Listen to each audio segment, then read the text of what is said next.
Our incredibly handsome hero is called Chuan. He is a master who has been called to rescue grief-stricken people. He has earned the title of King of Solace for lonely hearts with his caring attitude toward people. In his day-to-day work, it was creating romantic dates that could give pleasure to heartbroken beauties. Sometimes he had special jobs, but even those he gladly took on. They concerned the taming of evil, stroppy, and unfit guys who were hurting their mates. The young man would probe them and put pressure on the sore spots of these scoundrels. Each such case performed successfully, making him not only a great master, but also a real fairy tale hero in the face of women. Many girls wished to get Chuan as a partner, but he adhered to professional principles and did not have a close relationship with his female clients. Many people considered him a master of time management who just sat on the necks of women, but no one knew the cost of it all. Chuan would have loved to earn so much money to live freely, enjoy life, and think about nothing. Only things were a little different.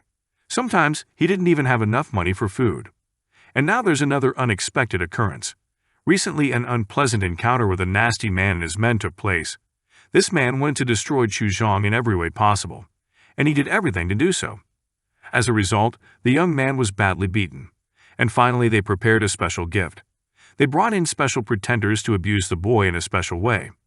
For greater effect, the pills with a stimulating effect were forced into him, and then he was stripped naked and thrown into the hands of perverts. The situation was heated to the breaking point. A little more and the men dressed as women would have torn the young man to pieces. Suddenly the system came to the rescue. It showed a screen with a text on it that read as follows: "Attention, you'll be dead in 10 seconds. Immediately there was a countdown. At the number 6, the screen again produced a text. The text was as follows: "Attention, you will receive permission to start the system. Start the system." There were 2 options to choose from. Chuan could only reach the button that said yes. He had nothing left to lose. This way he decided that at least he wouldn't starve to death in the street. And what if he could escape from the bloodthirsty hands of the perverts attacking at this very moment? The system gave out a new text, notifying me that preparations for the transition had started. A rebirth has taken place. Chuan was in a new place. There was water all around him. A woman's voice came to his consciousness. He heard someone asking him to open his eyes. The young man did so and saw a beautiful picture. A rather spectacular and attractive woman was sitting on top of him. She was looking directly into his eyes. The young man just thought he'd gone from one problem to another. The beautiful girl was in no hurry to let the boy out of her tender captivity. She touched and stroked him affectionately, and he tried to understand what such sweet trances were happening to him. The young man immediately appreciated the woman, her form, and the grace of her movements. Everything indicated that he was somehow very lucky. It turned out that he did not have time to travel through time and immediately fell into the arms of an incredible beauty. Chuan even thought that she was unusually good, and her beauty was 100 times greater than the charms of earthly women. The young man decided to talk to his partner. The first thing he inquired about was where they were staying. Then he asked about her future plans for him. The girl gently, but insistently told the young man to be quiet and not to say unnecessary words, or better still, to be silent at all. Then Chuan prepared to simply enjoy every moment of pleasant moments spent with a beautiful stranger. Just as he closed his eyes, he found himself alone. Now he witnessed an interesting conversation. 2 women were talking. One of them was his partner, who until recently had been sitting on him. The second woman asked the beautiful woman where she had found the man. Then the somewhat familiar beauty replied that she had found him in the ravine during a search. She stressed that the man was completely naked, and on top of that, poisoned. The second woman she addressed the beautiful woman respectfully, and the latter called her commander. The mysterious stranger also emphasized that the young man she found was a human soul, whose power she could take without hesitation. To this, the woman in charge responded that you can expect nothing but trouble from the male representatives. But the girl said she would handle everything this time and would not leave a witness. Chuan sat in the bushes and listened to the conversation. The young man heard every word clearly. He analyzed what he heard and drew new conclusions. The situation with the strangers, and their further communication with them, clearly did not promise him anything pleasant in the future. And so the young man decided to run first, and then to figure out what to do next. Only again, it was not easy. He had hardly stood up when he felt his terrible condition and utter malaise. The next step led to a fall. The system gave out a screen that said, "Announcement. Too low a level of health. Amount of health, 1/50th. Such news clearly did not bode well, and in general, my well-being confirmed the notification of the system. Besides, there was some incomprehensible diabolical gain going on at the same time. Chuan understood that this was the price of life, into which he found himself utterly exhausted. But it turned out that even here he had to run and save his life. Only his legs did not listen to him at all. They were cotton. So the young man decided to climb on his hands. He managed to make only a few movements, as someone's women's shoes on high thin stilettos appeared before his eyes. Chuan looked up and saw a woman no less spectacular than the one he had met before. It was a slender, Amazon-like Bilu, who towered menacingly over the guy. The young man asked in an apologetic tone to let him pass, but his expectations were not met. The woman had other plans for him. She grabbed Chuan and threw him into the water. The boy was in the middle of the lake and began to swim and scramble out of the water. He barely made it to the shore when he was met by the sharp pikes of long swords staring at him. They were directed by some new female warriors. At that moment, Captain Chuan came up and asked why the guards were not guarding the gorge as they were supposed to, but were here. Billa then said that they had discovered a spy and pointed her finger in the direction of Chuan. The captain stopped the women's excuses. In any case, they had violated orders, and therefore should now be punished. The woman gave them 100 lashes for disobeying and leaving the gate unattended. Billa tried to justify herself and defend herself, but Chuan did not want to listen to her. And when she looked at the man, she called him useless and unworthy of attention. The women retreated to their seats. Then the captain decided to find out for herself who their mysterious human visitor really was. Pointing the edge of the sword to Chuan's throat, the woman directly asked him the question. The young man knew that his life now hung in the balance. It was undesirable to lie. Then Chuan blurted out that he was not of this world. And then, seeing the beautiful woman he had immediately met when he came to this place, he added that he had come for her in the first place. He pointed his finger in the direction of the incredibly beautiful stranger. The boy also said that he didn't remember how he came to this place. But Chuan did not believe Chuan's words. The woman launched her sword and thrust it exactly between the boy's legs, almost touching the tender parts of his body. This did not cheer the young man up a bit. The threat was very close to being carried out. Commander Chuan then pronounced that the man had a rare soul and advised the beauty to take him to the Temple of Vessels to be perfected. The stranger walked up to Chuan and gazed at him tenderly, then pronounced that if he could get out of the keeper's hall, he would see her every day. The unearthly beauty's name was Yo Zai. It had been 3 days since Chuan had been captured by the women. He definitely thought they were strange. But that didn't stop the young man from slowly settling into his new surroundings. Chuan had already made it clear that he was on the edge of the earth. This continent was a wild and desolate place. It was inhabited by humans and monsters. A smaller part of the continent was occupied by 7 human races, and the larger area is still home to powerful monsters. Only the mighty immortals were able to cope with these monsters. They, in turn, created a certain clan of Suzul. This society had its own peculiarities, with only women ruling the world. They had no limits. Everything was allowed to them. Men, on the other hand, had no rights. They could only act as servants, and sometimes they had the opportunity to help in the continuation of the lineage. It was a world taken over and built by women alone.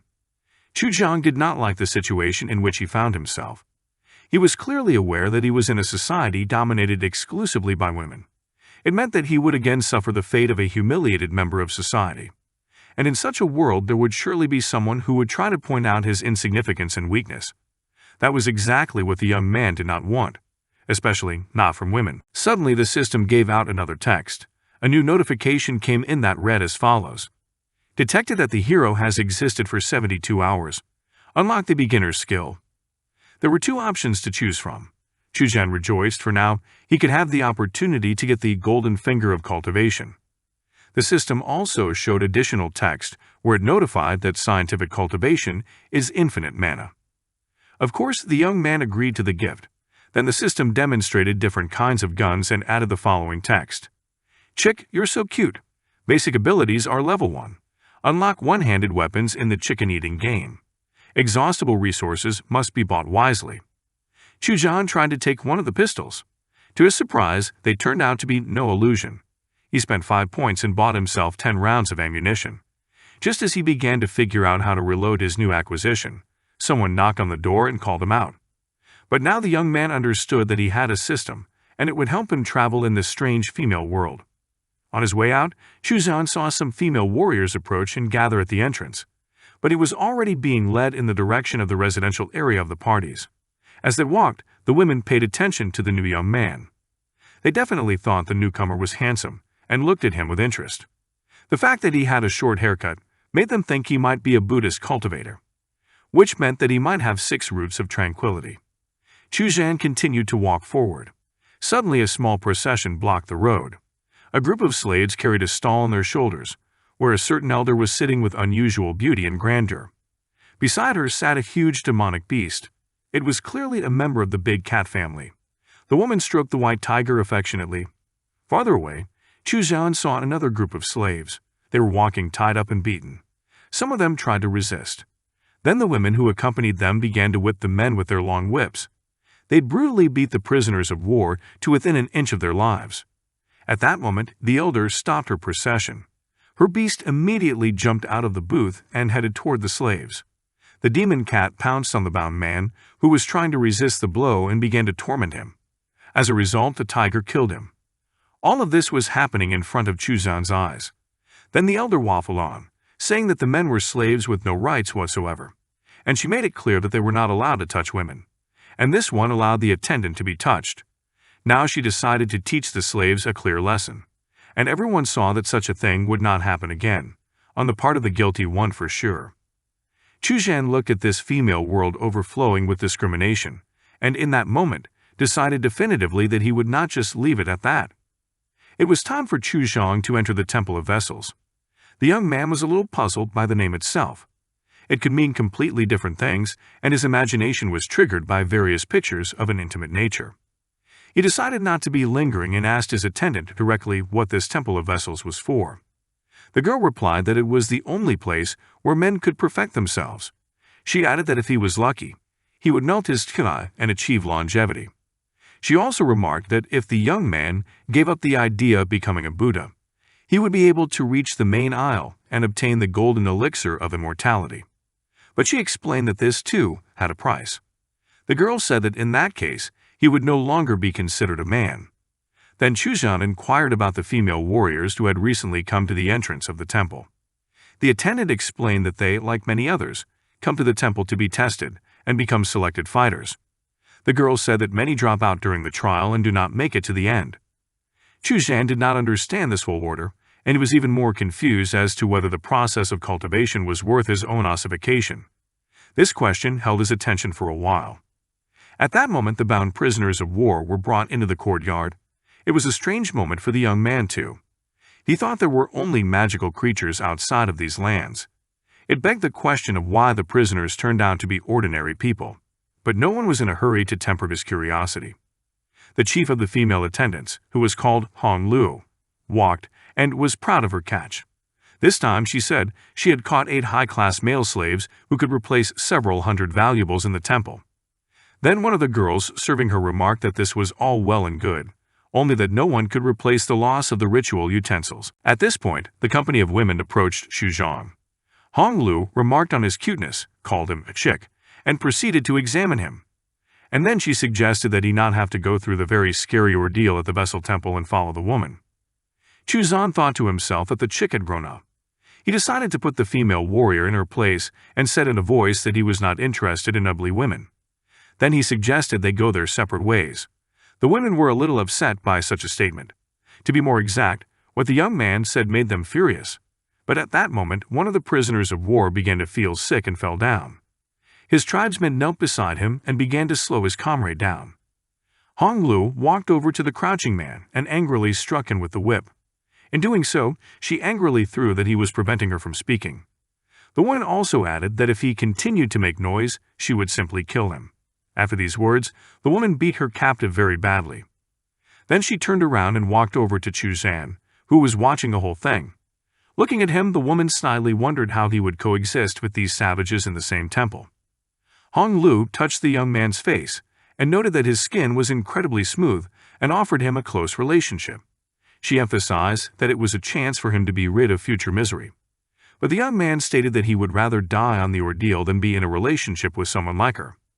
Then he tried to jab the woman even more. The guy said that even without knowing her, he drew conclusions about her, and stressed that the expression on her face made him uncomfortable. Naturally, it worked. Hong Lu became angry and threatened. She warned Chuan not to let her see him again. But first, the woman planned to have fun with him and then sell into a brothel. The young man did not hesitate long and swung and slapped her in the face. This move caused great bewilderment, even about the male prisoners of war. But Chuan was no longer afraid of anything. He was tired of everyone trying to humiliate him and consider him a weakling. He voiced his thoughts. All the words had already been spoken. All that remained was to wait for the woman's reaction. The woman's reaction was immediate. The woman drew her sword, which was hanging behind her back, and swung it twice. Fire waves of magical attack dispersed. At that moment, the system came to the aid of the young man and gave the following message. Attack detected. System replenishes energy. 0.01 points gained. Chuan looked around. There was no trace of magic on him. It appeared that from the very beginning, the system absorbed all the energy that emanated from magic. This ability gave the young man unimaginable strength. From these minutes on, any attack was absorbed by the system. In this regard, Chuan did not receive any damage. At that moment, from behind, a fiery demonic creature approached the young man. The monster was heading for the guy with its beak wide open. Chuan only had time to turn around before the fire phoenix attacked him. There was a discrepancy, or a miscalculation. Anyway, it was hot. The moment of surprise from the flying bird had worked. The strength that he had regained over the past few days was not enough for the young man to withstand the power of the phoenix. And the system at this point was only able to absorb a small portion of the magical attack. A large batch of magic came to hit Chuan. The system responded, of course. Only it did not report anything new. It only confirmed that the guy's level of life is low and is only 5/50ths. Hong Lu watched Chuan's reaction. She noticed that he had certain abilities. It was not easy to resist the power of the fire phoenix, much less avoid the fatal fate of his attack. While the woman was looking at the guy, he kept his eyes on her too. This made Hong Lu angry. She was convinced that a slave had no right to look at her whenever he wanted to, even if he had a pleasant appearance. The woman decided to teach the young man a lesson and punish him, or better yet, take his head off him altogether. Grabbing him by the hair with one hand, she reached for her sword with the other. It seemed that Chuan's fate was sealed, but something happened that no one expected. The young man drew his gun and pointed it at the woman's face. He looked into her eyes and then said that time had changed. Turning to Hong Lu, he added that he had come for immortality and had no intention of becoming someone else's slave. All the more so, Chuan decided that he would definitely change this world, and with each time he became more and more convinced of his decision. Night fell. Within the walls of the temple, two women were talking. The female warrior commander addressed the main one and said that when she left, the Council of Elders was arbitrarily encroaching on the territory of the demonic clans and suffering great losses because of it. In the commander's opinion, this was ill-conceived and ended up casting doubt on the influence of the temple mistress herself. The woman also did not like the new slave, which she reported directly. She feared that the young man would blab to the members of the Council of Elders about the wound on the main one's body. To this, the temple mistress showed her interlocutor a warning sign that meant, "Keep your mouth shut." At that moment, there was a tremendous roar of thunder over the temple, which was of a magical nature. The people outside noticed what was happening. Among the witnesses was Elder Hong, whose stall was moving in a familiar procession. The woman sat next to her demonic beast and watched the violent peals of thunder as well. She was unhappy that the mistress of the temple, Yoji, had again, to her surprise, handled the problem prepared for her. Suddenly, the magical artifact that hung on Elder Hong's belt lit up and then crumbled in her hands. This could only mean that her daughter, who was the owner of that medallion, was dead at that moment. The guardian of the temple had indeed mastered the problem, and now the boundaries of immortality and the sky were broken. She was helped in this by the power she sucked out of Chuan with special techniques. She shared this secret with the female warrior commander. At this point, the round table caught the attention of the women. It announced that a top student had been murdered within their territory. The temple mistress inquired exactly where it had happened. The answer was that it was directly in the Temple of the Vessels. It's just that different things were happening there in a hurry. Chuan did use his weapon and fatally shot the woman in front of her assistant and the prisoners of war. It was the young man's first time killing. He noticed that in doing so, he felt nothing inside. He was filled with absolute calm. He even thought it was some assistance or side effect of the system. Basically, it reacted immediately and produced a new screen with the following text. Mission accomplished. Biological material available for research has been collected. Current sample contribution, 100. The system scanned the dead body and collected information on humanoid species. When the process was completed, the system alerted the young man that the new biological research had contributed and earned him a reward of 1 additional %. A reward notice also popped up on the screen. It read, Restorative ability. Chick, you're too pretty. LV +1, energy points +100. Chuan thought sarcastically to himself that even the system had fallen in love with him. The guy also noticed that his life energy had been restored and began to reflect. It turned out that the system collects information about the immortals of this world and most likely wants to deprive them of their abilities. Before he had time to think about it, he received a new message from the system. It said the following. Chick, you are too beautiful LV2. Healing and defense are unlocked. Also, to use the accessories, you need to spend points on purchases. The system brought up 3 suggestion boxes and again asked me to choose between 2 options. At that moment, several other women arrived at the Temple of Vessels. One of them, Chuan immediately recognized.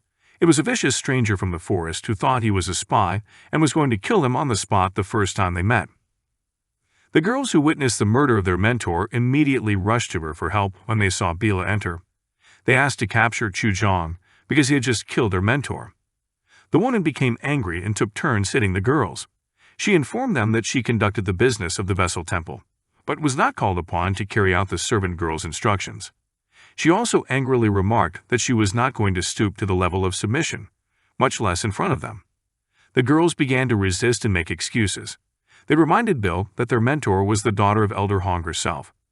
But to the woman, this argument was not a valid one. In her eyes, someone who was half a step away from immortality and was considered an outstanding student but could not handle a man was not worthy of attention. The woman was only indignant that Chuan had no time to enter the temple and immediately began to smash the ritual vessels. She considered this to be a rehash of the established order. On the other hand, there were no such regulations that forbade responding with blow for blow. The young man said he only wanted to teach her a lesson. He himself did not understand why she could not take a punch. The woman listened to the young man and appreciated his words. Then she added that if he could survive Elder Hong's persecution, she would no doubt allow him to be tested at the Vessel Temple. At that moment, the doors flew open with a crash. Elder Hong's demonic white tiger burst into the room. He was clearly in an unfriendly mood. The elder herself followed. She came down and stood beside the corpse of her daughter. The woman was furious. She shouted, appealing to the murderer to come out to her, and she herself began to prepare her power for revenge. In the meantime, the system gave Chuan a new notification. The message was as follows. Genuine life force attack detected, filling the system's ability. You receive 0.01 points. This message was not at all clear to the young man. The slain woman's servants at that moment informed the elder of the situation and pointed out who had killed her daughter. In justification, Chuan said that she was going to kill him first, and everything that happened was just self-defense. But Elder Hong did not accept such excuses, or any excuses at all. In the woman's eyes, he was her daughter's slave killer. She struck a magical blow. The last one hit the guy's chest. Chuan fell down. The flaming sword almost pierced his shoulder. He was saved by the armor he wore after the 3rd level. The system showed that after the magic strike, the guy's health was 20/50ths and defense was 35/100ths. Elder Hong decided to finish Chuan off and swung her flaming sword again. At that moment, one of the serving girls ran up and told her to be careful as the young man had a kind of magical artifact. This did not stop the woman. She summoned a fire phoenix, gathered all her strength and directed it at Chuan. The young man took advantage of his abilities. He took the earlier analgesic offered by the system and got a plus 50% increase in speed, as well as plus 50% in stamina. The pills increased his physical recovery rate by 20% and added 20% more accuracy to his shot. Chuan shot back. To everyone's surprise, Elder Hong was able to deflect all the bullets. The woman was not at all surprised by such a performance with a gun. She was ready to fight on. Then Chuan took out a stun grenade, pulled out the pin, and threw it in the woman's direction. It gave out its effect. The elder got into a defensive posture. At that moment, the young man approached the woman and pointed the muzzle of his gun at point-blank range and fired. The bullet should have pierced her skull, but it did not. Then Elder Hong declared that her body was made of the purest gold, and even the strongest magical artifacts are not always able to penetrate it. After these words, she angrily shouted that it would not work. Her rage increased and was demonstrated by a magical stream of fire that gathered into a single clump that attacked Chuan. The blow was of great force. It caused the guy to flip backwards several times, and he was injured a lot in the process. He was even bleeding. Elder Hong continued to gather magical powers and prepare for the final blow. She shouted out to the guy to stop his game and get up for battle. The woman's accumulated power represented a ball of fire growing by the minute, which heralded a clear and inevitable end.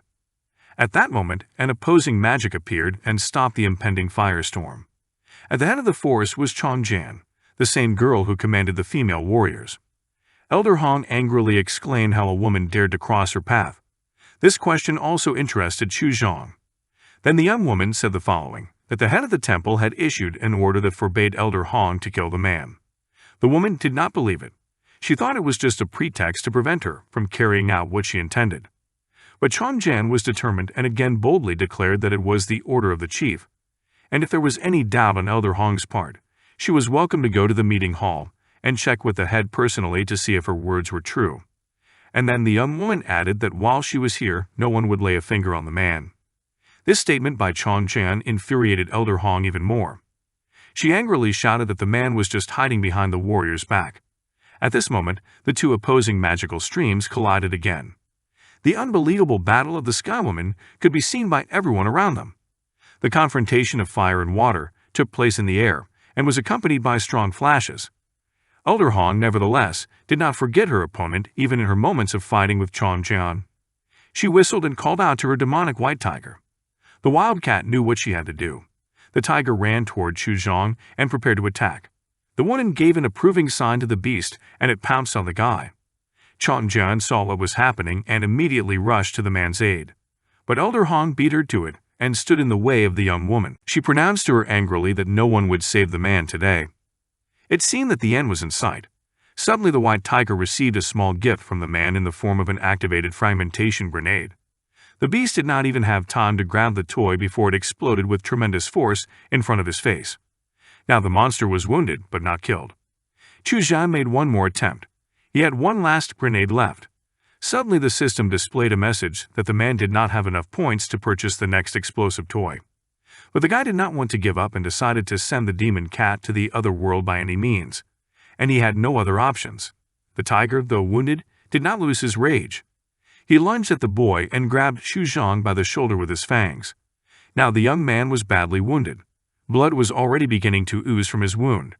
But the boy didn't let up, and at that very moment of the tiger's attack, he threw a last fragmentation grenade into the demonic cat's mouth with his other hand. It exploded inside the creature, and now it killed the monster. It happened in front of Elder Hong. The system showed the screen and gave new notifications. They read, Subject: Biological material collected and available for study. Contribution: 2 100ths. Now the scanning of the beast was taking place. The collection of information about the animal's biological data was complete.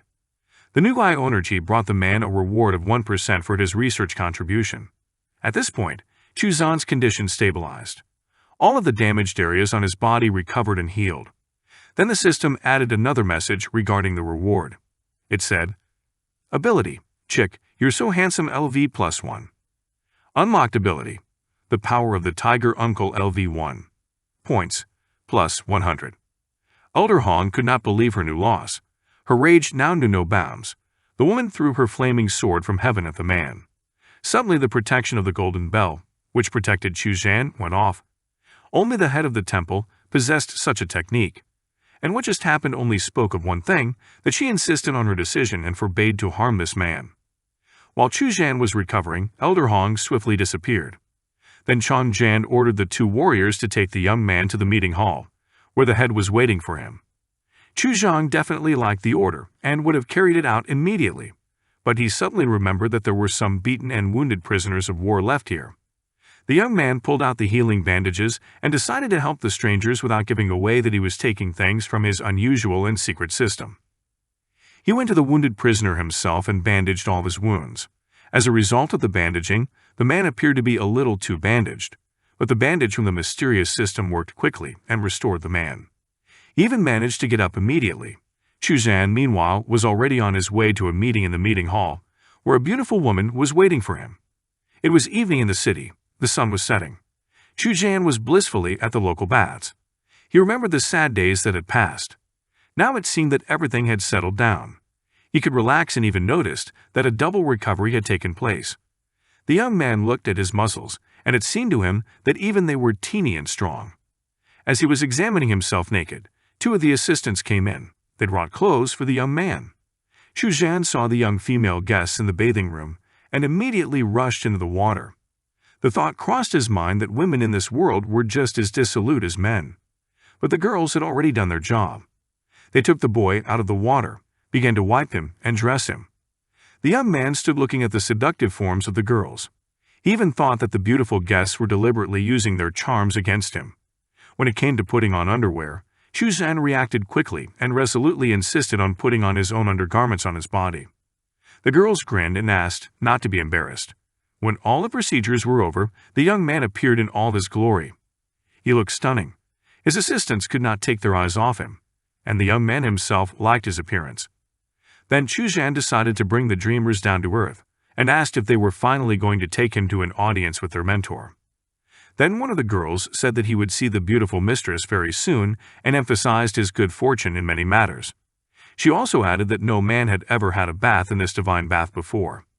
The second girl admonished the speaker for her chattering and threatened to be punished for such verbosity.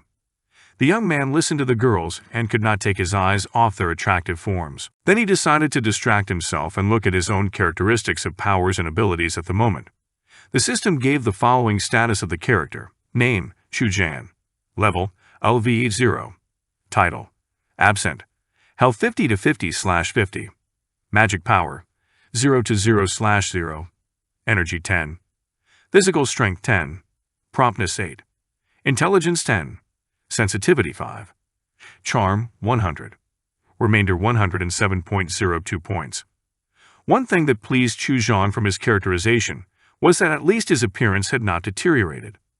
This clearly added to his self-confidence and lifted his spirits. Meanwhile, the system gave out another notification with a bar of real skills. It said, Passive skill, Natural Born Seducer LV5. Acquired skills, check, You are such a handsome LV3. Invocation, The Power of the Tiger Lord LV1. Then the system added another window with information. There was an introduction to abilities. Check, You are such a handsome LV3. Unlock this single-shot machine. As for consumable items, you must pay for the purchase of consumable items with points. It is enough to summon the young ghost tiger once. There is an invisibility ability. It has no attack power. During the action it spends 1 point per minute. Chuan was particularly interested in the system's suggestion regarding the ghost tiger. He immediately called out to him. Suddenly, a small ghostly animal sank into the young man's palm and mewed softly. The boy wondered what such a mysterious kitten could do. As it turned out, the ghost tiger cub is like a drone that can share any information with humans. Chuan decided to name his new friend El Wumio on the occasion that he liked to make some purring sounds all the time. At that moment, the new companions smelled an incredibly delicious aroma coming from the next room. Chuan and his new ghostly friend went to the smell, and then he saw the very same beautiful woman, who was the head of the temple, come out of her bathing room. The beautiful woman was wearing only a light transparent cloak, very thin and very transparent. The woman immediately noticed the young man's appreciation of her body. The beautiful woman did not hide herself. On the contrary, she approached the man and slipped her hand under his clothes. The woman fumbled for her gun and pulled it out, muttering that she was going to soothe this treasure. The woman was so attractive and enchanting that even the ghostly tiger could not resist her beauty. He was no longer in control of himself and rushed towards the woman with jet speed. The kitten ran up to her and nestled into the lush breasts of the beauty, purring softly. The woman, without thinking twice, took the animal by the withers, tore it off and tossed it. The ghost tiger cub immediately disappeared. Chuan decided that it was dead. There was no time to reason, nor was there any desire to. But the system gave out a message with the following information. The tiger's spirit is used up. It takes 1 hour to regenerate the power of the tiger uncle. Then it can be summoned again. 0:59:56 left. Now one situation was at least definitely clear to Chuan. He approached the woman and decided to talk.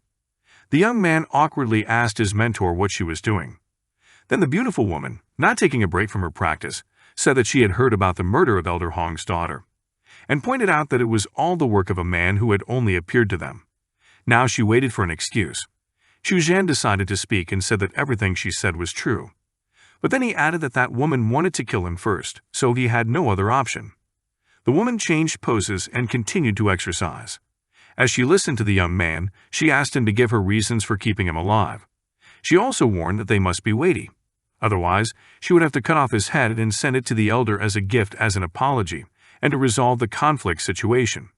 Besides, this alone could temper the anger of a mother suffering for her dead daughter. Listening to the beauty, Chuan doubted the correctness of his previous actions, and then he decided to pleasantly surprise his mentor and show the weapon, stressing that it was the only reason he had survived. The tool interested the woman. She took it in her hands and examined it.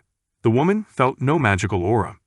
It was a simple piece of iron in front of her, and yet it looked like a true work of craftsmanship. She had never seen anything like it before, much less held it in her hands. Such a weapon proved only one thing, that the young man had come from another world. The woman spoke her reasoning out loud.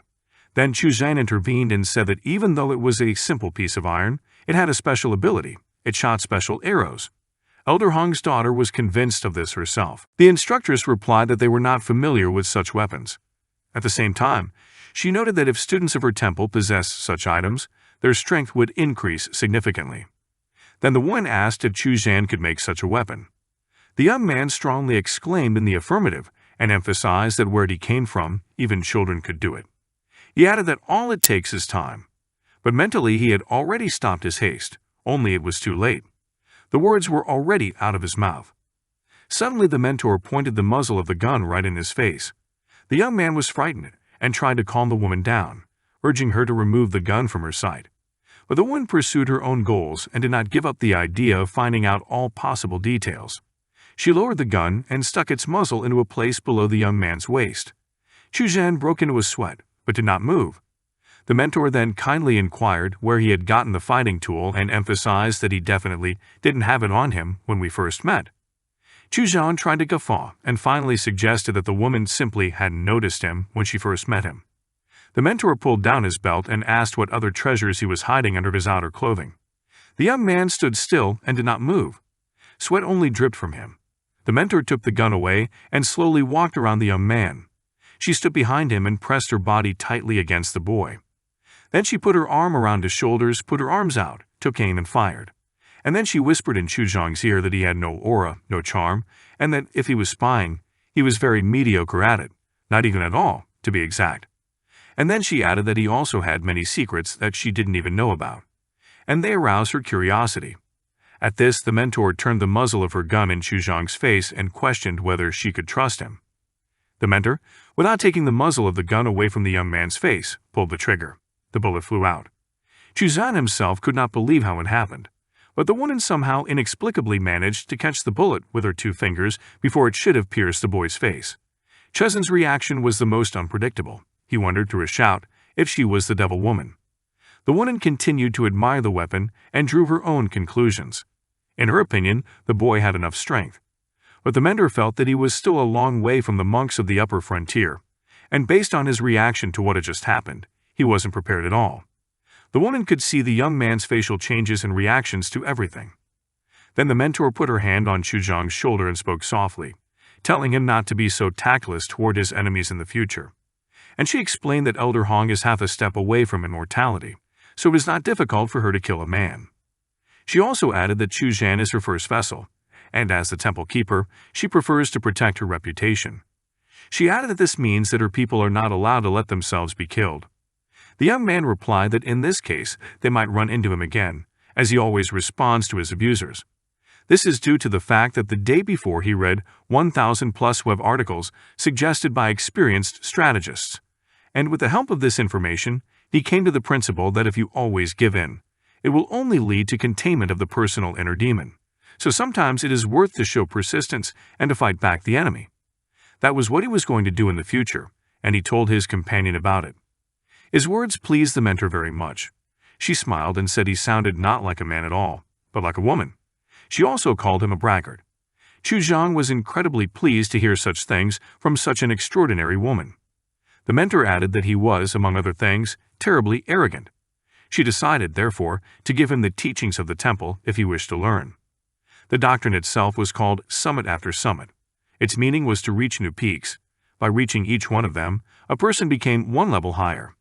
Everything began with a simple practice, and then it was possible to talk about an impenetrable golden body, about strength, about the dexterity of a tiger and the ferocity of a dragon. The man moved step by step toward perfection, achieving the unprecedented. The body was becoming like a diamond. Then the woman added that after that, the man could shake the sky and shake the earth. Chuan especially liked the idea of having a body like a diamond. He suggested that it might raise his blood pressure, but that didn't stop him in the end, and he was ready to begin his studies immediately. The tutor liked the young man's enthusiasm and decided to begin training immediately. The woman used magic. Chuan immediately plunged into some kind of energy ball. At that moment, the mentor used the Thunderheart technique. This skill was used to defeat the enemy's mind. At the moment of the mentor's direct influence, Chuan received a message from the system. It said, "You get a new skill. Vertex by Vertex LV1. When used, you can activate the golden body. Spends 1 point of magic power per second." The young man wondered if the system could take away other people's abilities. He thought that would be great, since the technique used by his mentor was very cool. He saw that because of the enormous magical power, his power and energy doubled. The system confirmed the readings. The mentor was watching the man. She could see that he was in trouble, but the woman wanted to wait for his real self to consider it. She even wondered if the young man finally wanted to pour out his soul to her. Without waiting for an answer, she applied the soul discovery technique. It was the ultimate way to plunge into the sea of knowledge and invade the enemy's memory. At this point, the system malfunctioned. Several screens popped up at once, glowing red and giving out a single text. The message was as follows: "Powerful attack detected, system is booting." Then the system showed a screen of the usual blue color and gave the following message: "The system connected to the sea of knowledge. Data loading from memory has started. 23% complete." Chuan saw the loading continue. They were both confused and both didn't understand what was going on. The mentor looked at the situation and wondered how he, who had not reached perfection, could reflect the soul detection technique. At the same time, she felt someone else absorbing her powers. The process was uninterrupted. Meanwhile, Chuan received a new message. It said that the download was complete. It also said that he received only 1.7 gigabytes of memory, which had already been reformatted into an AVI extension. All the young man thought was that the size and shape of the woman was not right. Filled with her energy, the boy wondered if the technique could be further improved. The mentor became angry and decided to take drastic action. She struck a blow and knocked the young man to the ground. Now the woman continued to beat Chuan.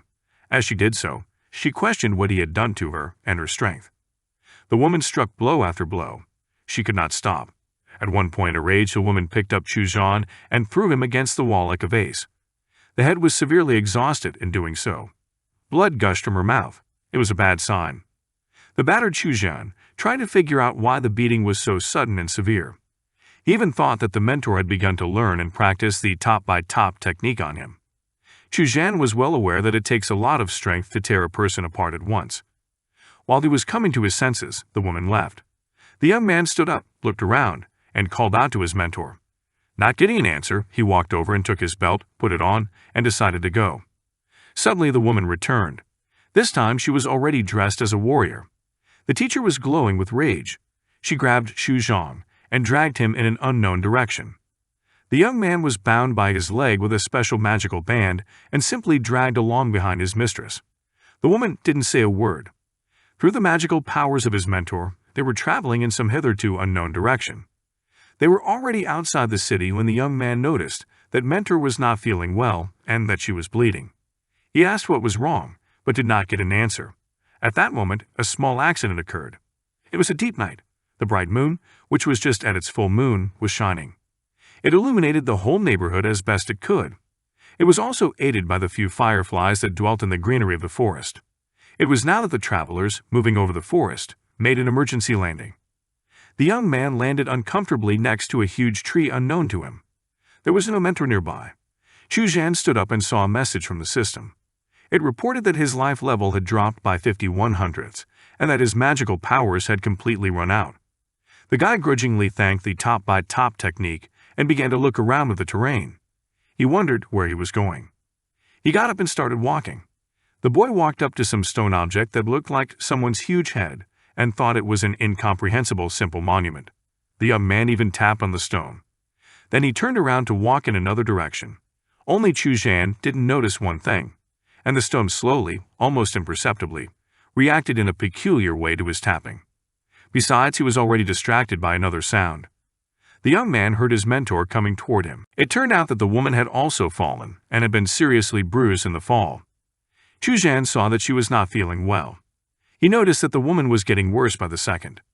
The young man rushed to help the woman. At the same time, she took a step towards the young man and stumbled on the root of a tree and fell down. Chuan managed to catch the mentor before she hit the ground. The woman disgruntledly shoved the young man away and did not accept his help. The guardian told the young man that he, seeing her weakness, had taken advantage of the moment and attacked her. The guardian rebuked the young man for faking it. Chuan did not accept the accusation. But the keeper felt and understood one thing, that all of her strength was taken away, her achievements were lost, and old wounds were exposed. She blamed everything that had happened solely on the man. She believed that he had deflected the soul detection technique and in some unpredictable way attacked and robbed her, causing nothing but trouble. Now, even the slightest mastery of the summit-by-summit technique did not help. The woman clearly understood that she was bound hand and foot. Chuan did not stop justifying himself. The young man stated that he was one who was comprehending the high morals of a warrior. And then he asked how in doing so he could treacherously attack his mentor and waited for an answer. While they were figuring things out, they heard what sounded like the ground moving. The woman shouted to Chuan not to move. At that moment, a huge monster snake, sticking out its bifurcated tongue, swiftly approached the forest guests. The young man began to shout how a snake could be so huge, but the mentor was interested in another question. How could this ancient giant python be so close to the temple gate? The serpent surrounded the man and the woman. Chuan covered her body with his mentor and waited for the attack. Then the guardian looked up and saw in the light of the moon, standing on the head of a python, a certain woman. Elder Yin Hongni appeared before the guardian and Chuan. Yawning, she asked the couple what kind of noise they had made in the middle of the night. She lamented that their behavior not only woke her up, but made her run 1,000 miles. The man turned on his charm and started apologizing. Chuan respectfully informed them that they were lost and were on their way out. But Yin Hongyi angrily stopped their intentions to retreat, after which she slowly descended to the ground and waltzed over to her encounters. First, she approached the young man and began to sniff him out. After breathing in his scent a few times, she held out her tongue and ran it over the boy's face. Chuan did not expect such behavior from the woman and nervously exclaimed that he was not an ice cream to just come up to him and lick him like that. Getting into a defensive posture, he just as angrily asked what the woman allowed herself and stepped back as far as possible. But Yin Hongyi was not the least bit embarrassed by the guy's reaction. She said, licking her lips, that small and beautiful men are very sweet to taste. And after thinking for a while, she told Chuan of her personal decision. The woman said that for the next 3 months, the young man would be her man. Then the mentor spoke. She said that Yin Hongwu was late. The woman added that this particular young man belonged to her. Then Yin Hongwu grinned questioningly. She rebuked the stranger for being barely able to stand on her feet, even though she was a representative of the immortals. The woman hinted that not only would the keeper not be able to approach, much less have the strength to take away her prey. The guardian approached the demoness and spoke the following words. She said that this is human land and she, as a representative of the demonic clan, has no right to come to this territory and rampage here.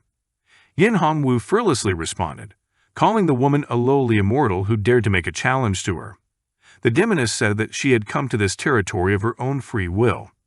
She also explained that she does and will do whatever she wants. The guardian began to confront such statements by a woman from a hostile clan. She stressed that here is the border of the golden immortals, and no one from the demonic community dares to violate the rules of these lands. Yin Hongwu didn't give up either. She raised her voice and insisted. There was a verbal altercation between the women. As a result, Chuan decided to intervene in their vivid dialogue. He took out his rifle, pointed its muzzle at the mysterious stranger from the enemy clan, and addressed her politely. The young man asked nicely not to disturb his mentor and go about his business, otherwise he would have no choice but to stand up for his companion and protect her. He also added that it would be a good idea for everyone to get on with their lives. Yin Hongwu clapped her hands together and exclaimed that such a young man, who had just begun to perfect his kai, was already showing great zeal. She thought this was commendable and added with a chuckle that she was almost afraid. After this action, Yin Hongwu was even more attracted to the young man. She decided that 3 months in his company would not be enough for her and offered to spend at least half a year together. These words infuriated the mentor. The woman immediately activated her magic and struck her opponent. Yin Hongwu flew away and fell down. As she did so, the demoness said that people have always been and still are mean, explaining that they were only looking for a moment to stab someone in the back. Yin Hongwu landed on her feet. The woman stood up, took out her mouthpiece, and smoked to calm herself down. Then she endured a few more minutes and turned her magic. The attack was overkill and overpowering. Mentor at this point repelled the blow with a special technique. This technique was also a kind of signal for people, which foreshadowed the impending trouble. When Yin Hongwu saw what was happening, she guessed that the stranger had come from the temple on Mount Yao, and the woman declared that it was for her sake that she had traveled 1,000 li. Then the mentor said that she was not afraid of threats, and in a moment she would overcome the 100 li that now separated her and the gate of the temple. Then she suggested that Yin Hongwu leave peacefully. Then the demoness said that this deal was not right for her. The purpose of her visit is to teach the people of Mount Yao a lesson for invading their lands and killing their children. She also added that she was sent by the demon lord himself to do the deed. Yin Hongwu also added that she could not leave until she had destroyed the preceptor's temple to the ground and killed his disciples. Finally, the demoness mouthed that of course she was not sent alone to do such a thing, and she said that she had reliable helpers for this demanding task. The distress signals sent by the mentor glowed brightly in the sky. The members of the demonic clan, led by Yin Hongwu, prepared for the coming attack. Mentor and Chuan were waiting for help. Suddenly a white mist appeared. The prow of a ship with white sails cut through it. As it approached, knives of fire sprang from it, on which the female warriors descended. A wall of fire separated the two opposing forces. The female warriors who arrived steeled themselves, bowed and greeted the head. Yin Hongwu looked at all this and was pleased with this development. She decided that first they would have fun here, and then they would go to fight in enemy territory. The woman climbed on her winged kite and summoned the demonic creatures to attack.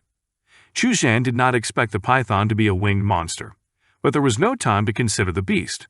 The furious monsters went on the attack. A fierce battle ensued between the two clans. Yin Hongwu, perched on the head of a flying python, attacked the magic ship. Chuan saw another opponent. A huge demon bear grew up in front of him, which was not only strong, but his 98 carbine would hardly penetrate it. The young man knew that if he used his rifle on it, it would only wound the monster a little. Chuan spoke to his mentor and smilingly suggested that their side would most likely be defeated. At this point, the temple protector told the female commander that she was going to a secret place of the clan. There she intended to take the magical amulets so that she could continue to confront the monsters who were overly hostile. She also told her to take her disciples and retreat back. The defender of the temple ordered them to return to their places and guard the gates. The female commander received the instructions and proceeded to carry them out. At the end, she only asked the temple mistress to be more careful and take care of herself. The woman took out her magic ribbon again, restrained Chuan, and dragged him after her. The young man only had time to shout out and ask his mentor to show him some respect. Well, no one responded to his wishes. Yin Hongwu saw the temple protector going somewhere. This did not make her very happy. She continued to be on the python's head and chased after her. She had to get the guy. She ordered the big bear to follow them as well. The battle was no longer as important to them. Now there was a new target. The demonic creatures were in pursuit. Soon their magic caught up with the temple keeper. The woman and the young man fell again. A red screen popped up in front of Chuan with a new message from the system. The text was as follows: Enemy attack detected. System activates filler abilities. The young man was perplexed. What enemy attack? Where did it come from? Then he got up and called for his mentor. The woman lay unconscious. He understood that she had no system that would absorb attacks. From this it followed that the woman was under the influence of snake venom. At one point, Chuan wondered if she was even alive. His mentor had been wounded the day before, and now she was poisoned. The woman's condition was clearly critical. The young man stood up, looking around. He could see from the cliff as the demon bear sought them out. The beast was approaching. One thing was clear to Chuan: he had to run and save his life. And he had to do it quickly. Then he looked at his mentor, who was lying unconscious, and thought that he could not leave her here alone. Chuan picked the woman up and rolled her onto his shoulder. He decided that he had to find a secluded place and try to extract the poison from her there. It remained to run. The young man did not hesitate. The demonic beings found the site of the fall of the mentor and the young man. Chuan, meanwhile, was watching everything from the screen. The system broadcasted to him its observations of the hunters. The young man concluded that they were being tracked by scent and decided to outsmart the monsters. Chuan constructed a scarecrow similar to himself and dressed it in his outer clothing and attached an explosive that was to be triggered by the signal. When the animals approached the scarecrow, the young man activated the bomb. It exploded. The system showed Chuan that the big bear had been hit but not killed. Then the young man realized that such a weapon was weak against a demonic foe. Then he had a new idea. Chuan stepped back to the bushes and relieved his bladder on them. Then, those very wet leaves, he rolled up into a napkin and called for his ghostly tiger cub. El immediately appeared before his master. Then the young man ordered him to take this wet roll and fly with it to the big bear. Once there, the kitten was to release the contents on the beast's head. The man also asked that his ghostly beastie make the beast do a good spin. His friend immediately smelled an unpleasant odor coming from the roll and refused to fly anywhere with it. Then Chuan gave him an ultimatum and told him that if he did not go to comply with his request, he would be shut down for the rest of his life and would never see beautiful women again. The man's ruse worked. With tears in his eyes, the ghostly tiger cub carried the ill-fated package to its destination. The picture was quite amusing. Chuan couldn't stand it and laughed out loud. Meanwhile, the young man was looking at the map of the forest that Ao had brought him. It was very handy and helped the rescue. The ghostly tiger cub had the task of leading the bear as far away from the boy and his mentor as possible. At this point, the system gave a message that the ghost tiger had already used up 30 points. It was requesting permission to continue his work. Chuan felt sorry for wasting money. 30 points could have bought a double lens. He hesitated. Running away all the time was not a good option. The couple was in a critical situation. Beyond that, the young man knew he had to figure out how to save his mentor. The system suggested an injection of adrenaline. Chuan didn't know if this substance would help disarm the poison, but there was no other choice. Now the young man faced a new question. He didn't know where to insert the needle. Chuan began to remember that movies showed how adrenaline was injected directly into the heart. The young man hesitated for another minute, and then he swung and stuck the needle into the girl's chest. Then he injected the substance into the mentee's heart. She immediately opened her eyes and stood up. Chuan shouted that he had just injected the medicine into her and asked her not to hit him. And the woman looked silently at the young man and did not understand where the catch was. In the moment of her particular weakness, he was thinking about how to save her life. All of this alarmed the woman. Then the mentor decided to wonder what she had missed. Chuan quickly explained that one bear was chasing them. He also added that he had managed to intercept it and send it the wrong way. But they were running out of time and had to hurry. The woman got up and called the guy to follow her. She said she knew a place here where they could hide. The mentor led Chuan to a waterfall. It was a very beautiful place. Then the young man noticed that it was just as beautiful as the first day they had met. The woman, meanwhile, touched the stone. The magic worked and opened the entrance to the cave. Meanwhile, the demon bear watched them. He saw where the man and woman had hidden. No sooner had they dived inside the cave than a big bear attacked them. The mentor and the young man were under water. A few seconds later, they were thrown into a room. The transfer resembled being thrown through a portal. The system issued a new warning. It read as follows: "Spiritual pressure has increased on inspection. The system is charging." Then the mentor told the young man that the spiritual pressure here is 10 times greater than outside. She also advised the boy that if he wanted to survive, he should not touch the trail of true energy. The young man looked around. The system was also scanning what was going on. It gathered information about the laws of the universe. Chuan was given a 1% reward for his contribution to the research of the New World.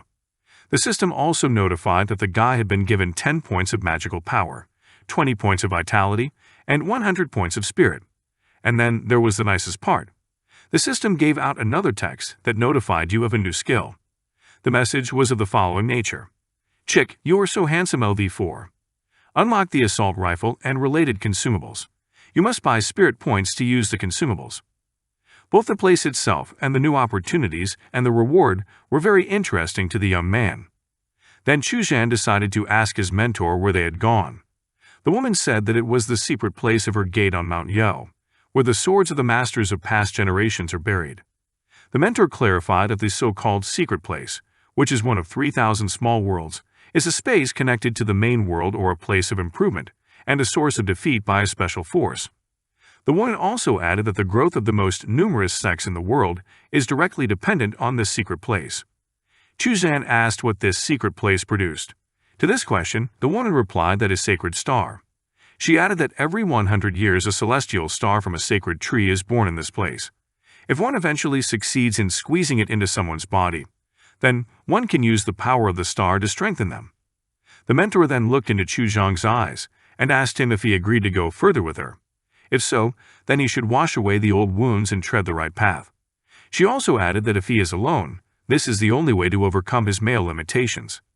Suddenly, the young man saw a bear catch up with them. The mentor told Chuan that the spiritual pressure and the demonic power in this place push each other away. It only takes time for the forces to react. The one also shared that 10 generations of masters from the Mount Yo temple had established a sword graveyard in this small world, so it would be almost impossible to get out of here. Chuan immediately wondered if the spiritual pressure outside wasn't stronger than here. He saw the big bear already climbing out of the portal, but the woman grabbed the young man's hand and dragged him behind her. At that moment, the system reacted again. It showed that the spiritual pressure in this secret place was so great that by staying here one could replenish unlimited points. The system reset again. At that moment, the big bear was approaching them and had already swung his axe, but the woman was calm. She said that the spiritual pressure here was 1,000 times greater than in the outside world. This meant that anyone who recklessly moved the true life force while in this place could simply explode and die. Suddenly the big bear was struck by an arrow that pierced his heart. The monster was killed by unknown creatures. Chuan asked his mentor who these creatures were. Then the woman said that they were the local people of the place. They have dragon blood and are born warriors. The young man asked if they were enemies or friends, to which the mentor gave the unexpected answer that there were only enemies here. At that moment, the unknown creatures fired more arrows. The mentor hid Chuan behind her back and intercepted the arrows. The locals went on the attack against the woman. Some of them were immediately killed by her. She then called Chuan to follow her and told the creatures that if they dared to attack them, they would be killed. On the way, the young man asked the woman if it was possible to use true power gear, but she replied that she used a special martial art. The woman said that masters of past generations had made their way to the sacred forest only through this technique in order to receive the celestial star and use it to lead the clan. As the woman spoke, Chuan's system downloaded his mentor's past and released her memories. He saw how, as a child, the mentor's parents were killed by evil forces. She was saved by Xuan, who was the former head at Wrath Temple on Mount Yao. The girl grew up with her and was extremely talented. She eventually became a disciple of the clan. After the death of Xuan, who was killed 10 years ago, the position of clan leader passed to a new young mentor. But the power of the mountain gates was not fully repaired by her. Chuan's loyal companion, namely his little tiger ghost Ao Wu Miao, explored the area of this magical forest, thereby broadcasting to his master a system map that marked all the guardians with the dragon's blood, as well as a safe path through these lands. Chuan asked his mentor Yoji to let him show her how to avoid dragon blood patrolmen. This surprised her, but she did not refuse. At the end of the journey, she noted that this path was too successful and simple, which means that this is the calm before the storm. She warned her disciple that there was a sacred forest ahead of them, which was guarded by a dragon blood girl. This person will be much harder to deal with than ordinary guards. Right after that, an arrow shot out from the orange foliage of the sacred forest trees. However, it wasn't aimed at Yoji and Chuan, but at the unsuspecting Wu Miao, who continued to float peacefully above the land of this mysterious place. The flying animal had a doubly hard time. Not only was the arrow aimed at him, but it also hit him directly on the 5th point, which caused him great pain and embarrassment. However, the heroes didn't have time to be distracted by this trifle.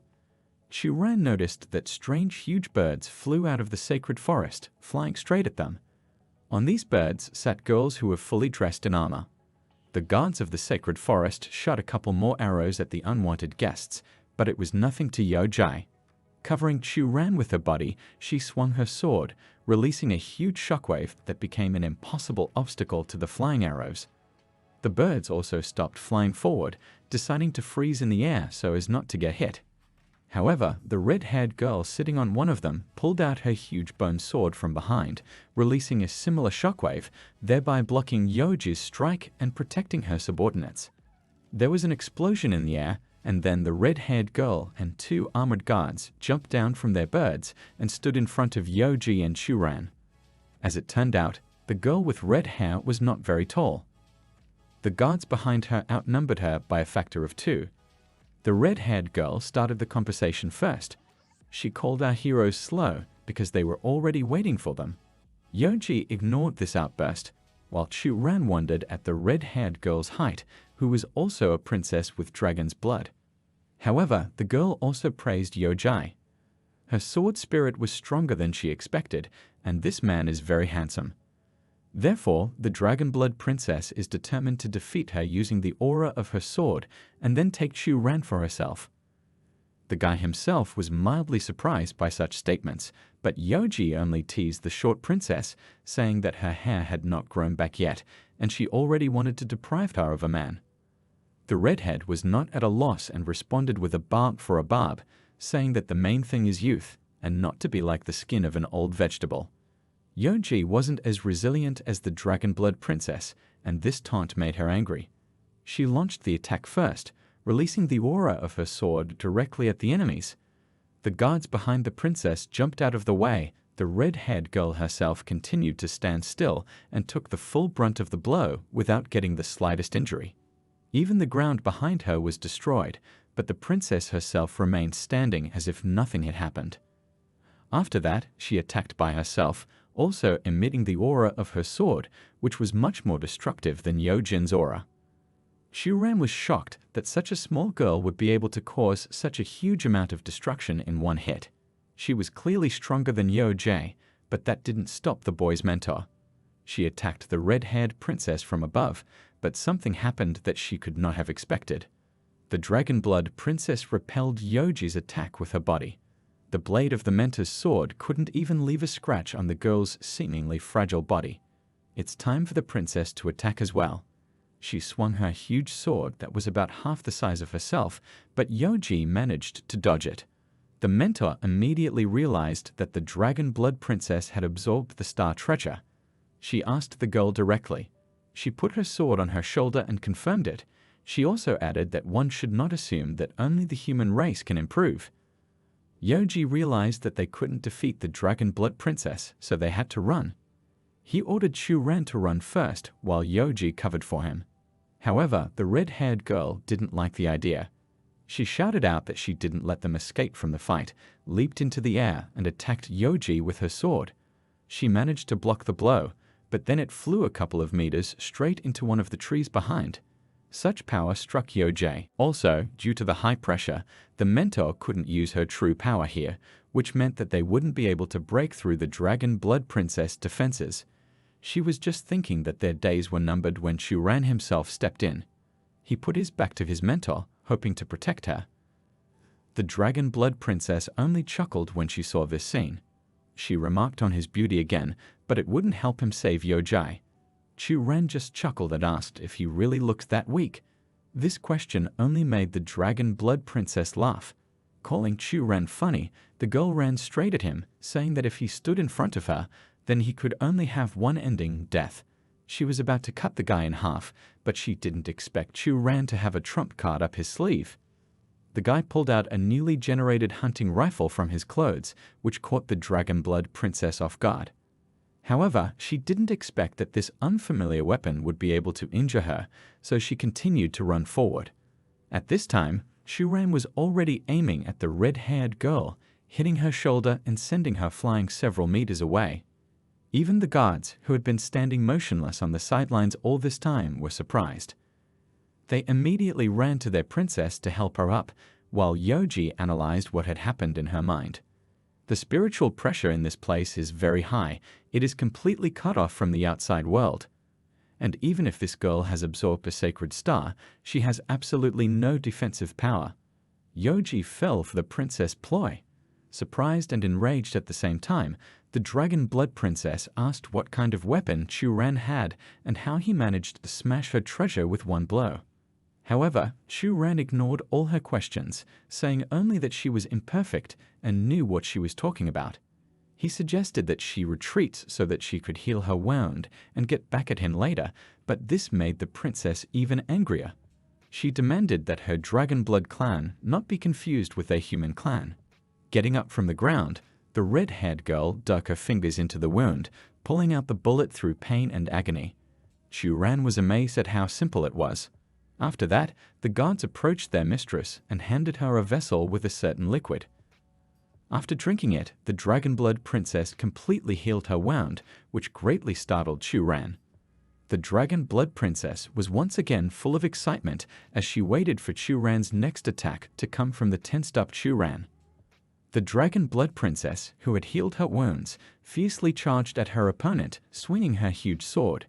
Chuan didn't expect such speed from the red-haired girl and was quite surprised, which caused him to hesitate and let her get close enough for the princess to cut his hunting rifle in half. She yelled furiously that she wasn't going to let Chuan use her artifact again, but this time the guy didn't hesitate and generated a grenade, immediately throwing it into the air. However, the projectile was instantly cut in half by the Dragon Blood Princess. It was a distraction so that Chuan would have time to activate another grenade, which emitted a huge column of smoke. The Dragon Blood Princess mistook this move for an escape attempt, which she didn't like very much. She shot a few red rays of aura towards Chuan. They swept away absolutely everything in their path and cut trees in half, flying away into the distance. The Dragon Blood Princess was wondering how Chuan would be able to escape from such an attack, and she continued to launch powerful clots of aura in his direction. They were getting stronger and stronger each time. The entire battle was also watched by Yoji, who couldn't believe the strength of their enemy and her own disciple. The Dragon Blood Princess temporarily stopped her devilish bombardment to say that she saw Chuan using something to block the energy of her dragon sword. A second later, she saw everything with her own eyes and was very shocked. Chuan's body was covered in a golden coating and became as hard as steel.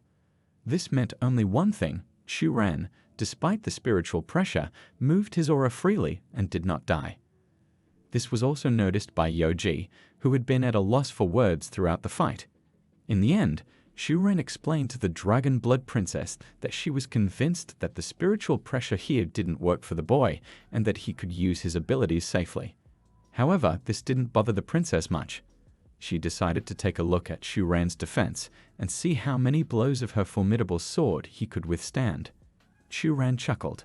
His magic powers really won't be able to withstand many blows, however, as the Chinese writer Luke Sin didn't say, if you don't have enough mana, then take a kalash. With that, Chuan generated an AK-47 in his hands, starting to wash the Dragon Blood Princess down with a hail of bullets.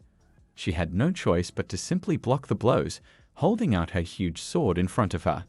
Its size came in very handy red-haired girl. Meanwhile, the guards who finally decided to help their princess threw their swords at Chuan, the damage from which he managed to absorb with the help of magic protection. The Dragon Blood Princess, who had been hiding behind her huge sword until now, was shocked by what she saw. Chuan defended against the guards' sword throw by once again using defensive magic and turning his skin golden. He calmly took the sword away from his sword and, with a sudden change of emotions, started shooting into the air, shouting furiously about how his enemies had acted unfairly. The Dragon Blood Princess, whose face was gradually covered in her green blood, decided to ask directly if Chuan was actually able to use real-life force in this place. The guy, grinning, confirmed this by reactivating his defense and suggested that the red-haired girl try to attack again if she did not believe in his words. However, the Dragon Blood Princess decided not to push her luck. Noticing that there was something special about this man, she jumped on a huge griffin that was already flying towards her, leaving her sword on the ground. The guards followed the example of their mistress and jumped on their griffins, after which the three of them flew into oblivion, but the Dragon Blood Princess promised Chuan that she would come back and take revenge on him for this duel. The guy himself did not expect such a turn. He thought it was supposed to be a life and death battle, but his opponent simply ran away. Yeonja guessed that the Dragon Blood Princess might have been frightened by Chuan's ability to use true life force. The guy relaxed and called his opponent cowardly, seeing no reason to be afraid of the life force. After seeing the sword that the Dragon Blood Princess left behind, Chuan noticed that the sword looked very valuable and he might be able to keep it for himself. At this time, Yeonji, who had regained some of her strength after the battle, told Chuan that the spiritual pressure here was caused by the heavenly barrier formed during the creation of the world. And no matter how high your cultivation level is, there's no way around that pressure. However, in her mind, she also noted that there are exceptions to this rule. A great Buddha or an ancient mythical animal, embodied by the heavens, is able to resist the barrier and does not feel pressure. Chuan replied that perhaps he was special. He touched the sword so that the system could scan the weapon. When the system finished scanning, it asked its host to contribute 1% to the research of new biological types, for which Chuan will receive a reward. The guy did as he was advised by the system, for which he received a reward. Its status has been restored, and the cooldown time has been reset to 0. He also received a new skill, the power of the Tiger Celestial. Now, Aowumeo is able to absorb the remains of higher beings and, thanks to this, mutate. Chuan summoned his loyal tiger cub and was asked to demonstrate a new skill. As he obeyed, he glanced at the Dragon Blood Princess' discarded sword with great appetite. It opened its surprisingly large mouth and began to eat the weapon. After a few seconds, there was nothing left of the sword. Chuan was shocked. He didn't think Aowumio's skill worked like this, but he didn't have time to deal with it. Yeonji called out to her disciple, asking what he was messing around with. He quickly hid Aowumeo inside the system, then asked his mentor what they were going to do next. Yeonji replied that before they could figure out their plan, they should first get the Sky Star. After a while, they were already in the middle of this forest, right next to the tree where the heavenly stars grew. It was the first time Chuan had ever seen such a huge tree, which seemed to stretch all the way to the clouds. Chuan was curious about how this tree could grow so big, but he didn't get an answer to his question. Yeonji touched the tree, then a sphere descended from the highest branches towards them. As it turned out, they were very lucky. Venus suddenly turned out to be a metal celestial star. However, Yeonji also noticed that on the way here, they'd no longer encountered the Dragon Blood clan. This may mean that they are waiting for a trap, and they should be careful and need to hurry. Chuan asked where they needed to hurry, but when she didn't get an answer, she grabbed him by the scruff of the neck and walked inside the sphere. Their clothes were left outside. They were completely naked. Chuan was very confused by this turn of events, when suddenly Yeonji clung to him and asked him to be patient for a while, after which they were both enveloped in incredible pain. Everything was engulfed in starlight. The Sky Star was gone. She was absorbed in Yeonji and Chuan. However, for some reason, the guy was covered with a crust of stone. Destroying it from the inside out made him feel disgusting. However, his appearance has changed. His hair was longer and his features coarser. Yeonji, while putting on her clothes, explained to her disciple that it was because of his poor spiritual resistance. Without the heavenly star to help him temper his resistance, his life force would still be at the first level of key refinement. She also added that although the origin of male cultivation is common, a reincarnation like Chuan's is very rare. The guy, after finally destroying his stone dungeon that enveloped his body, replied that the cultivation of immortality does not only depend on the source. No matter how good it is not a guarantee of victory. After checking his system, Chuan was surprised to realize that all of his attributes had doubled, except, oddly enough, his intelligence. Even his skills were given an extra boost. His thoughts were interrupted by Yoji, who warned her disciple that for his next cultivation, she would have to make her disciple a little uglier. This surprised Chuan quite a bit. He asked if growing up beautiful was really a problem for him now. However, everything turned out to be much more prosaic.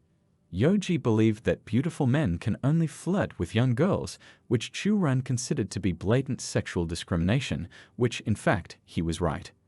However, their argument was interrupted by an unexpected earthquake. Soon, huge bones grew out of the ground, trapping Chuan and his mentor inside a kind of bone dungeon. This was the Dragon Blood clan's trap. A whole horde of armored warriors surrounded our heroes, their bows ready. Among this huge army, there was also a girl in a beautiful outfit, with the Dragon Blood princess standing next to her, pointing at Chuan, claiming that he was the one who broke her body. This girl was the Dragon Blood queen. Chuan, confused, asked the princess to choose her words, because her words were ambiguous. The Dragon Blood queen blamed the unexpected guests for injuring her daughter, and also dared to steal the Sky Star belonging to their clan. She ordered arrows to be fired at them, but they were all repelled by Chuan, who used the peak-by-peak defensive technique to shield his mentor. All the arrows that hit the guy's body broke in half and did not cause any damage to him. Thanks to the recent boost, Chuan didn't even feel the touch of those arrows. Yoji released an aura from her sword, trying to destroy the bone cage, but there were runes inscribed on them that absorbed the sword's aura as soon as they touched it. The Dragon Blood Queen has ordered the humans to surrender, and then she will spare them, otherwise they will die. The princess continued to dream about Chuan, wanting to turn him into a big bird for riding. Angry, Chuan generated an AK-47, just like in the previous battle, and fired a hail of bullets at the warriors. The queen and princess were protected by heavy shields, but Chuan did not hesitate and threw a grenade at them, which immediately detonated. The infuriated Dragon Blood Queen ordered her subordinates to ring the bell to summon the sacrificial spirits. She wants them to consume the souls of these people. A huge shadow stretched out over the sacred forest, dwarfing even the huge tree in the center of the thicket. Then, as if out of nowhere, a light mist began to appear. Chuan and Yoji tensed up. The enemies didn't look calm either. Quite the opposite. They were afraid. The Dragon Blood princess was already begging Chuan to surrender, and then he would be spared. Otherwise, he will face a painful death from the Soul Stealer, from which there is no escape. However, her mother, the Dragon Blood Queen, decided not to encourage her daughter. The sacrificial items are already laid out on the altar, which means that neither Yoji nor Chuan can be saved from the Soul Stealer. The Soul Lord was getting closer and closer to the tree. Chuan asked his mentor who it was. In the sky, behind the storm clouds, a huge dark silhouette appeared. Judging from it, the Soul Stealer should be at least the size of a huge tree in the middle of the forest. Yoji told her disciple that the Soul Stealer is the protector of the Dragon Blood tribe and is supposedly a powerful ancient mythical animal. The huge silhouette got even closer. It seemed to be directly above them. A huge wind rose from his landing on the ground. However, when the Soul Stealer descended, it wasn't a huge, majestic creature at all. It was a small red bird that Chuan thought was a small chicken. The Soul Stealer was outraged by this audacity and demanded the guy to get down on his knees and admit his guilt, but he only continued to sarcasm. He boasted that since such a little boy was called the king, he was a real deity himself. To play his part, he even asked the Soul Stealer to kneel before him. However, the divine chicken only brushed him off, calling Chuan nothing compared to the great him. Chuan ignored the Soul Stealer's attack, suggesting that Yoji should tame him as a pet. This greatly angered the divine chicken king. He decided that Chuan only deserved to die, so he flew up and let out a huge amount of purple flames. Chuan and Yoji were completely engulfed in this fire. At this point, a system alert was triggered. She notified Chuan that a true spirit energy attack had been made and the system was being recharged. Chuan noted that the Soul Stealer was indeed capable, and he wondered if he could use his true essence to ignite a flame here. He also wondered why the fire was so cold. The Soul Stealer was unpleasantly surprised. He furiously called Chuan a cretin and an idiot. The guy responded with an insult to the insult and asked his mentor what kind of flame it was. Yoji replied that the fire of the soul is the fire of hell, using bad karma as fuel. Once a person uses it, they can never get rid of it. Chuan decided to clarify what his mentor meant by bad karma. Yoji replied that not only bad actions are considered bad karma, but even evil thoughts are considered bad karma. Faced with such a poisonous fire, even the Buddha himself would have to retreat. Chuan was glad that he was able to fend off this fire, but the soul stealer replied that it was just that the guy was an idiot and didn't have a brain. This angered Chuan, and he started trying to catch the smug chicken, but all his attempts were futile, and the soul stealer continued to gloat. Yoji was watching this performance when she suddenly noticed that there was a piece of soul fire left on her finger. Chuan looked back and saw that his mentor Yoji's finger was burning with soul fire, so he immediately ran to her and tried to extinguish it, but the fire only increased, and soon Yoji's entire hand was covered in soul flames. This may indicate that as soon as Chuan ran up to her, she was filled with bad thoughts. The soul stealer, lazily sunbathing in the bright sun, suggests that they do not waste their energy and wait until Yoji is fried to a fragrant crust, because they still will not put out this fire, no matter how hard they try and what they do. The chicken also suggested that they burn themselves so that the soul stealer could enjoy the show, but his words only made Chuan a little angry. He once again generated an AK-47, launching a hail of bullets at the divine chicken, ordering it to remove the soul fire from its mentor. The bullets hit right on target. The stunned soul stealer fell to the ground and quickly regained his senses. Asking Chuan how he dared to attack the Chicken King himself, but the guy ignored his accusations and questions and put the barrel of the machine gun directly to the chicken's forehead. He tried to blackmail him by ordering him to put out the fire on his mentor Yoji, otherwise Chuan would put a whole magazine of bullets in his forehead. However, unexpectedly for the guy, the chicken transformed and became a huge pumped-up cock. Compared to him, Chuan was a bug. The soul stealer was 3 times bigger than the guy. The divine rooster struck Chuan with its heavy fist, then immediately kicked out, pushing Chuan away and knocking him out with the submachine gun. Chuan flew into the nearest wall. Some of the soul stealer's feathers were left on it, flying around. After catching his breath, Chuan asked the chicken if he knew about military ethics. This question only confused the divine rooster, who was about to cut the guy's face with his sharp golden claws, but Chuan managed to use the peak after peak technique. Thanks to the heavenly star, Chuan's techniques, including this one, became stronger, causing him to hit the rooster's chest before it could attack. The soul stealer was shocked that some guy managed to use true essence in this place.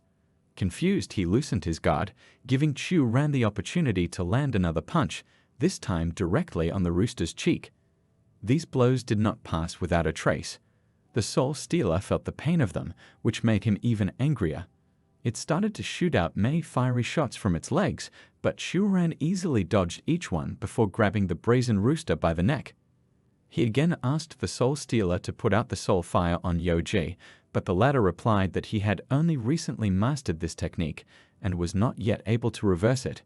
Hearing this, Chuan was distracted by his mentor, who continued to blaze with pink flames. Taking advantage of the moment, the Soul Eater immediately got out of Chuan's grip and tried to escape. As he flew away, he once again called the guy an idiot, adding that soul fire is the power of the Great Tao. Even if the Buddha himself arrives here, it will be impossible to change anything. Only death awaits Yoji. However, Chuan wasn't going to let go of the soul stealer so easily. Once again generating an AK-47, he began his bombardment, but this time the divine chicken dodged every shot. Chuan ran out of ammo at a very bad time. He tried to take the soul stealer on Slibo and challenge him to a one-on-one battle, but the cowardly creature only laughed at him, saying that he would fight him if the guy managed to destroy his cage. Chuan threw a punch at the cage in a rage, but not even a crack appeared on it. The soul stealer continued to sneer at the boy. As expected, this cage is created from the remains of dragon bones, which makes it not so easy to destroy it. Suddenly, Yoji called out to her disciple. Turning around, Chuan was intimidated. His mentor was completely covered in pink flames.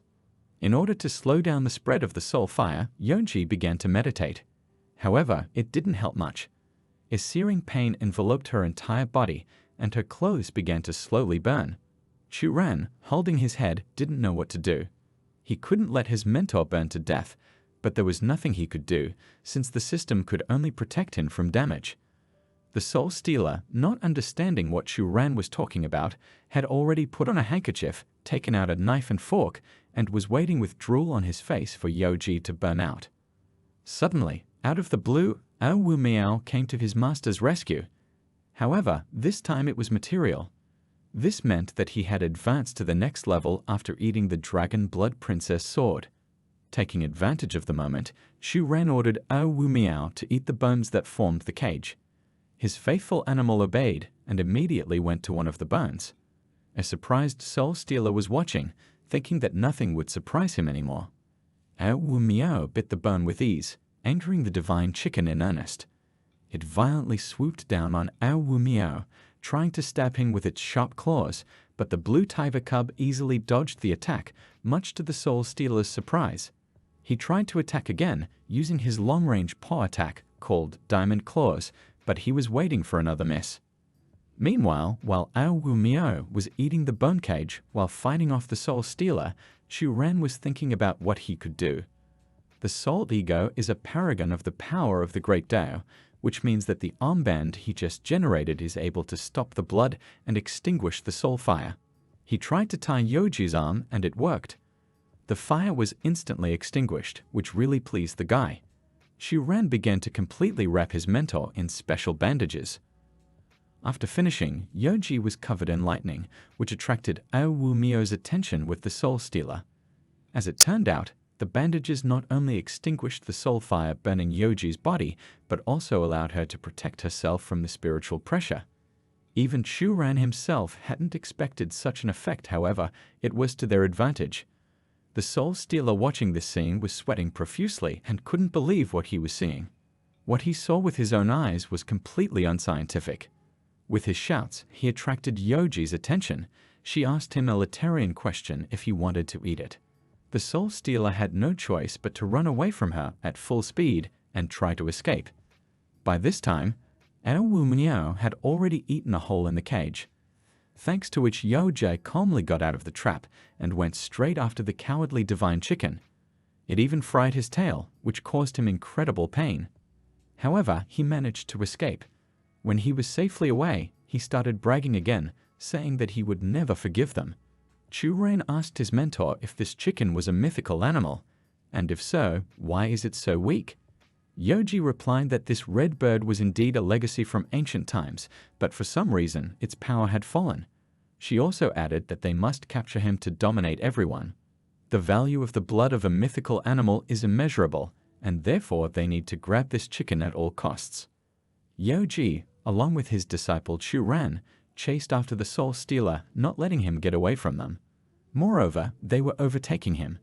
When Yeonji was directly above the Soul Stealer, she released a huge bolt of lightning, which, unfortunately, the mythical animal managed to dodge and hit the ground, leaving a huge crevice in the form of a cross.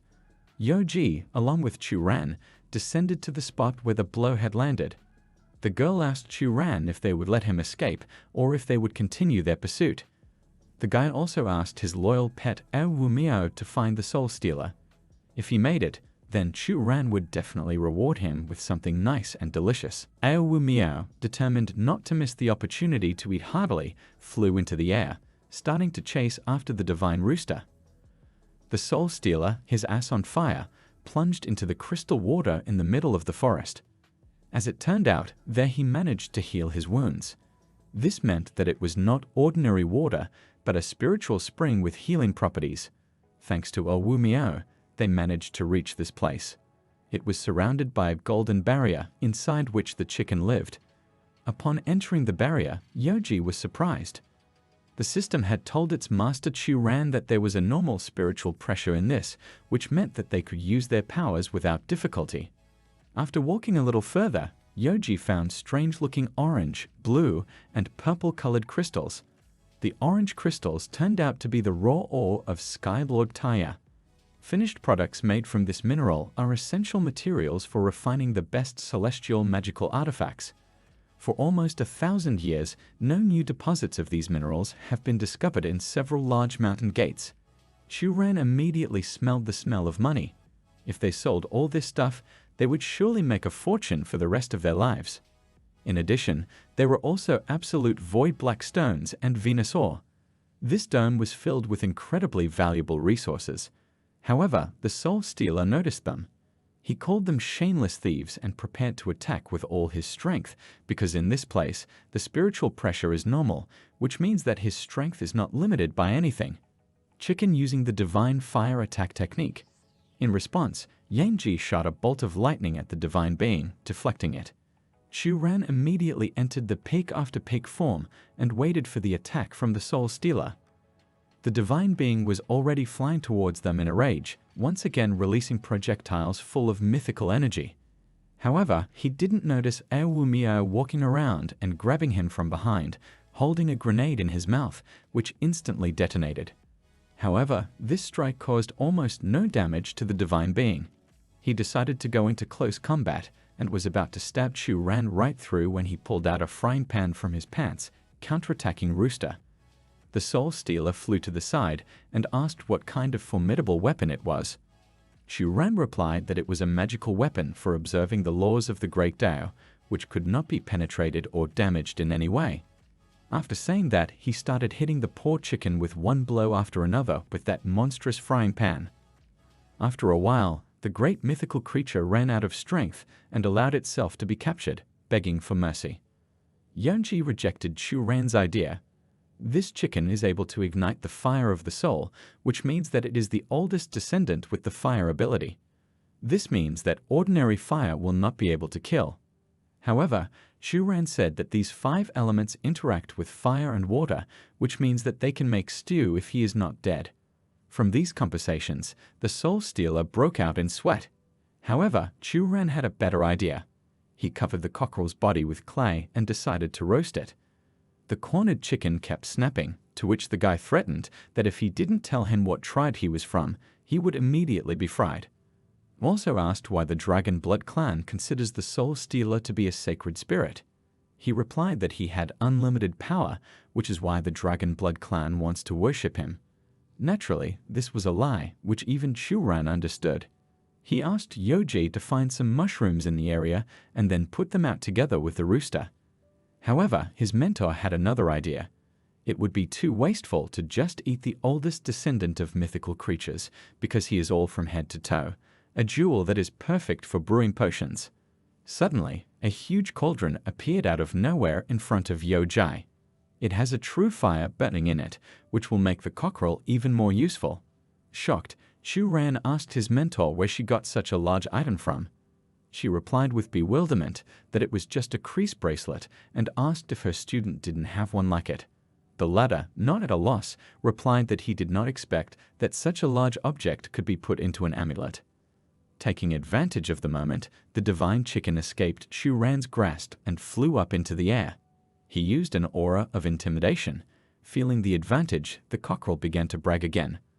After all, he lives 10,000 years longer than they do, and fighting creatures like him can make people want to die themselves. However, Chuan's chicken technique didn't work, which made him quite shocked. After making one big jump, Chuan once again hit the mythical creature with the frying pan, telling it that its negative techniques didn't work for it. Deciding not to delay any longer, he opened the cauldron and threw the divine chicken into it. He began to beg for mercy, telling the guy his real story. As it turns out, he belongs to the Zhu Kui Red Bird clan. Thousands of years ago, he was chased by the human race, keeping up with the immortals. He was forced to flee to this place, and only in recent decades has he managed to recover from all the injuries. His bloodline allows him to use true essence techniques equivalent to the power of the human foundation. Such power impressed the Dragon Blood clan, which was why they considered it a sacred animal. Chuan was disappointed by this story. What they considered to be a sacred animal was just a dummy, but Yoji was satisfied with this, because just one drop of the red bird Zhu's blood can make a person immortal, allowing them to cultivate a rare genius.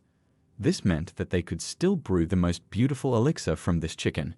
Satisfied, Chuan put the poor chicken back into the cauldron. The latter, with tears in his eyes, desperately asked him to let go, but the only thing he was allowed to do was say the last words.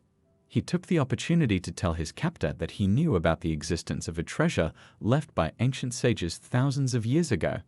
If they let him go, he might lead them to him. This option suited Chuan perfectly. Oddly enough, the divine chicken actually led them to something. They were standing at the entrance of a huge cave that Chicken had said had a treasure hidden in it. Yoji urged her companions on. After all, it had already been a full day since they entered the secret realm. If the demons really attacked the mountain gate, then perhaps a full-fledged war had already begun outside. However, Chuan didn't really listen to his mentor. He continued to mock the poor chicken, threatening to slowly simmer it for several months if it dared to lie to them. Then, using the poor animal as a lantern, they went inside, where they found statues of unknown people placed around a strange ancient portal. Chuan immediately recognized the structure. Yoji also noted that it wasn't surprising that the spiritual pressure in this place was normal. This meant that someone had already opened this portal a long time ago, and the 10 generations of Yao Mountain sect masters who were able to balance the spiritual energy of the place with thousands of years of power sources should have long had the ability to reach the heavens. Then Zhuk, a descendant of the Red Birds, intervened in the conversation, demanding to be released, for which he would take them to the treasure. However, Chuan only sneered, saying that they had only reached the portal, not the treasure. So he's in no hurry. He also decided to have some fun, starting to spin the poor chicken with great speed, which he clearly did not like. After passing through the portal, they appeared in a similar place, but now there was only a huge cane covered with a transparent barrier. Chuan immediately flew into a rage, thinking that the chicken had deceived them, but the latter, even more angry than the guy, explained to him that this was not an ordinary stick, but a divine weapon of the heavenly class. Shaixin, the person who chased after him, used this weapon to suppress his power. However, Chuan didn't even understand what a heavenly weapon was. After he finally let go of the chained chicken, the latter told him that weapons and treasures are divided into 4 levels. 2 of them are heaven and earth. The heaven level was much more powerful than the earth level, and the most outstanding weapon of this type could be called a divine weapon.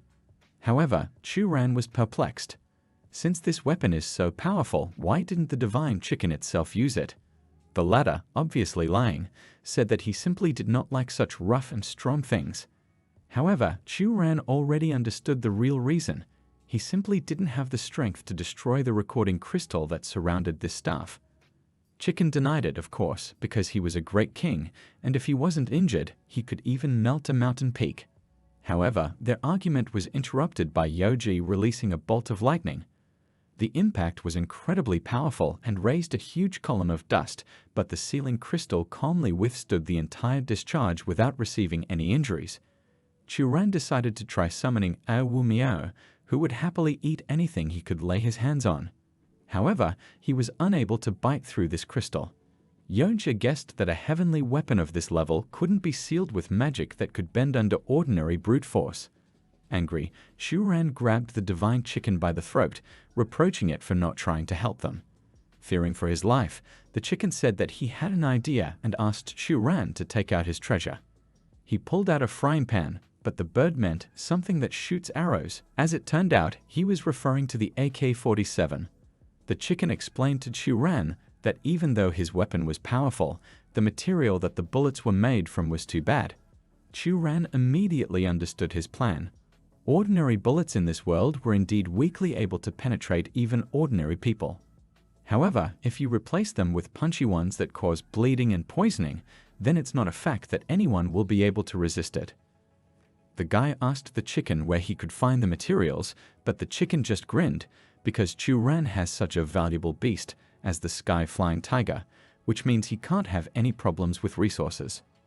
Chuan initially didn't understand that the sky-swallowing tiger was Wu Miao and even asked again. Yoji, who happened to overhear their conversation, was surprised that her disciple had such a rare creature.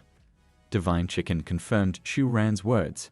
This is truly the heaven-swallowing tiger of heaven. However, this information was not enough for the guy. He didn't even know what the heaven-swallowing tiger was capable of and asked Yoji about it. She replied that his pet was an ancient spirit beast that ate ore or the remains of other spirit beasts. After the raw ore is eaten by this tiger, it will immediately be processed into extremely pure ore, and it will immediately be processed into the best quality metal. Suddenly, Ao Wu Miao's stomach rumbled. After flying away from its master and moving behind the ceiling crystal, it landed on the ground, starting to glow. After a while, a huge pile of shining golden-colored pebbles was formed under it. Chuan immediately knew that this was the refined material that his mentor had told him about. Yoji, on the other hand, took a closer look at the mysterious stones and realized that they were first-class dragon gold, which was apparently obtained after eating dragon bones. Divine Chicken supplemented her words by saying that dragon gold is an incredibly sharp and strong substance. Yoji immediately realized that this was a perfect material for Chuan's bullets. She gave her disciple one piece, then took the rest of the pile for herself. Chuan was pleased with their discovery. After a while, the Divine Chicken used the soul fire to melt a piece of dragon gold and shape it into the desired shape and gave it to Chuan. The latter placed it in the machine gun, aimed at the ceiling crystal, and pulled the trigger. The bullet instantly flew out of the muzzle and, when it came into contact with the crystal, formed a not weak explosion which raised a column of smoke around. Yoji pointed out that even a Jindang-level cultivator couldn't block such a strike. In the future, if someone dared to challenge his level 2 cultivation skill, he would regret his choice. Chuan immediately asked his mentor for more material for these beautiful bullets, but Yoji's greed would not allow her to give her disciple even a small piece of dragon gold. Chuan, of course, tried to challenge this. After all, this material was refined by his heavenly swallowing tiger, which means that at least half of the material should go to him, but Yoji took advantage of her status as a mentor and kept everything for herself.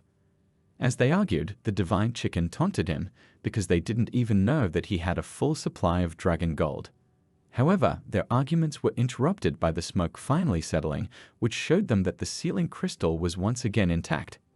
Chuan couldn't believe what he was seeing and fell into a rage and shock at the same time.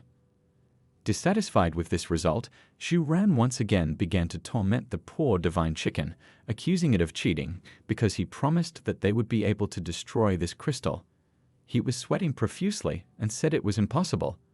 According to his calculations, there was no way the crystal could survive. Suddenly, the ground shook under their feet, and huge cracks appeared on the floor from the crystal, which even made our heroes afraid for a moment. However, after a few seconds, the Divine Chicken was already bragging about its precise calculations. The ceiling crystal fell sideways, along with the cane inside, but it was still intact. Chuan wondered how they would manage to take this colossus, since it weighed at least 9 tons. Yoji suggested that they leave it here, since no one else knows about this place. In addition, they need to return to the mountain gate and deal with all the demons. Suddenly, Chuan noticed that the crystal had a tip at its end. Remembering his high school physics curriculum, he pulled a frying pan out of his pants and slammed it down with all his strength. It was instantly covered with cracks, after which the entire ceiling crystal shattered, and the cane began to glow with a golden color. This destruction caused a shockwave, which caused Yoji and the chicken to also notice what had happened. The cane was engraved with Ling Yang. Chuan had heard the name somewhere, but he couldn't remember where. When suddenly, the cane began to shrink, becoming to match the growth of the guy. Yoji asked her disciple how he managed to break the ceiling crystal. Chuan happily began to tell his mentor about the physical principle of Rupert's tears and the internal tension of objects, but Yoji had long since stopped listening to him, slowly walking towards the cane. When it touched the weapon, it instantly threw the woman away, releasing a small drop of energy. The Divine Chicken explained to the people that the heavenly divine weapon only recognizes its master and will never submit to mere mortals. Deciding that he was the true owner of the weapon, he affectionately hugged him, after which he received an incredibly strong electric shock, which even caused smoke to rise from the chicken. Chuan, meanwhile, was scanning the cane. The system reacted very unexpectedly. Upon discovering such an important item, according to the rules, it unlocked Chuan's main quest. Its main goal was to collect enough information about the world, including biological samples, the structure of space and objects. As a reward, he will get the opportunity to open a world shuttle, thanks to which he will be able to return to his original world. At the moment, his mission is 5% complete. However, if Chuan doesn't complete at least 1% of this value every week, then the system will be forced to issue him a penalty. If Chuan missed completing the scale for 3 consecutive weeks, then he would be wiped off the map. The guide realized with displeasure that he would have to become much stronger than he is now in order to complete the main quest, and therefore he needed the staff. He touched it, but the weapon resisted. Yonji ordered her disciple to retreat because this weapon would burn him to death, but he didn't listen. He activated the peak-by-peak technique and held onto it all the way to the end. In the end, it was completely surrounded by golden flames, after which an explosion occurred. Chuan, after unsuccessfully trying to control the staff, flew to Yoji's feet. His mentor, looking at the weapon, was horrified. It was held in the hand of a certain man in snow-white clothes and silver long hair. The divine chicken was terrified. This person had been sealed for 10,000 years, but he still hadn't dissipated. Yangji wasn't amused either. She could sense an incredibly strong aura from this man, several times her strength. Chuan, recovering from the blow, asked the man who had suddenly appeared who he was and why he had stolen his stick.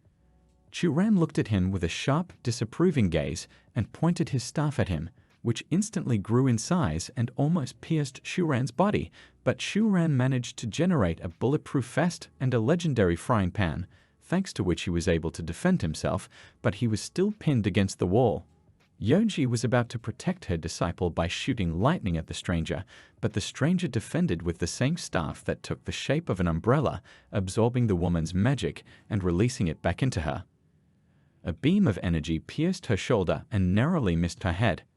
Thinking that he had defeated his opponents, the man started to brag about his abilities when suddenly a pile of grenades of all kinds appeared under his feet. The stranger was clearly not expecting this. There was an explosion of great force which distracted the man. Meanwhile, Chuan grabbed his mentor and headed out of this cursed place. As he ran, he kept blaming the divine chicken for everything, believing that it was all his plan to unseal this stranger so that he could kill them both. However, he only called him an idiot because this was the same person who had chased him 10,000 years ago, and now he wasn't even able to escape from it, so there was no point in him opening it. They had already seen the exit of the cave when suddenly a huge beam of energy was released from its depths. Soon, the same man who couldn't let them leave so easily got in their way. After activating the peak-by-peak technique, Chuan announced that he wasn't going to hide. After generating his trusty skillet, he tried to attack the man, but was once again prevented by the staff, which took the form of a hand and grabbed Chuan. The stranger asked Chuan how he dared to attack him, but Chuan took advantage of the moment to summon ultimatum and order him to bite the man. He unconditionally obeyed the order and bit the man right on the head. In an attempt to get rid of the heavenly tiger, the stranger released Chuan, who changed his mind about a no-escape battle, split up with the divine chicken, and began to run away from this place as quickly as possible. Ling Yang, who was angry at such a brazen trick, still managed to grab the agile little tiger cub and throw it on the floor, bleeding profusely, after which it disappeared. After this, he couldn't let Chuan escape. His staff once again began to change shape. This time it took on the shape of a circle, which instantly grew wings and soon combined with its master Ling Yang to form huge wings on his back. As he flew into the air, he could clearly see where his enemies were running to. He decided to deal with Chuan first. He immediately caught up with him, which Chuan felt when he asked him why he was following them. The divine chicken flying nearby once again called the guy an idiot, explaining that any negotiations were pointless right now. At this time, Ling Yang pointed his finger at Chuan, and a golden ray came out, piercing first Chuan's back and then his heart. He couldn't run anymore, which caused him to fall to the ground, flying an extra couple of meters away. Thinking that Chuan was dead, he left Yoji, warning her that he would deal with her later, and now he had to finish his 10,000-year task and grab the divine chicken. The teacher immediately ran to her dying disciple, thinking that his days were numbered. However, he still had a trump card up his sleeve. After surreptitiously generating a first aid kit, he handed it over to Yoji to heal him. At this time, the divine chicken was fighting with Ling Yang. Fireballs and beams of light flew in all directions. The divine chicken deftly dodged Ling Yang's every attack. When he got close enough, he tried to ram him, but nothing good came of it. He received a savory blow to the skull with his staff, then fell straight towards Yoji with Chuan already fully healed and tore a huge hole in the ground. When I got out of it, I couldn't believe my eyes. Yoji, along with Chuan, didn't just survive Ling Yang's strike, but they weren't injured at all. This kind of reaction even made Chuan feel a little amused, but right now they didn't feel like laughing at all. As it turned out, Chuan was able to beg Yoji for all the dragon gold she had. He asked the divine chicken to transform them into bullets, otherwise they would all be finished. He silently agreed. While the chicken creates bullets, Yoji and Chuan must distract Ling Yang. As they finished discussing their plan, they felt Ling Yang land behind them. He chuckled, admitting that they were pretty tough guys. Alert, Chuan gave Yoji special pills that temporarily increase her combat power. She swallowed several of them without further ado and immediately felt a surge of strength. As it turned out, the higher the cultivation level of someone who took these pills, the better the effect of them would be. Watching this, Ling Yang became interested in these pills. He considered these pills, generated by Chuan, to be special pills that raise the strength of the Yuanian stage to level 2 Yuanian strength, so he agreed to spare them if they told him their recipe. Naturally, they were not satisfied with this option, and Yoji and Chuan prepared for a heated battle. Yoji took to the air to attack, but Ling Yang stated that even if their cultivation level was above average, it didn't mean that they would be able to defeat him. He held out his staff, which instantly grew to the size of the same huge tree that they had encountered in the Dragon Blood Clan spiritual forest, covering Yoji and Chuan with it and intending to crush them. The huge staff fell to the ground, causing huge destruction and an earthquake. Its size is several dozen times that of ordinary trees, but Yoji and Chuan easily dodged it, thanks to Yoji's ability to fly on the lightning bolts she summoned. Chuan, watching this strike from the air, noted that it probably would have turned them into mincemeat if it wasn't for the abilities of his mentor Yoji. The divine chicken also flew after them, blaming mortals for ruining his entire life and holding a submachine gun magazine in his hand. Chuan demanded that he not put all the responsibility on them.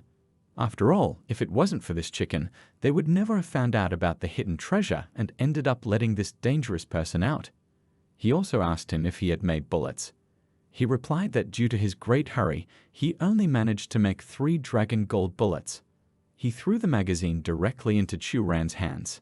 He immediately inserted it into the machine gun, preparing for battle.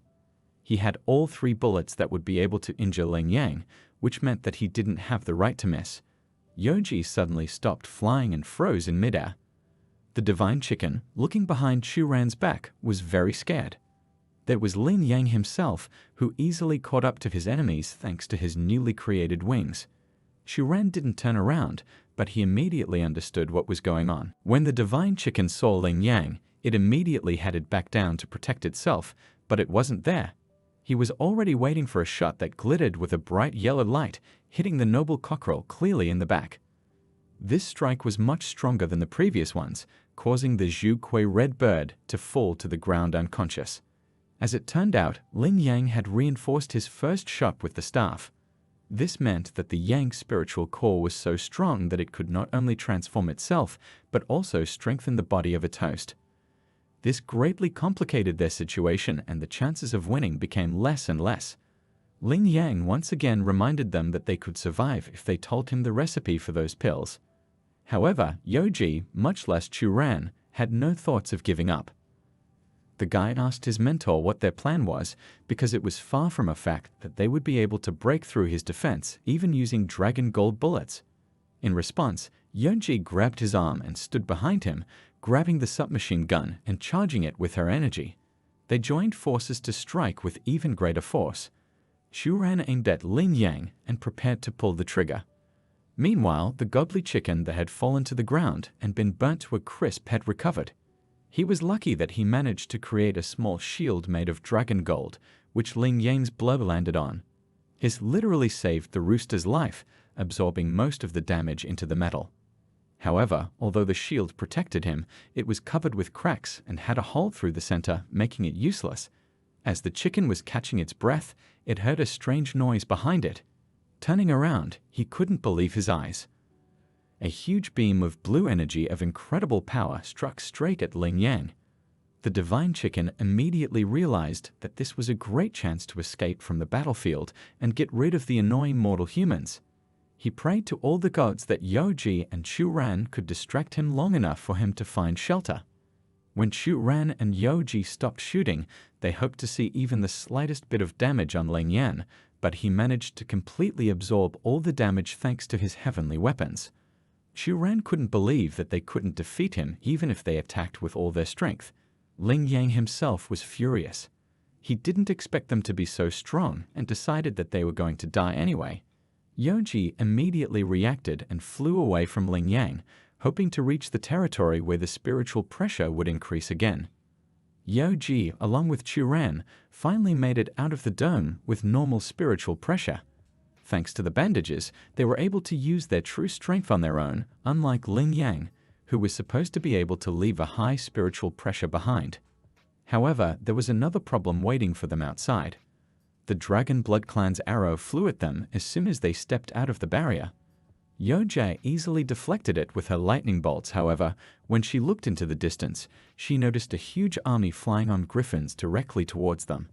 The Dragon Blood Queen had been waiting for them all this time.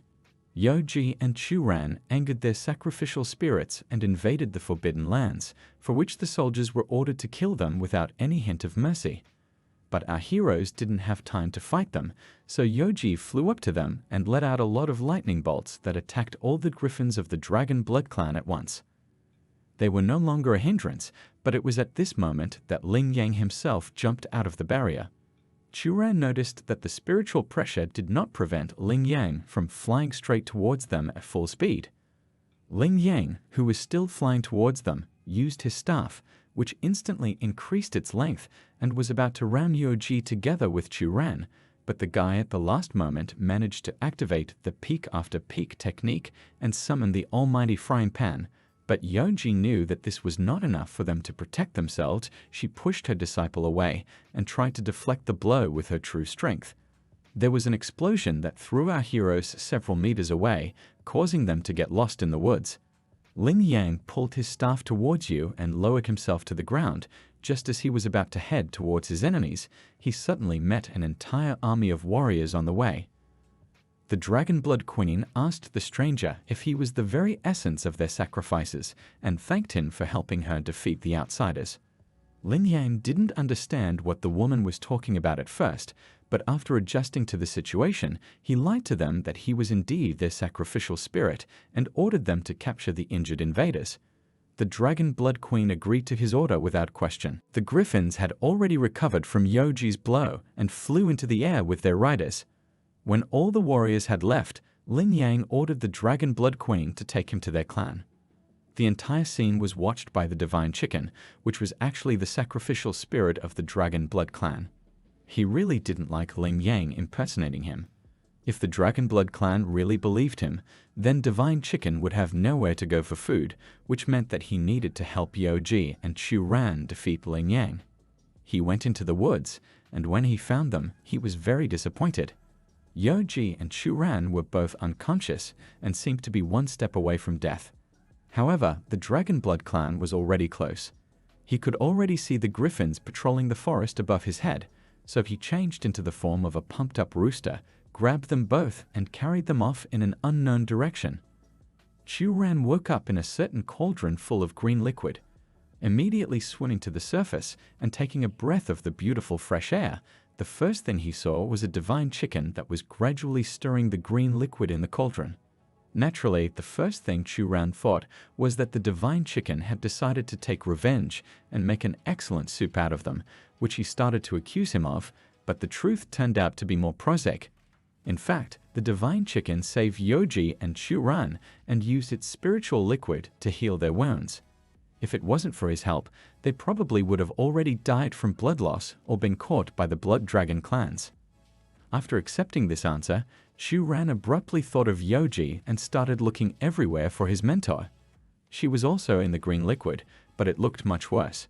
Despite the chicken's spiritual liquid, there was still a huge hole in Yoji's chest. As it turned out, she was hit twice by the spirit rod, and its immortal energy seeped into her wound like poison, destroying her life force and preventing her from healing. The divine chicken gave Chuan some terrible news. He believes that now her spirit will not be able to heal injuries and her body will soon collapse. Chuan didn't have enough spiritual balance points to buy another first aid kit either. Unfortunately, he saw only one solution to this situation. He swam over to Divine Chicken under the pretense of having something to discuss with him, then pretended that Ling Yang had found them and was already behind him. When the poor naive bird was distracted, Chuan hit it in the face with his indestructible frying pan to knock even a drop of blood out of it. His plan was successful. There were a few drops of blood left in the pan. After activating the system, he started scanning it, thereby increasing the completion rate of the main quest by 1% and received a reward for this. He was completely healed and also received 100 spirit points and one certain ant point. Chuan guessed that it would allow him to fly just like a divine chicken. By the way, he was already flying towards Chuan at full speed, activating the soul fire and intending to kill him for being so impudent and ungrateful. However, he stopped abruptly when Chuan handed him the same pills that he had once given Yoji as an apology. The divine chicken accepted this generous gift and forgave its abuser. After a while, Chuan bought a first aid kit and bound up all of Yoji's wounds, so his mentor came to her senses and tried to understand what was going on. Chuan explained to her that she was on the verge of death, but now everything is fine. Suddenly, Yoji started to feel a terrible pain in her chest. It was an immortal power that leaked out after being struck by a heavenly weapon. Divine Chicken thought that this was the end for her, but Yoji herself didn't agree. She pushed the chicken away with a small bolt of lightning, much to Chuan's surprise. He asked her what she was trying to do, after which she replied that she knew a way to neutralize the immortal force, but for this she needed his help. The latter of course agreed, after which Yoji immediately kissed and hugged him, sinking to the bottom of the cauldron. Yoji and Chuan were still inside the cauldron full of green liquid, but for them it was as if everything was enveloped in a white bright light. Yoji was sitting naked on the lap of her equally naked disciple, asking for help to fight the immortal power by following the spiritual practice she had just taught him. Chuan agreed, after which they kissed again. Immortal Chicken, however, didn't understand what was going on, so he thought that even at this time, they'd found time to flirt and demanded that they control their feelings and take on Ling Yang. Soon, Yoji felt more beautiful than ever. She was full of strength, unlike Chuan, who had lost all of his strength. Apparently, Yoji had simply drained his strength to heal herself. However, the poor guy didn't receive even the slightest praise. Instead, he was kicked in the face for lying down for a second. Chuan noted that he had given up all his strength and only received a kick. It was just a tool in someone else's hands, which made Yoji chuckle, but she didn't deny it. Suddenly, a plane appeared in the air directly above them. Chuan immediately knew that this was the bounty airdrop, but only he himself had seen it. He could tell by the fact that Yoji was wondering where the noise was coming from. Dropping the box to the ground, the plane disappeared as suddenly as it appeared. Chuan immediately walked towards him, which Yoji noticed and also followed him. As soon as the guy touched the box, it began to disappear, and in his hands there was an OPA. He wondered how powerful these weapons would be when combined with the golden dragon bullets. Yoji asked her newbie why he hadn't shown this magic weapon before, to which he made up an excuse in a hurry, saying that it was only recently developed.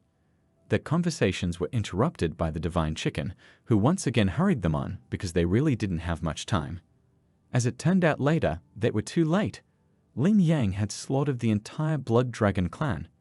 The only survivors were the Dragon Blood Queen and her daughter, but they too would soon die if Chuan and Yoji didn't intervene. The guy asked the chicken why Ling Yang kills everything he sees, to which the red bird replied that Ling Yang wants to force open a portal using immortal blood rituals. Chuan asked Yojie if they should step in and rescue the remaining surviving members of the Dragonblood clan, since they were still their enemies. The mentor replied that they couldn't let Ling Yang damage the portal, otherwise they wouldn't be able to get out. Meanwhile, the Dragonblood Queen attacked Ling Yang, ordering her daughter to escape from this place as quickly as possible. She had no choice but to obey. However, Ling Yang didn't plan on letting her go and immediately turned his staff into wings, flying after the princess. But Chuan could only benefit from this. He had an advantageous position and was already aiming at Ling Yang, after which he shot out a dragon gold bullet. Ling Yang blocked the Dragon Blood Princess' path. She had nowhere to run. Ling Yang asked her what tribe she was from and how she was related to the Dragon Blood clan. However, the girl did not understand his question and did not understand what tribe he was talking about. All of a sudden, Ling Yang was pierced by Chuan's bullet, which pierced right through his body. Divine Chicken asked if Chuan had managed to inflict a fatal wound, however, the answer was no. This time, the power of his heavenly weapon didn't help him, however, the shot only landed on his shoulder. The wings that had previously protected their master, like some liquid, began to flow out of the floor, once again forming a staff and falling at the feet of the Dragon Blood Princess. Chuan informed his companions that he had injured Ling Yang. They didn't waste any time rushing over to finish him off before he regained consciousness. Ling Yang realized what was going on and didn't have time to do anything. He was engulfed by the heat of the soul flame on one side and a huge bolt of lightning on the other. After his staff fell, he couldn't defend against these attacks. Somehow withstanding the pressure, he released a force that knocked the attackers to the ground. The system notified Chu Jai that the spiritual pressure had returned to normal, causing the spiritual flow to stop. As it turned out, Ling Yang had used his own power to counterbalance the spiritual pressure so that he could forcibly start the blood sacrifice rite. A huge dome similar to the one that contained the sealing crystal spread out for several kilometers, and the souls of the slain Dragon Blood clan members came out of their bodies and entered Ling Yang's body. Chuan tried to shoot him, but the light that surrounded him was too bright, making it impossible to aim properly. Our heroes didn't know what to do, but they couldn't just let the ritual finish. After the rite, his strength will be equal to that of a true immortal, and everyone will be forced to bow down before him. Yojie went to Ling Yang's side to distract him while Chuan and Immortal Chicken came up with a plan. With her true power, she took control of all the swords in the area, raising them in the air and pointing them directly at Ling Yang. However, the latter, sensing the approaching danger, left all the swords. He expressed his regret to Yojie because she had almost reached the primordial level, but still could only use the Chuan sword formation, after which he caused a huge shockwave that destroyed everything in the area. After the shockwave that Ling Yang caused, everything was destroyed. Chuan was able to survive with the peak-by-peak technique, but the Divine Chicken wasn't so lucky. He had to take the blow with his body, which exhausted him quite a bit. Looking around, Chuan noticed his mentor in a terrible state. Yojie was sitting with her back against the destroyed giant sword of a once great warrior. Chuan quickly ran to his mentor's side, hoping to bind up her wounds, but she sharply warned of an attack from behind. When he turned around, he saw Ling Yang, who was already swinging a punch, which left Chuan with no chance to block it, and he didn't hesitate to kick the guy in the stomach, causing him to spit up blood and fly a few dozen meters away. The teacher was worried about her student, but there was nothing she could do. She could only watch as Chuan struggled to deal with everything on his own. Ling Yang also suggested that they stop fighting, because against his strength, they are all nothing but nobodies, unable to even scratch him. Chuan, on the other hand, noticed that his fall was softened by the Divine Chicken's fluffy body. He asked the man what he was doing here, and the man, in his usual way, said that if he hadn't used his body as a pillow, he would have been dead by now. He also gave Chuan a new weapon. It was a bullet made of dragon gold, but also enhanced with chicken soul fire. Ling Yang's blood depends on the strength of the soul. This means that if Chuan manages to hit him, the soul fire will burn up the remaining soul power in him, causing him to die. However, he couldn't figure out how he was supposed to hit such a small target, but alas, it wasn't the chicken's problem anymore. Completely exhausted, he reminded Chuan that he only had a chance and everything depended on him. He was about to pass out when suddenly Chuan injected him with a horse-sized dose of medicine with a malicious grin, causing the chicken to heal quickly. At this time, Ling Yang was using his power to repair the destroyed portal.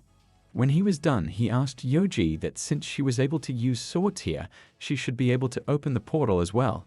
She naturally ignored him, but Ling Yang began to press down on the blade that was stuck in her stomach. This caused the girl great pain. Ling Yang once again asked her to open the portal because if she did, she would die a less painful death, but she wasn't going to accept his terms. Gathering her remaining strength in her palm, she tried to attack Ling Yang, shouting at him that he had no right to order him around since he was only a man. However, Ling Yang didn't even need to deflect the attack to avoid taking damage. He grabbed her underarm with his bare hand and received no injuries. He was interested in Yoji's phrase about men and felt that the world around him had become very interesting indeed in these 10,000 years. His thoughts were interrupted by Chuan from WA to preponderance. He was impressed that the doppelganger had such great power and asked if it was an artificial intelligence or if it was controlled remotely. Such questions made Ling Yang very angry, and he tried to summon his heavenly weapon, but with it, the dragon blood princess was flying towards him and was about to strike. The blunt guy took hold of the weapon that the girl was clinging to and then pulled it around him. He yelled at her to let him go. Someone looked through binoculars, said that the girl was ruining everything. It looks like the plan will come into effect sooner than planned. He tried to attack both the guy and the girl. Everything turned purple, but the guy unexpectedly blocked the attack. He abruptly caught the girl and pulled her to him, holding her by the throat. Then he grabbed a guy who was standing nearby and was looking through binoculars, pulled him with a kind of staff. The blonde said that they were playing with fire, so he uses karmic fire to make them suffer even more. The trapped guy thought that being untangled by the energy of the spiritual core, the system wouldn't help him become invulnerable to the flames. He screamed and called the chicken for help. The blonde man was shot by someone, so the people he caught scattered in different directions. This was done by a chicken with a submachine gun, but he was upset because he fired too low. The guy who had been looking through binoculars managed to pick up a gun. He put it to the head of the long-haired man. Then suddenly he fired. The blonde man reacted quickly, hitting him in the stomach with a staff that went right through. The girl called out to Chuan. The blonde asked if this was all they had. After all, they had been preparing for this attack for so long. He should have more experience to become a worthy cultivator if he wanted to make an attempt on his life. The guy asked who said he was the target. A charge of the spiritual pressure boosting system has been detected. Suddenly, the blonde man's stomach exploded. The chicken continued that he had determined that he couldn't balance the spiritual pressure of this world. Otherwise, when he used blood sacrifice, he wouldn't have deployed a barrier around himself. The magic treasure of the bronze mirror that he has on him cannot be hidden from the eyes of this great king. The guy said that their goal from the very beginning was his magic treasure. Without his magic treasure, he, a pitiful immortal doppelganger, would not be able to withstand the spiritual pressure. The blonde replied that his strength was less than 1,000th of his original body. After his death, he learns all that he has done. One day he will find it. The guy replied that let him come, he just doesn't have enough points. He fired. Kill the doppelganger and increase your main task completion by 2%. Special reward. Ability to make purchases in the store.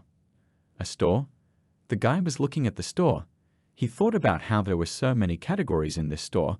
These guns were just like everyday goods that could be easily purchased online. There you could buy weapons, medical equipment, protective gear, food, household goods, and electronics. He cursed when he realized he didn't have enough glasses and asked where else to get them. Can spiritual points be exchanged or redeemed? A faulty magic treasure can be exchanged for 20 spirit points. Yes/no. Great, he can finally stop worrying about spirit points. He told the others to wait a bit while he brought them medicine. Only he could see the system, so it looked very strange from the outside. Now you can choose medicinal food that brings back health, so today they can finally eat something serious. The chicken asked what he was doing, how often it happened, and the girl said that she didn't even know what was wrong. Maybe he was just degrading. Juran gave the girl a cake and told her mentor to try it. It can restore health. Even if not, it can heal all wounds. They looked at him in disbelief. The mentor began to eat, and her health only increased. How can this thing be so delicious? The chicken asked her how she felt and asked her to give it to him so that he could try it too. The guy grabbed him and shouted that it was only for the mentor, asked why he was pulling his paws towards him. The chicken screamed that the king risked his life to help them kill the scoundrel, and they didn't even give him healing medicine. What black hearts they had. Suddenly, something that looked like lightning struck the ground from the sky. The guy asked what it was. The chicken replied that it was a message transmitted by the body of the doppelganger after death. This is the power of a true immortal. Even the energy of the entire world can't block it. Juran replied that this meant that choosing this location wasn't bragging. His essence really knew that he would kill him. The chicken continued that everything was clear. The exiled immortal that he summoned has the power of the realm of silence. If he comes for it, then he can just wait for his death. The guy asked if he thought he could run away because they had just killed him together. The chicken replied that as long as the king could recover his strength, he was afraid even if this immortal came. He should be more concerned about himself as a youngster. A woman with a girl in her arms asked to save her daughter. Her mentor told her that her soul had been burning in the karmic fire for so long that it was already very close to destruction. No one can save her. The woman said that if they couldn't save her here, then they should take her to the outside world. She knows that there are many more skilled people in the outside world than here. There must be someone who can save her. The boy whispered to his mentor that this place was rich in resources. If they could win over the Dragonblood tribe, it would be of great benefit to them. She replied that she had no reason to save her.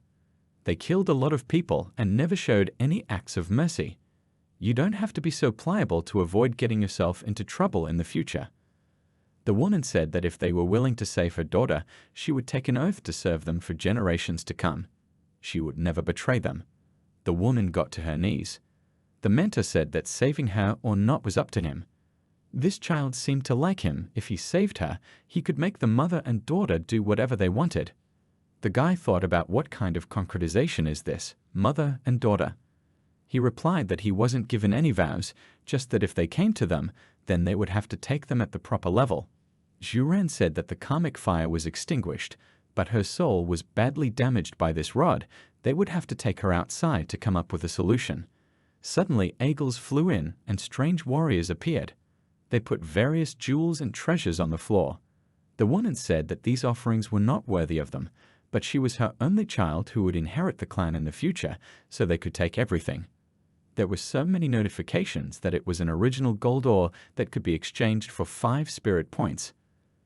The guy thought that it could be exchanged for spiritual points. It's a fortune. The mentor said that she would take them for herself. It's been a long time, so they should hurry back to the mountain gate. Juran looked very upset. The teacher asked what had happened. How could he take so many things with him? The guy looked up and saw the chicken trying to raise its weapon.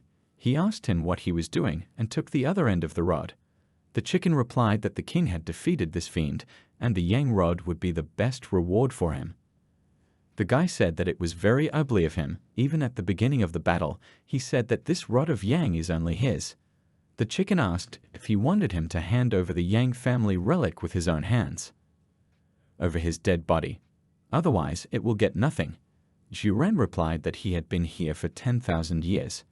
The outside world has become too harsh. He won't be able to survive in it. It won't be good if he suddenly goes outside and lets someone see him. Why doesn't he stay here and open the mines or something? He would visit him often so that he could earn some money. The chicken said that he was just awful. If he still leaves, then he should leave him the rod. The mentor said that she was already tired of their arguments. The demons should have already started attacking the mountain gate. Looks like it's going to be a tough fight. They should go with her and help her deal with the demons. Rushan Gate Square. They all exited the portal. Is everyone in Yoshaman such a stupid coward? Why are they afraid to go to war? The masters were greeted. The mentor asked what the current situation was. She was told that the elders had sent their men to battle many times without her, but they had always returned defeated. The demons continue to strenuously attack the mountain defense formation, and it is almost impossible to hold on to this point. Chuan said that Menta can leave this matter to the two of them. Red and blue rays appeared in the sky. The teacher told them to all look there. It's the fire chief and the girls. The girls said that the fire elder came out to them, so the mountain clan is saved. Red elder, fire elder. Chuan said that sooner or later, but they came back here to fight. Isn't it because of the fear of being deprived of power? The preceptor said that she would manage the mountain defense formation, and they should deal with the demons that had already infiltrated here. The girls took to the sky. The mentor asked the dragon-like demon how dare he stir up trouble in the mountain clan, and then she added that he was going to die today. Another asked him how dare he hang around the Yoshin gate, said she would kill him. The demon attacked them. The mentor said that this demon destroyed her fire phoenix without taking any damage to itself. Another girl asked her how to deal with it, and the master replied that they should take care of the other demons, and she would deal with it herself. The battle began, and all around was lit up with light. The fire elder shouted that he must die, attacked him, but the master flew down somewhere. She called her mentor. The unknown girl was speculating about what a great place the Yoshin clan was 1,000 years ago. Now, after so many years of fighting, they can barely force out a few demonic creatures. It seems that there is no need for the Yoshin clan to exist. The crowd shouted that the eye of the gate had also cracked. Someone said that the mountain defense formation was destroyed. The demons are about to attack. What should they do? The demon ordered her servants to attack the mountain gate and kill them all. Suddenly, one of her dragons was burned. Is it the soul's incinerating karma? The girl saw a huge flying chicken and a guy on it. She asked who it was. Chuan greeted her, called her sister, and then added that they hadn't seen each other for a long time. He apologized, saying that he didn't know that her demon beast was so weak that it was burned to ashes by one of his attacks. The girl asked if the Yeo Mountain clan didn't have any more women who could fight, since they let the man go out to fight. It seems like he purposely wears so few clothes. Is he going to seduce her with his beauty? The guy said he wasn't sure, but they could do something more exciting. He told Brother Chicken to attack. They attacked the girl and her demons with ultrasound. Even buildings began to collapse. Hearth hole. There were bodies lying at the gate of the hall. One guy told his brother to take a look. After all, this is the personal guard of the demon emperor. It was Fu Lin. Fu Fan replied that he should shut up. The girl said it was a very powerful attack and asked who it was. Another said that she had just seen the fire elder. Maybe it was her divine beast. Bai Lu thought that it was already dawn. She was looking at the battle in the sky. Chuan fired his weapon, but when the fog cleared and there was no one left, he thought that the girl had escaped. Suddenly, something exploded above them. The girl asked if he thought that an ordinary low-ranked vermilion bird would be able to stop her. Chuan replied that no, it was just that the chicken said that its powerful attacks were especially effective against demons. But it seems that they don't work. The chicken replied that he was a stupid man. If he slandered the king again, he would throw him down. The girl told him to get out of here. He must not think that his appearance would save him. If he got in her way, she would kill him, even though he was a man. The guy replied that she was deeply mistaken about men. He thought that he needed to teach her a lesson. The girl screamed that she would kill him. It rose high into the sky. Chuan took out the Yang wand. He parried her attack with one end of the weapon. The girl wondered what it was. The crowd said that this was such a powerful blow. The demon leader was defeated. It doesn't look like Fire Elder with Strike, but who else would be so strong? What is this awesome golden weapon? Chuan said that their boss was already covered in blood. What good were they? Weak mobs. He asked his sister if she wanted to continue their fight. The girl said that she had underestimated him. She would never have thought that a third-rate clan like the Yeo Mountain clan that was living out its life would still be able to give birth to a weirdo like him. Chuan replied that with him, the Yeo Mountain clan would immediately become a first-class clan. The girl told him not to be conceited. The Yeo clan only had pathetic semblances of disciples, but there was never a real male disciple. She really wants to see how he can revive this fading 1,000-year-old clan with the body of an ordinary teenager. Then she noticed that they had already reorganized the mountain guards, so their chances were against them. The girl said goodbye to the guy, said that she was waiting for the next meeting. Chuan replied that the next time they saw each other, he would definitely be involved in their madness clan. She better not come here again. The teacher shouted at them not to let go of the demons, they must kill them all. They began to fly back. Chuan noticed that it was a glacier to chase the demons after they all escaped. Chicken noticed that the people in this clan didn't seem to treat him very well. The guy said that one day, sooner or later, he would make them all happy. The girl went into the hall and told the head that the main forces of the demons had retreated. The fire elder leads the hall's disciples in pursuit. The remnants of the demon army in the mountain gate were wiped out by the hall's disciples. They are still on patrol. The preceptor replied that she should pass on an order to prevent any subsequent pursuers from venturing into demon territory and beware of ambushes. Suddenly, other elders came into the hall and asked to wait. The girl asked the fire elder if she hadn't gone to pursue the demon race. She replied that the demon tribe had some disciples to deal with. She had one question, so she came to ask the leader for advice. The chapter had already discovered the beginnings of a demon invasion along with the disciples patrolling the mountain a few days ago, but why were they delayed in returning in the past few days? Now that their clan has suffered and many disciples have been killed and injured, can the head give them an explanation? The girl replied to the fire elder that, contrary to the rules and regulations, the fire hall had gone to the demon territory several times to loot, which was what led to the response from the demons. Maybe they should also give them an explanation about this. The girl replied that humans and demons were always enemies, and it was their duty to fight the demons in the north. What about their leader, who disappeared for a few days with the gate? At this time, she has to take the gate with her. She's still too young. King Chuan shouldn't have chosen her as his successor. If this goes on, they are afraid that the elders will have to announce the election of a new head. The mentor replied that it was true that she had been away for a few days, but that she had left to do something important for their clan. The girl said that now that she had hidden everything, she could say anything. The guy asked if anyone here had mentioned him. He introduced himself, said that he was Chuan, a disciple of the Yao Mountain clan, and then added that he was happy to meet the elders and clan members. The girl started asking who he was, why he was so beautiful, was all this talk about him. He's so beautiful, no wonder the head can't resist standing in front of him. The girl told the elder that he was the one who killed Luer, to which she replied that this clan was getting better and better. Since when can an ordinary person be called a disciple? Chuan replied that there was a first time for everything. Isn't he the first male disciple in the clan? The teacher had told the fire elder that Chuan had indeed been accepted as their disciple. The elder asked what this nonsense was. According to the rules of the clan, an ordinary person can't be a member of it. She is deceiving people and defaming the name of her ancestors. Chuan asked if it wasn't that something was wrong. After all, Izumi had agreed to their joining the clan. Who was she to object? The crowd was cursing about him being a scoundrel, a lowly man. How dare he be rude to an elder? According to the rules of the gate, he should be immediately sentenced to death. A few days ago, he killed a disciple of their clan. He's a criminal. A chapter can't cover it.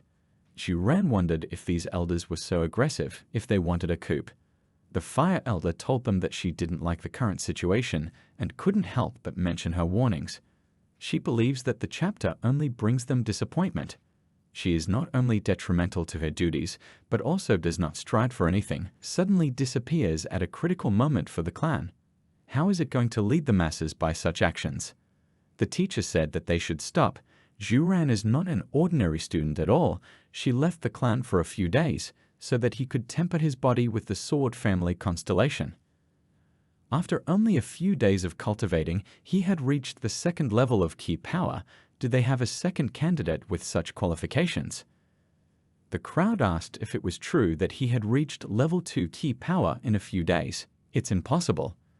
The elder said that only she, the master, knew about it.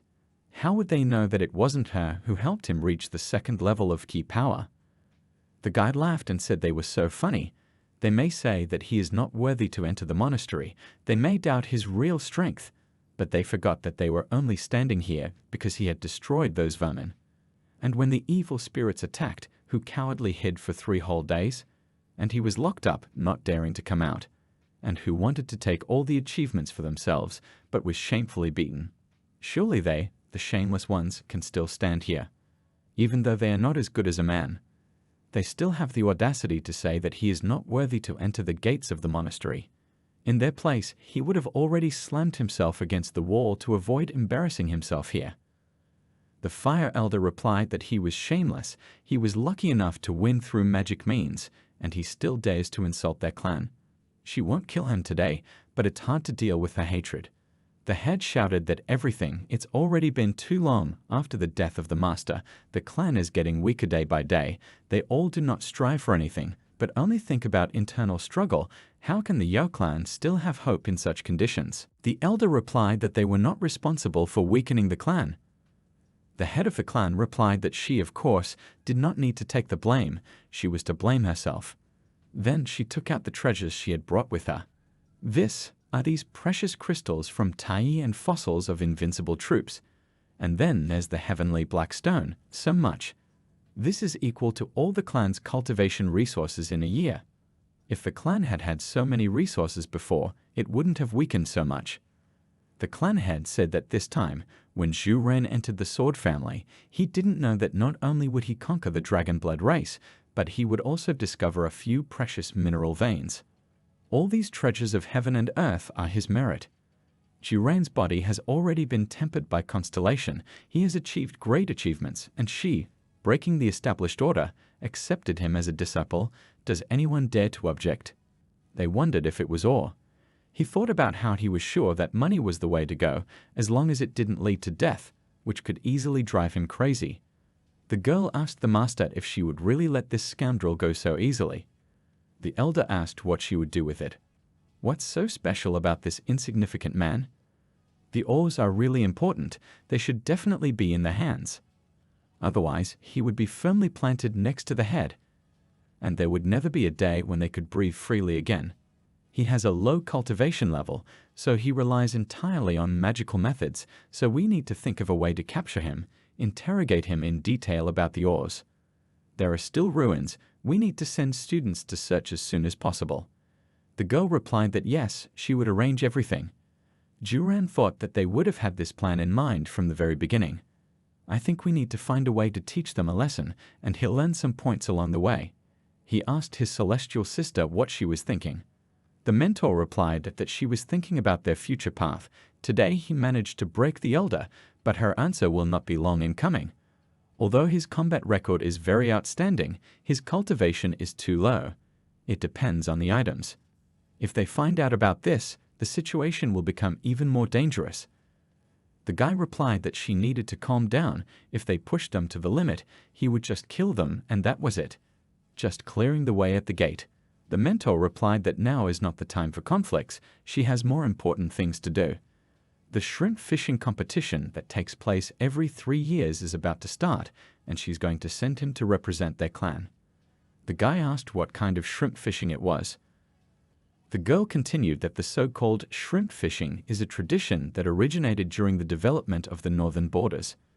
At that time, there was a special kind of shrimp called crazy Chanluo shrimp in the dark forest. These shrimp are simply gigantic in size, and their speed is incredibly fast. Only a select few warriors are capable of handling it.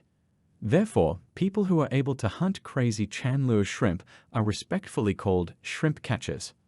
Although currently the crazy Chanluo shrimp is not an important resource that determines the existence of people, the sects still have a tradition of hunting shrimp.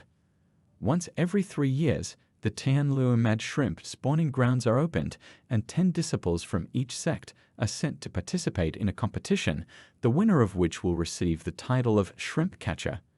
Zhu Ren thought that shrimp catcher was so simple.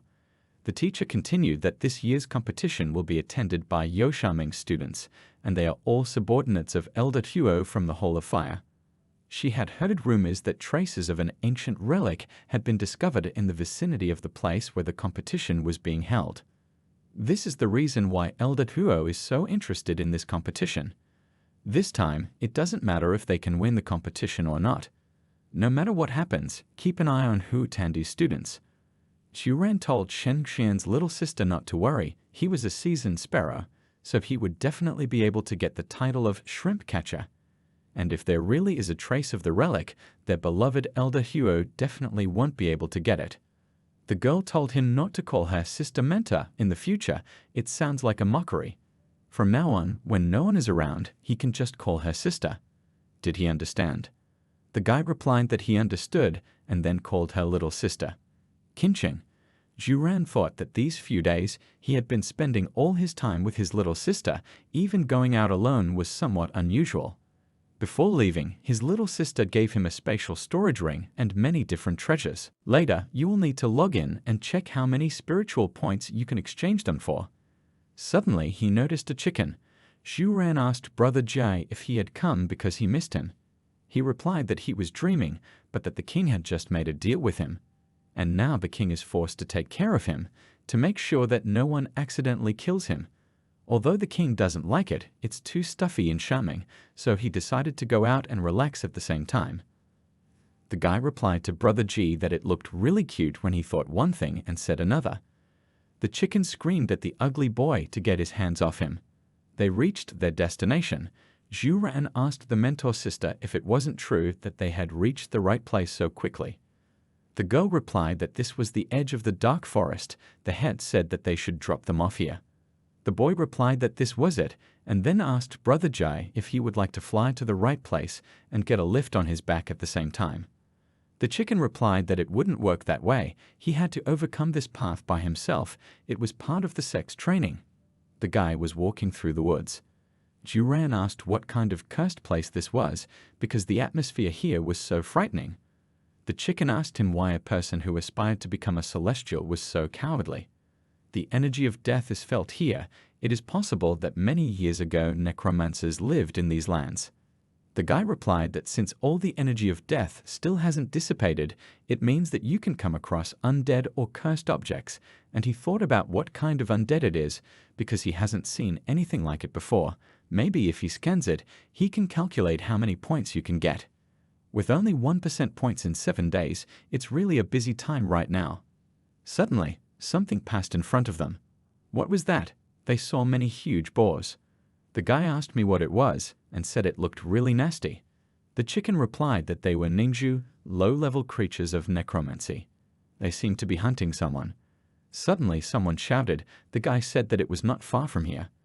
The chicken suggested that he go and take a look. The girl attacked the monsters while protecting her mentor sister. Juran said it was clothes. It seems like she's a disciple of some sect. The chicken replied that there were so many ninjas, it wouldn't be easy to deal with them. Are you sure he wants to save them? The girl was thinking that she had come here to show the teacher how brave she was. However, she is unable to deal with even low-level undead. Even if she dies, there is no way she will bring the honor of the divine teaching masters to shame. She tried to attack the undead, but was knocked back. Suddenly, the monsters were shot through by something, and they all fell down. The girl didn't understand what had happened. Juran asked her if she was okay. The girl asked who he was because it was too dangerous here. It wasn't the best place for a man. He needs to get out of here as fast as possible. Juran asked his little sister if she was sure she wasn't confused, and the chicken thought that she was a little silly. She replied that there was no time to explain. The place was full of dark creatures. He had to head south immediately, and she thought that in half a day he would be able to get out of the dark one. The guy shot in front of her, killing another boar. She thought about how it had happened, what a powerful weapon it was. Juran said that girls were always in trouble. They could only talk, and even had to spend the golden dragon bullet on nonsense. The chicken asked if he had seen his smile, but what girl would take him for a good person? The guy asked me where he got that smile. He's the friendliest person in the world, isn't he? The girl thought that she had completely forgotten about her sister. Juran thought, okay, it doesn't matter. He should see how many points he gets first. Killed so many hefty monsters, yet only gained 0.1%. His main task is to get at least 1% every 7 days, so how many monsters do you need to kill to meet the norm? Alert. Kill third-order undead and collect information about the soul of the deceased. Quest completion rate 0.1%. Reward, 50 spirit points. They'd kill him if he didn't meet the norm, and how was he supposed to get home? Chicken thought it looked like the little man was relapsing again. The guy kept thinking that okay, as they say, a mosquito is also meat, we'll have to stock up on more bullets. The mentor told Chichi that she wasn't an opponent of this undead, she should return to the sect with her. The girl replied that she didn't need to worry, she could take care of herself. She will definitely find out the whole truth about this undead creature. The girl bowed to the guy and said that Chichi thanks the follower of the divine teaching for saving him. Chuan asked what kind of divine teaching it was and if she was one of the disciples of the Chita sect. He is a disciple of the Yoshin sect, so it can be said that they are one family. The girl was very surprised and asked, because the Chicha sect does not accept men. Especially the Yoshin sect, there have been no exceptions to the rule for several hundred years. Juren replied that he was the only man who was personally accepted by the sect head's order. They might not have heard of it yet. She said she understood, and he was probably the rumored pretty boy. The guy asked what kind of cute hunk he was. She replied that just before she came down from the mountain, the teacher had told her that all the men who live outside the mountain are relatively weak and can't cultivate, but there is one incredibly beautiful man who is proficient in the art of seduction, thanks to which he can make anyone do whatever he wants. This man is a good-looking hunk, and she should never give in to his charm. His appearance is so outstanding that the chapter broke the rule and took him in as a disciple, and he has such a powerful weapon. It must have been a gift to make him stand out as a pet. The chicken laughed, said he was a cute hunk, so that's what their relationship really is. The guy shouted at him to shut up, if it was his fault that he was born beautiful. More than anything else, he hates being called a cute hunk. The girl pointed her sword at the chicken, asked why the bird was talking, if it was a demon. So if he's not a cute hunk, he's actually a spy for the demon clan. The chicken screamed that the king was actually Zhuge's sacred bird, not some demon. And if the little girl keeps calling him that, she'll be his snack. She replied that it was so small, so how could it possibly be a legendary sacred bird that could devour the earth and heavens? The chicken shouted that she was a naughty girl. Who is this little one here? What, she doesn't believe the king can just swallow her? The girl replied that she is actually 16 years old, she is already an adult and not a little girl. And he's just a little chicken. Suddenly, an unknown girl appeared next to the guy. He was very scared, asked where she came from. The girl said he was special, asked if he could lend her his body because she wanted to explore it. Juren shouted that there was no need to jump out of nowhere and scare people like that. Her makeup was so creepy that he almost died of fright. The girl replied that since he didn't want to, how about this Juke?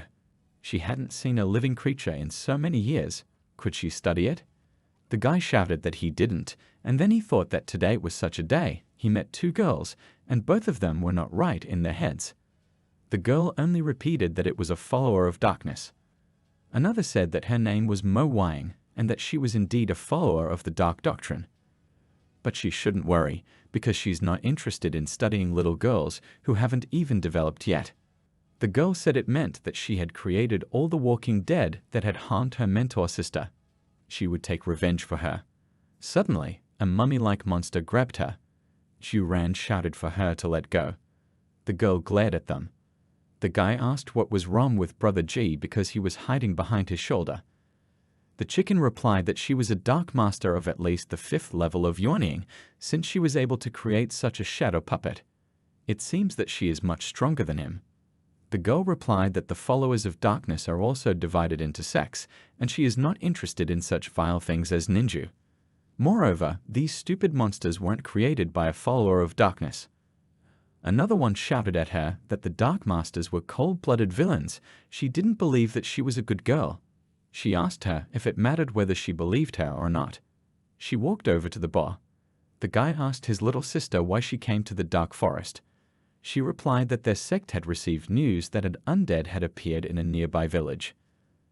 They caused a huge amount of damage to the locals, so he and his mentor sister went down the mountain to destroy the evil spirits. But these monsters were much stronger than they thought, so the chicken said that although the death energy could spawn undead, it wasn't able to create a ninju out of nothing with such a large difference in levels. There's clearly something wrong here. Chuan thought that this necromancer didn't look like a person who created undead. Is it possible that these undead are related to the ancient relic that Elder Huo is looking for? The girl asked if they were still discussing. The guy asked if it could still stop appearing out of nowhere because he almost had enough Gundaddy. She replied that she wanted to let them know that she had found the source of the undead spawn. The two of them are pro-evil extirpators. Would they like to go along with her and take a look? The girl said that she was coming, whatever it was, she just had to find the source of the undead's appearance. Chuan replied that he still had a lot of things to do, so I guess without him. But if anything, morally he is always with her. He thought that only the demon would go along with the unknown Dark Master, wait a bit and send Omiao after them, let him investigate the situation first, and then he would act on the circumstances. The girl said that she thought he was a special man, but his specialness was useless. Another said that he was also a cute beauty, so he didn't look like the ambitious followers of their sect at all. There was no need to demand too much from him. The guy asked again who the cute handsome guy was, why he wasn't ambitious. The girl said that there was no need to go anywhere, the undead found them themselves. A monster appeared in front of them. Chuan thought that this guy was somewhat similar to the arachnids from the games. It's so big, how many points will you get for it? He told Brother G that they also had karma bullets left, so he would finish this freak off with one shot. Chicken asked, there were only 3 karma bullets, didn't he use up all of them? The guy asked again what he had used up, can't he make a few more? The chicken asked if he was joking, if you use the karma fire outside of the secret world, you can cause a heavenly calamity. So he would only be able to do more when they returned to the secret world. The guy asked what he hadn't said before. Suddenly the demon roared. Everyone was scared.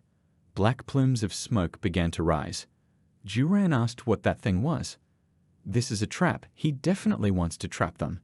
The girl replied that he had secretly used the ninja corpses to create a magic circle. Pretty clever. Suddenly, it began to break up into some butterflies and disappear. Chuan asked if she had decided to abandon them in this situation. Chicken replied that of course, this is all followers of the dark arts, they have no loyalty. He thought that it was lucky that the system wasn't susceptible to such techniques, otherwise they would already be dead. The demon spat out some kind of spider web at them. She covered the kids. Chuan thought that they were not immune to this spider web. The monster took it in his hand and began to examine it. The shadow-like girl said that they were a couple of vile divine teaching masters. They had been tracking her for so long, they didn't even think that they would fall right into her hands. The girl screamed that she is an evil spirit, so she will be punished for her evil deeds. She only regrets that her cultivation is not finished yet, otherwise she would already be dead. He wondered if he was a master of divine teaching. She shouted that she should keep quiet because she was not worthy to speak to her. The girl was gagged with cobwebs. Another said that the divine has actually sunk to the lowest level, and even men can become disciples. But this is even in her favor. With him, her plan is definitely doomed to success. Although his cultivation is negligible, however, his body is perfect for grabbing. The guy asked what the capture was, then went on to say that in this world, women are usually much stronger, aren't they? Then why capture his body? The girl replied that what she was going to do was not very convenient when you were in a woman's body, and such a gentle man would be just right.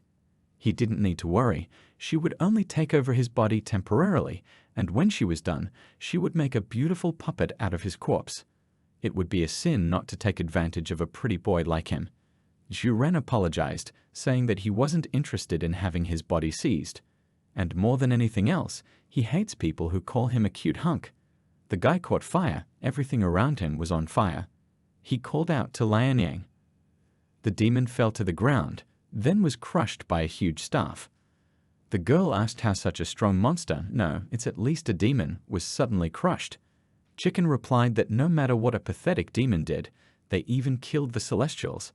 The girl was shocked, asked if he was serious, to which he replied that yes. Chuan said that, for the future, you shouldn't call people cute and handsome so rashly, otherwise you might get caught. The girl screamed that she needed to be careful, because the soul of that demon, it flew straight at the guy. Chuan lit up again. He attacked the shadow with his wand. The girl asked if he had one. The guy said that even though it looked like he was done with it, he needed to check if the fish had escaped from their net. The girl thought that this cute, handsome man was so cool, besides, he saved her life twice. Could she duck him? Chuan was looking at his glasses. The chicken asked why it was acting weird every time it killed someone. Chuan replied that it was a trade secret, so no comment. The chicken said if he doesn't want to talk, then don't, who needs to? The guy thought, what is this? Even the killed ninja can be counted, then why is there no reaction to such a big monster? Really, the shadow grew several times and rose. He still hadn't killed her. Suddenly, butterflies began to fly in front of him. It's finally here. The girl covered him with herself, stood in front of him. Her mummy was hit by a shadow. The girl screamed that she should get it. The shadow flew away and howled. She said that she was too careless this time, but they would meet again. Chuan was very angry, and he told his sister that running away when they were facing danger was no big deal, but why did she suddenly come back and take away his victory? Does she have any idea how important it was for him to kill her? His glasses. The girl replied that she wanted to study it. Killing her now might interfere with her research. Besides, he's too weak. Even with a strong weapon, he couldn't hold her back if she tried to escape. The chicken replied that she was right. That thing was far from an ordinary undead. This demonic entity must belong to the Jindan realm. Thus, the Jindan that are rampaging throughout the country. It is unlikely that she would be able to defeat him, but she would definitely be able to escape. He said it was impossible, that she was the one who scared that demon so much that you decided to run away, and he, by the way, had a plan in store to defeat this thing. The girl intimidated the guy when she replied that the maximum she could give it to him after studying it. If he did not agree, then she could kill him first so that she would not have to postpone her research. Chuan asked how she was going to catch it then. The girl replied that he needed to think things through. While she was invisible, she said that she needed to capture the body of a Shenabing sect disciple. In addition, it needs a male body, which means that, most likely, its goal is to take advantage of the position of men to do their own business, without attracting the attention of other participants. There aren't many places within a few hundred miles where you can meet Shenabing disciples, but there is such a place nearby, and that is Cultivation City. The guy thought, what is this Cultivation? Isn't this the place where the crayfish catching competition is held? The girl said that it seems that the major sects are planning to hold another boring competition there in the near future. However, the real target is the birth of a true celestial relic. That demon most likely also came here for that purpose. Chuan asked if that relic wasn't hidden in the ruins. How did she know all this? She replied that when the major sects descended to the point of accepting men, it was no longer a secret, so the demon simply couldn't help but take advantage of this opportunity. The guy said that even though they knew for sure that this creature was going to go to Cultivation, but what would happen if she managed to capture the body in these few days? How would they recognize her? The girl said that she managed to capture a piece of her soul, which is enough to determine her location. However, she is a follower of the dark sect, and can't hide either her dark art or her identity, so she simply won't be able to enter Cultivation. The guy said that he knew a way to hide her dark cultivation, but with a personality, such a trick wouldn't work. Another girl said that she could help her go to Cultivation. Her mother is Tang Yingxi, the head of Cultivation City, so it's not a problem for her to bring a couple of people into the city. However, first she must find out why it was so important for them to capture this demon. Chuan said that he was a disciple of the Yoshin sect, so it was his duty to protect the world from demons. He couldn't possibly tell her that he was only doing this for the glasses, he thought. The girl said that her cultivation has reached a dead end, so she wants to study this demon properly. The other agreed, saying that then she would take them to the city so that they could catch this demon. The guy asked if his little sister felt that she trusted people too easily, if she was afraid that someone might have deceived her. The girl replied that even if they deceived her, she was the only one who would suffer from this. However, that demon created ninja and crippled many civilians from the surrounding villages. There is also the possibility that he might cause irreparable harm to Cultivation. In such a situation, he simply can't sit idly by. If it really helps her get rid of this pest, she is ready to take any risks. 3 days later, the northern border of Chuan is Cultivation City. They entered the city through the gate. There were people everywhere on the streets. Chuan said that he thought Chuan was a small border fortress. He didn't think it would be so lively. Chicken said it was a strange city, all women around. Where were the men? The guy answered him, "Is Brother G really so stupid? After all these days, he still doesn't understand." The chicken replied that he was the one who was stupid, that they had women running everything in Yoshaman who knew that it was the same outside. The guy asked if he wanted to say that before he entered the dungeon, women weren't the stronger sex in this world. The chicken replied that, of course, at that time, yin and yang were in balance. There was no inflection in someone's direction. But now, the power of the earth and sky was much weaker than before. He needs to check the mountains and rivers, as well as the laws of the earth and sky. He must take care of himself. The chicken abruptly flew away. The guy thought that he just left. This is a complete lack of discipline. The girl asked if the cockerel had left without them. Chuan replied that he was hungry, flew out to look for food, and didn't need to worry about him. Kushan's Supreme Military Council. They approached the military council. The guy thought that there was some kind of wrong atmosphere here. The woman at the gate told her sister that she was finally back. The girl asked Sister Fu what had happened, why everyone was so tense. She asked if she also knew that the general was attacked yesterday. She was seriously injured. A curfew was declared throughout the country. No entry and exit is allowed. The girl asked if her mother was hurt. The guy told her to take him to her mother faster. He can heal her if it's not too late. The girl asked where her mother was now and asked me to take her to her place. Another said there was a ghost trail here. Chuan replied that they had only missed the ghost in the forest when Kiki's mother was attacked. The girl said that they shouldn't let the ghost escape next time. Backyard. Deputy Mayor Tang Yinmei asked Kiki why she had returned. Kiki asked second aunt where her mother was. She should see her. They told her that she was supposed to study in the mountains and that the affairs of the military council were not her business. She can't just come here with strangers, especially with a man. How is that possible? Kiki replied that they were her mentors, not strangers. She should get out of the way. She should see her mother. The deputy head of the city asked what kind of mentors they were, this wild man and an incomprehensible cultivator. As for her, they were not her mentors, but spies. She then ordered Liu Yu to capture them and interrogate them under torture. The girl replied that she obeyed, added that she had not seen such a juicy, handsome man for a long time. Her sister would hurt him a little. Kiki said that they should not go overboard or they will regret it. Liu Yu asked why it was their wish. She wasn't ordered to go to Shenbingmen for cultivation. She must have just learned the basics. Her strength has already reached level 3. She is the first master of the Tang family. The Tang family no longer obeys her. Chuan replied that the third level was true power. No wonder she wasn't afraid of offending a child. The girl said that he was cheeky. Let's see how he will be when she undresses him and starts training him. She lunged at him. The guy used a layered peek. The girl fell. Chuan asked if she wanted to train him. It wasn't even his strongest punch. The deputy mayor said that he would pay with his life for injuring her daughter. After some time, the woman was completely broken. Kiki called second aunt over. The girl asked if they were coming or not. What if the ghost managed to escape? Kiki asked her mother how she was feeling. The woman told her not to cry because she was fine. She asked who the two men were. Kiki replied that they weren't new friends. If it wasn't for them, she would have died. Chuan asked what it was. The girl replied that the ghost's trail here was very faint. It must have been long gone. She would check outside. She was gone. The woman asked what kind of shadow technique it was, if it was witchcraft cultivation. Kiki told her mother that they were very strong. She should trust her and let him examine her wounds. He could treat her. The woman asked Kiki to go to the doctor and see if her medicine was ready. The girl asked Chuan to look after her mother. She ran away. The woman asked who they were and why they were bothering Kiki.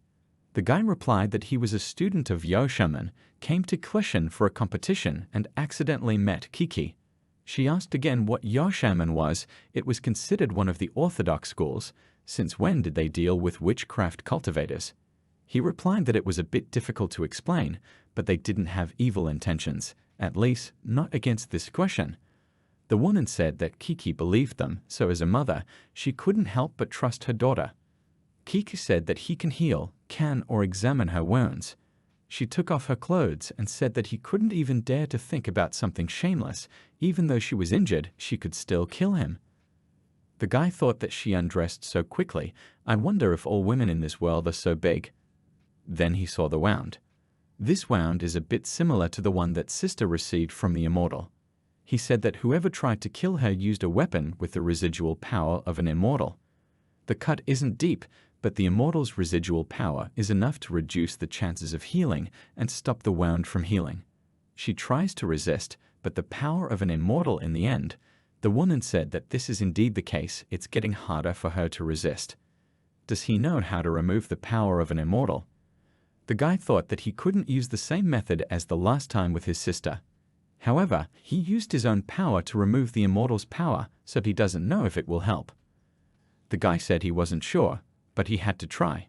He put his hands to it. What is this method? Such a feeling. This time, the power of an immortal is much more powerful. Notice, using your own method, you receive the maximum amount of life energy. The main task was completed by another 0.5%. A new skill is available, spiritual improvement. A useful support skill that increases the ability to dispel negative effects on targets. Is this an additional healing skill? It's kind of weak. Only 0.5% of the main task, but less each time. Chuan said that he didn't have much power. If he couldn't remove the remaining power the first time, then he should try again a couple of times. The woman said that it was good. Even the Empress doesn't have an absolute cure for the power of an immortal. Being able to get rid of it is already good luck. She is grateful, so he can ask for whatever he wants. Chuan said that apart from the competition, he had come to hunt down the ghost, so he hoped that the city head would help them. The woman said that, naturally, she would do everything for their convenience. Right now, Chuan is restless. The streams of power are concentrated here. And if he trusts her, they can team up. The guy asked again. She continued that it was true that they would conduct a secret investigation, wait for those who harbored ill intentions to reveal themselves. The time has come, the ghosts, the murderers, they'll catch us all at once. Kiki asked if her mother was cured. She replied that she was much better. Her friend helped her a lot. Kiki hugged the guy and thanked him for helping her mother because she was very worried. She then apologized, saying that she was too happy. Chuan replied that it was fine, they were friends. Kiki told him to calm down. She knows that men and women are not allowed to touch each other. She takes responsibility for that hug and won't consider him a lecherous man. The guy thought, what is this? A ban on touching? Such expressions are more suitable for her mother. The woman told Kiki to help her friend settle down because he agreed to stay here for a couple of days. Chuan rested in the bathroom, thinking that it was nice here. After a few days in the forest, it was finally possible to take a good bath. Little life energy, exchange for 1,000 points. He thought that this system is just like an exploiter. Why is it so expensive? Don't buy it. Wait until Brother G comes back. Let him take a look. Now, the most important thing is to increase the progress of the main task. It's already been 5 days out of 7. And he got only 0.6%. At this rate, he can die. Okay, why bother? First, you can buy yourself a soda and relax. He was drinking soda and relaxing. Suddenly, a girl appeared and asked what he was doing. He spat it all out in fright. The girl asked what kind of sticky potion it was. Chuan said that she should stop appearing so suddenly. She scared him. Suddenly, the girl jumped into the bathroom. She began to move closer to him. The guy asked her what she was doing. She said that the smell of his body is so unusual, not at all like when they were in the forest.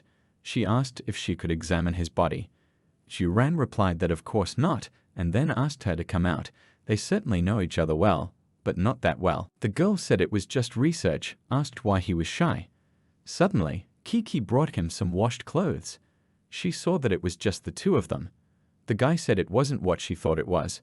Kiki shouted that she knew he was a liar. How could she possibly take responsibility for him?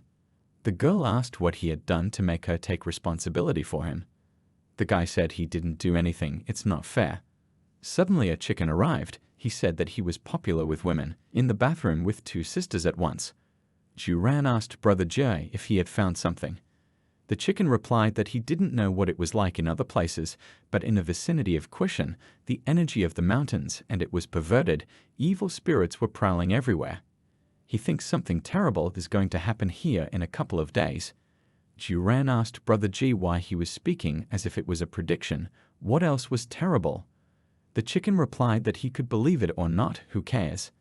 The girl said that she had just searched the residence, and she also felt a strange ghostly energy as if it was coming from the ground. But Russell is a lot of places she can't enter and explore in more detail. Kiki said that she had heard from her mother that this palace was built hundreds of years ago. There used to be a magic tower here.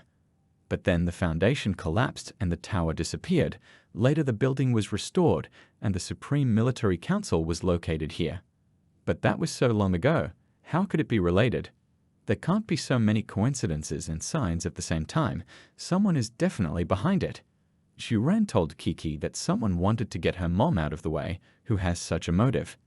Suddenly, he remembered how the deputy head of the city had told Kiki that she was supposed to study in the mountains. The affairs of the military council were none of her business. Suddenly, there was a kitten that was flying and mewing. Kiki noticed that it was a very cute kitten, and it also had wings. The girl asked if it was Tiger Tunshan. The guy told Omiao to hide and follow the other two. The kitten became invisible. Chuan asked Kiki if anyone knew that her mother was getting better. She replied that her mother had told her to keep quiet. No one else knew. The guy asked little sister Mauve to help protect the city head today because he suspects that someone else might try to harm her these days. The girl agreed, but said that after all this, he would let her study Tiger Tunshan. The guy agreed and thought that the tiger is immortal, so the research should not harm him. He gave them the device to transmit sound, said that if something goes wrong, they can just call him. Within a radius of 10 li, he can easily hear them. 10 li, 5 kilometers. Tiger watched the deputy mayor and her daughter. Chuan said that they were strange to the chicken in the first place. When the head of the city suffered, all power passed into their hands. They are under great suspicion. Besides, there's a protective dome over this courtyard, so it looks like something is being hidden there. Coming here so late, it's definitely not a normal walk, is it? The tiger cub tried to follow them, but got burned. The guy told Brother G that Omiao couldn't pass. They should go by themselves. The system is immune to this level of protection. They came in. Is this the stench of the afterlife? Chuan asked what the stench of the afterlife was. The chicken replied that there was an afterlife under the world of people. The living and the dead were separated. The two sides had never crossed before. But the stench of the afterlife is felt here, so the entrance to the afterlife is open here, or someone has overcome the barrier between the worlds. No matter what, the city is in danger anyway. The guy said that then for the sake of the people of this city, they should find out what was going on, and he thought that the system likes this. Chicken asked if he was joking. It was dangerous to provoke the inhabitants of the afterlife. Any of them could cause a disaster. The guy said he didn't see any obstacles, so what's there to be afraid of? He thought it was a little scary, but he had to keep his temper under control. The chicken screamed at him to let him go. If he wanted to die, he shouldn't drag him along. He hadn't lived long enough yet. Chuan told Brother G that if he yelled like that, they would be noticed. Wealth and honor are obtained at risk. If there are any values here, won't he share it with him? They saw the crowd of people and fell silent. They said that the dark afterlife was the promised land. The guy asked Brother G what else it was. The chicken replied that it was a blood rite for summoning. Suddenly, they shouted that the time had come and cut off people's heads. Chuan said it was murder. The deputy mayor said that the ceremony is completed, the hostess can be revived. Suddenly, someone huge stepped out. Chuan asked Brother G what it was. He replied that, judging by the energy, it was one of the inhabitants of the afterlife. It was a huge bull. The women said they were congratulating their host on his arrival on Earth. The bull said that he was the main demon in Master's service. They had not shed enough blood for Master to pass the boundary of the worlds. The Master had sent him to shed more blood and open the way for him. Where is the evil spirit of mountains, waters, trees, and the mad skeleton? Why didn't they come to meet the Master? The woman replied that to meet him, the lady spirit of mountains, waters, and trees killed the head of the city. Now they cannot contact her. And where the mad skeleton is they don't know for a long time. The bull said they were too scum, a waste of the master's efforts. After he kills all the living things in this city and meets the master, these two traitors will be destroyed. Suddenly, a shadow appeared, telling Master Demon Bull that she hadn't forgotten Master's orders. It was the spirit of mountains, lakes, and trees. She continued that these two mice were being watched here. She was afraid that they would interfere with Master's arrival, so she secretly guarded them. Chuan and the chicken looked at each other. The deputy mayor said that they are assistants who were invited by the mayor. Chuan said that she didn't invite him, he was just passing by. Bull asked where the mad skeleton was. Ghost said that skeleton was looking for victims for the lord outside the city. All the victims whose blood was spilled just now were brought by her. He didn't think that these two scum could find so many victims on their own, did he? He wondered what that meant, if Zday was looking for victims, if the spider they'd met in the woods was the crazy skeleton. Who, after all, are they? The bull said that the victims' souls were damaged, and only she knew what the mad skeleton was doing. The spirit continued. As for the origin of this sword of his, the master sees everything and follows everything. The bull said that he needed to prepare a sacrifice for his master right now. There was no time to chat with her. If she's smart enough, she can sort it out on her own and save the owner the trouble. Suddenly the bull stood up. Chuan thought that it was impossible for him to go out to Cushion, or the city would suffer. He told Brother G that they can't let him come out. We have to stop him. The spirit said they were just two little mice. It was time to die. The deputy mayor's daughter said that he was a student of the immortal cultivator school, so she should kill him. Spirit said that the fewer people who knew about today, the better, so it was time for the two puppets to die as well. She took the girls by the heads. Chuan told her to stop killing people, shot her, and thought that these two knew the details. You can't let them get killed. She threw off the bandaged men and said that since he liked saving people so much, he could keep more. Zombies began to emerge from the bandages. The bull took off. Everything was lit up with red light. Kiki asked what it was. The girl said that this is the seal of the afterlife. It isolates it, but it can also release the afterlife mustiness. The afterlife mustiness was caused by some power. It can turn wandering souls into warriors of the realm of darkness. Zombies began to fall from the sky to the ground. Warriors of darkness hate all the living. They crave murder. Question is going to be a disaster tonight. They continue to fall from the sky and attack people. The head of the city said that this is an order. The soldiers need to hold the formation. It is necessary to hold off the attack of the dark warriors and save people. They must obey orders, and she would meet these intruders. Kiki asked her mother to send her away because her wound hadn't fully healed yet. The woman replied that she would return quickly. She should not worry and wait for her. And then she left. The girl said that she would help her mother and she should find a safe place and hide. Kiki shouted into the walkie-talkie and asked her brother where he was. The guy at this time shot back from the zombie. He was helped by a chicken. He said that these corpses are able to absorb the afterlife mustiness and resurrect. It's just pointless to fight. Spirit told them to keep fighting. She wants to see how many more weapons he has. Then he heard Kiki asking her brother to come back quickly. He thought that something had happened to Kiki. He couldn't delay any longer. A fiery manifestation. His wand lit up.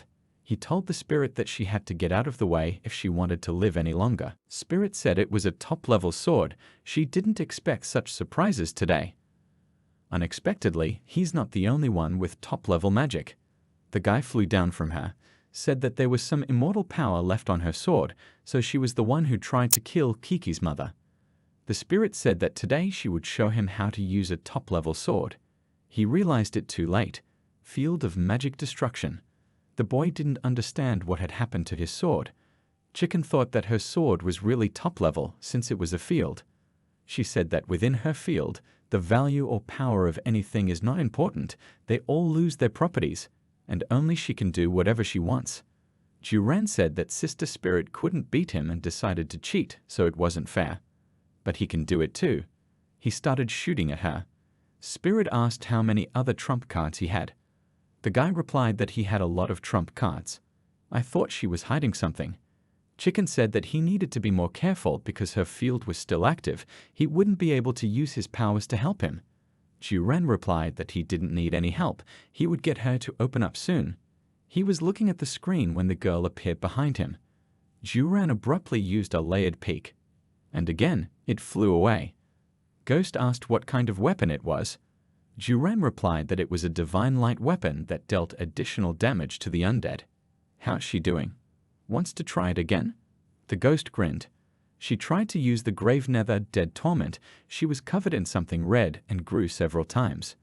Juran said it was just a fight. Why be so vile? This is too much. She threw a lump at them. The spirit said that he could not escape from her field. He would become her slave, called him baby. The guy jumped away from her. Juran thought that this meant that he couldn't injure her with the fire manifestation, and so she decided to attack head-on. Clever. Suddenly, Kiki called out to him. He thought that he couldn't stay any longer. He had to leave. After selling the power of an immortal, he was just able to earn 5,000 spirit points. Exchange some life energy for 1,000 spirit points. The spirit tried to attack him. Juran said that he had completely forgotten to tell her that his boyfriend was very big. She would have to be patient for a bit. He pulled out his gun and shot her. The body shattered into pieces. Juran apologized, saying that he was never afraid of those who cheat. Suddenly, a spider web appeared. Juran asked where she came from. It's that spider from the forest. The spider-like Kudal told her to leave it. The entrance was already open. There was no time to waste. Ghost said he was a shameless thief, and later she would find him and get even. The spirit and spider were gone. Could it be that she ran away? Juran said that he spent almost all of his spirit points and achieved nothing. His money. The head of the city thought that he was very strong. Even the head of the Imperial Legion wouldn't be able to match his strength. Such a powerful monster came from the underworld. Would Kushan really be destroyed? The bull told her not to try to fight in vain. This city was destined to become a sacrifice for its master. He pointed his weapon at her. Suddenly a girl appeared. The bull asked if this was the Chaos Bowl. She was a magic cultivator from Wuliangshan. The woman thought it was the same Wuliangshan. The girl asked him if his master was a demon from the underworld or the master of the dark abyss. It couldn't possibly be someone of a low level. He should continue to prepare, not pay attention to it. She will wait for the appearance of its owner. So much do you want to study it? The bull said that even if she was from Wuliangshan, he couldn't forgive her for despising her master. The girl repeated that she didn't want to fight him, but would wait for his master to appear. Kiki was standing on the roof, trying to hide from the warriors, calling for her mother's help because they were already approaching. Suddenly, a chicken closed it, took it with him, and moved it to another roof. There was Juran with her mom. She asked if she was okay. Chicken said there were too many dark warriors. They needed to come up with something soon. He thought about how only she could command the city guards, but he had just spent all of his spirit points and wouldn't be able to buy her medicine. That's right, that new support skill. Why are there so many healing areas? No matter, there's no time to waste. He placed the spheres in it, and the woman rose into the air. Kiki asked what he had done, and Chicken asked how this woman could have made a breakthrough and reached the perfection of body and soul. A breakthrough? Using magic can increase the target's strength, but it's against the rules. How can you jump 4 levels at a time?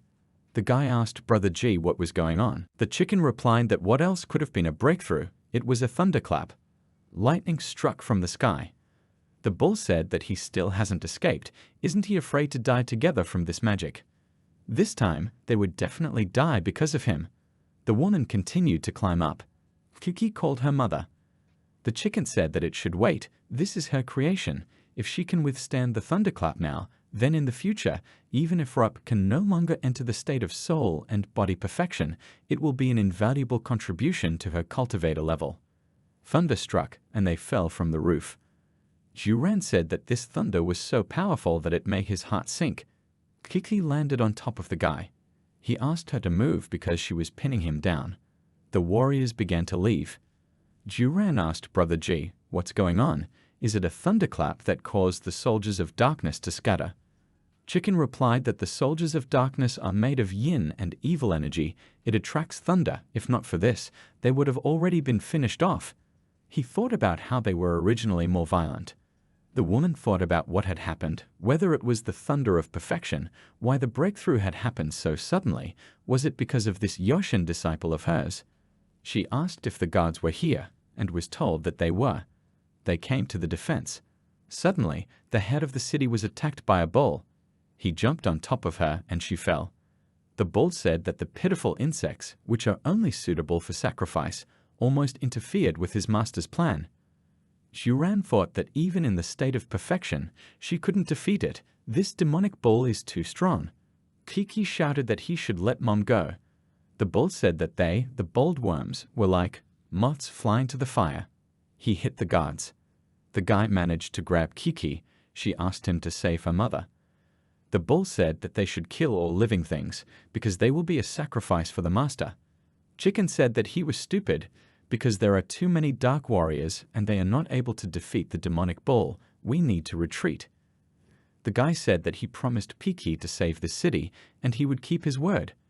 Then he asked Brother G to save Kiki and her mother, take them to a safe place. The chicken asked what about him.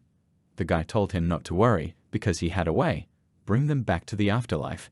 He began to shoot at the warriors and they all scattered and the bull parried the blows. The chicken flew away and asked him to be careful. The guy thought that he should finish off this bull today anyway. But the barrel has overheated, so you can't continue using it yet. Chuan threw away the overheated weapon and straightened up, standing proudly in front of his opponent. The demonic bull, spreading its hot, faded breath around it, spoke to the youth, turning its head in annoyance. The beast told him that he was a worthy opponent if he could escape from the spirit of the Mountain of Lakes. Chuan suggested that the demonic bull should not exchange pleasantries, but get down to business, since he had urgent business to attend to and didn't want to waste time in idle conversations with the representative of hell. After these words, the young man used a miraculous wand to summon a fiery manifestation. However, this magic spell did not cause any damage to the huge monster. The demonic bull didn't even move. This guy didn't die after being hit by the fire manifestation rod. The demon bull croaked instructively that the power of magical swords and wands is based on the supernatural principle. And his level as a cultivator is low. He was just lucky to control this rod, but he can only randomly attack. It's all useless. Chuan agreed with the opponent's words. In the hands of that immortal, the fire manifestation could take on any shape or form, while his only became shorter or longer. Was his strength as a cultivator being limited by his abilities? The demonic bull prepared his huge hammer for battle and declared that after the young man's death, he would make good use of this rod and not let such a treasure get dusty. With that, the huge beast charged towards Chuan. He protected himself with a layered peak and thought about how this demonic bull had the power of spirit and body perfection at least level 3. They had too much difference in strength, and he wouldn't be able to resist it. The system also didn't say that spheres can only be used on others. The demonic bull, as if hearing Chuan's thoughts, said that he had only just learned how to cultivate and immediately decided to use the spheres. His methods are too predictable. The system suggested that using the first level spiritual cultivation on yourself temporarily raises the layered peak to the 3rd level and raises the key cultivation temporarily to the 5th level. As the cultivator's level increases, you can acquire the 1st level magic control skill, which will add an additional appearance for the Wand of Fire manifestation. Chuan realized that raising the level of a cultivator increases one's control over the power of the rod. The system activated the 3rd level of the layered peak silver body. He advised the demonic beast not to think that only it had the power of perfection here. Let him taste his wands, you damned scum. However, the youth noticed with horror that even the fiery manifestation enhanced by the silver body also had no effect on this monster. Even if he swapped the wand for a melee weapon or a barrel, he still wouldn't be able to break through its defense. The demonic bull told the man that he had artificially raised his level to soul and body perfection. But he still doesn't know how to use magic of this level. He swung his dreadful weapon over Chuan's head, activating the magic of the infernal devil's execution, bloody beheading. Chuan had time to think that ordinary bullets are only suitable for ordinary dark warriors. They are useless against this demonic bull. You need to try using golden dragon bullets. He thought that if only immortal sister was here, with her blessing of thunder and lightning, the power of the golden dragon path would be twice as strong. He had no choice but to rely on his luck. He drew his rifle. took aim, and shot off one of the bull's horns. The devil cast the Misty Lake magic spell, which caused a thick fog to block the senses. Chuan couldn't see anything in the thick, dense fog. The system reacted instantly, registering a powerful toxic attack. Chuan guessed that the demonic bull realized that the golden dragon's bullets could injure it and decided to weaken its opponent with a toxic attack, trying to poison it and rob it of its sight. Perhaps this fog works the same way as the magic destruction field, only in one direction, and if he doesn't do something, he will be beaten like a blind man. However, if he starts moving, he might show even more of his weaknesses. He simply has no way out. What should I do? At this time, MangaJimin contacted him, and she already knew that he was in the demonic bull mist. Chuan asked her irritably, why did she, knowing that he was stuck, never come to his rescue?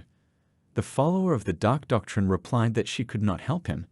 To fight the demonic bull, she will have to use all her strength, and this may frighten those people whom she does not want to frighten yet. If he can't win, then he's not valuable for research, and if he dies, he can only blame himself. In the end, she warned the young man that the danger was now behind him.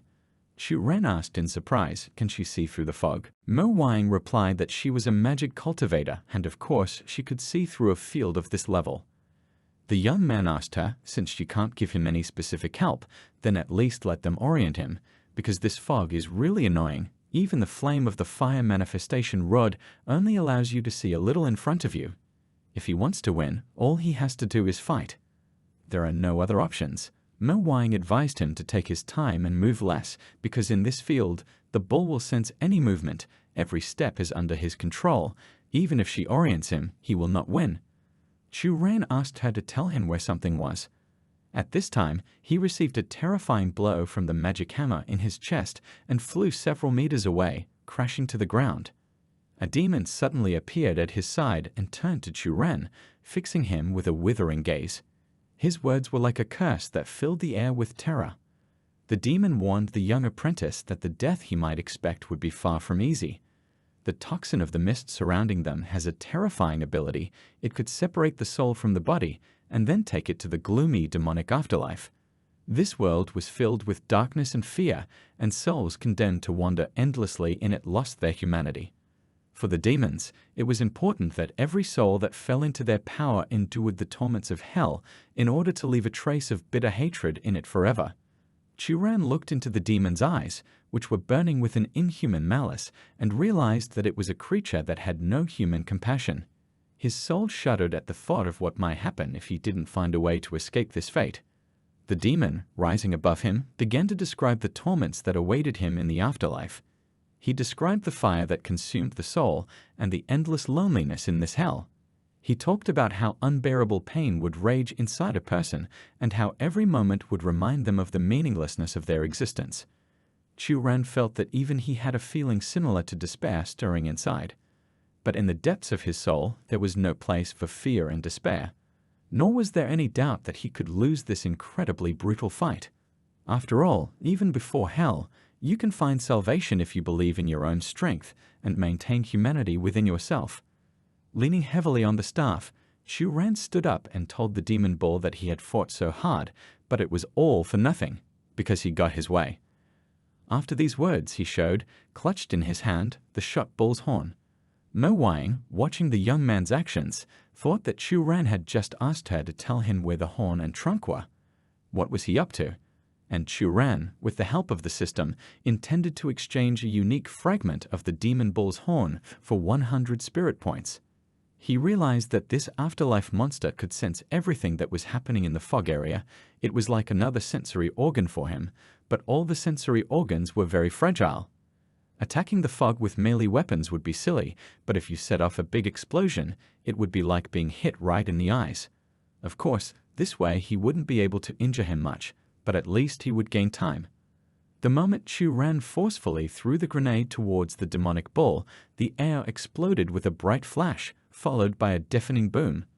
The grenade's charge pierced through the clouds of magic poison mist caused by the demonic bull's spell, destroying its central link. The demon bull flinched, letting out a loud wail of pain and rage. Wisps of fire flew everywhere, and the mist that had enveloped the surrounding area began to dissipate. Chuan felt relieved, but he wasn't sure if the victory was already in his pocket. Even a wounded and demonic beast remained a serious threat. The demonic bull, greatly shaken by the explosion, leaped up in the air and warned Chuan with a yelling voice that his victory was not yet assured. He stated that Chuan should not hope that he was saved from the destruction of his mist. The bull emphasized that its essence remained, and it will fight to the end. Chuan knew that he still had a tough and exhausting battle ahead of him. The demonic bull hadn't been destroyed, and its otherworldly firepower was still raging inside it. However, Chuan wasn't going to give up. He knew that even the most powerful demons could be defeated if you found their weakness and used it against them.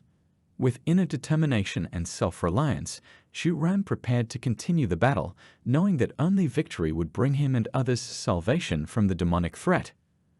The demonic bull was also confident of its victory.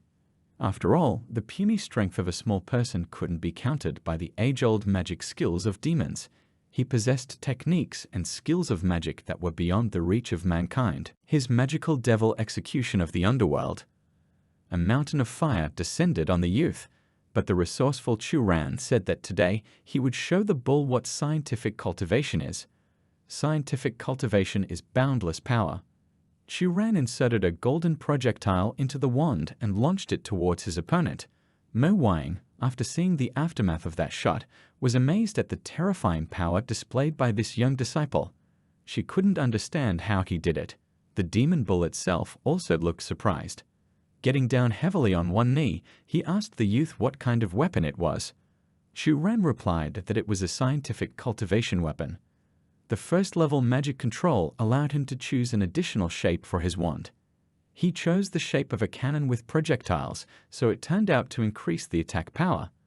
The demon was beside itself with rage and disdain as it watched Chuan continue his fight.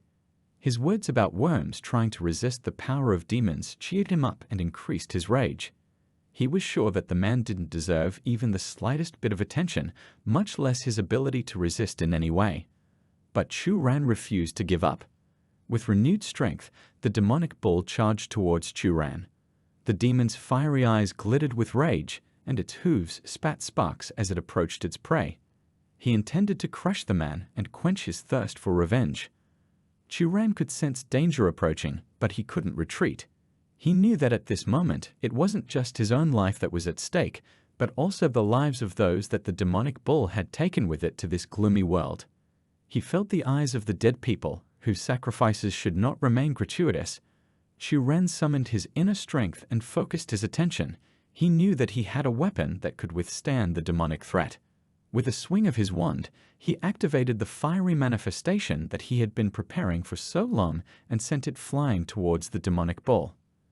A stream of fire shot out from Chuan's magic weapon, forming a mighty fire blade. The demonic bull, unable to dodge, paid the price for its cruelty. The fire burned through his power and essence, melting away his demonic nature. He screamed in pain, his body incinerated and torn apart. Chuan tiredly lowered his hands as he watched the demonic bull disappear into the flames. He understood that this was not only his victory, but also the victory of all humanity over darkness and evil. The demonic bull had paid the price for its terrible deeds, and the time of reckoning had come. Chuan breathed a sigh of relief. He knew and believed that the strength of humanity lies in its ability to fight for its life and its values, even when the darkness seems impenetrable. The invincible and once ferocious demonic beast was a shapeless carcass at the feet of the young disciple, who smiled contentedly and said that he had finally succeeded. Just how many experience points did he earn? The system notified Chuan that killing a special target, the main task, was completed by another 1%. He was also given a reward, cultivate a skill +1. Chuan thought in disappointment that it was only 1. But then he calmed himself down and said that at least he didn't die here. Chuan, while participating in this dangerous adventure, was determined to pay maximum attention to the details and rules of this mysterious world. He knew that his life was in some danger, and with each death, he realized that there was much more at stake than just wasting time. According to the rules of this world, a single death would only bring him a penalty, but if he died 3 times, he would be destroyed completely. This was very serious, and he knew he couldn't afford to relax. However, even in such an atmosphere of tension and danger, Chuan found a certain joy and excitement in himself as he learned the new skill that he had obtained after his last experience. He enthusiastically read the description of the demon bull puppet skill. This skill sounded mysterious and magical. Chuan imagined how he would be able to use this demonic bull for his defense and attack in battles. His ability to manipulate the puppet gave him a new perspective and an opportunity to expand his arsenal of abilities. This skill allowed you to summon a yellow-ranked battle puppet. The puppet can be trained and equipped, and after death, you can summon it again. With this new skill, Chuan was ready for new challenges, even if his every life in this world was hanging in the balance. He was determined to continue on his journey and explore the netherworld in hopes of finding the relic of a true immortal, despite all the dangers and rules of this cruel world. He thought that yellow-level puppets, like weapons, seemed to be divided into several ranks. This bull turned into a puppet can serve him well. Then he thought about how he hadn't looked at his stats in a while. Chuan had now reached the 3rd level of a cultivator, and his stats looked normal. He continued to explore his abilities, developing his skills and aiming for higher levels of cultivation. However, the question of how many times he had died was still a mystery to him, and Chuan knew that sooner or later he would have to deal with this mystery. He was aware that each death left a mark on his memory, but the exact number remained unclear. Perhaps this was the price that had to be paid for his pursuit of immortality. But for the time being, he was focused on fighting in this world, where danger could lurk at every turn. Chuan also felt responsible for his new friends and allies who found themselves in a difficult situation with him, and his thoughts were invisibly with those who were experiencing the devilish power of attacks from outside. All of a sudden, Mo Wang appeared at his side and told him that she didn't expect him to actually kill this bull. It seems that she underestimated him. Chuan asked her in exasperation during the fight. She refused to come to his aid, so why did she come here now? Master of Darkness Mo Wang glanced at Chuan with a smile that carried mystery and a desire to soften the youth's anger. She said with a honey-tinged voice that she had decided not to leave him again. His abilities are something amazing, and she needs to thoroughly explore their potential. Chuan felt that Mo Wang's words sounded like some kind of apology for showing her indifference to Chuan's fate earlier, but he was also aware that her interest in his abilities might be the key to his success in this dangerous world.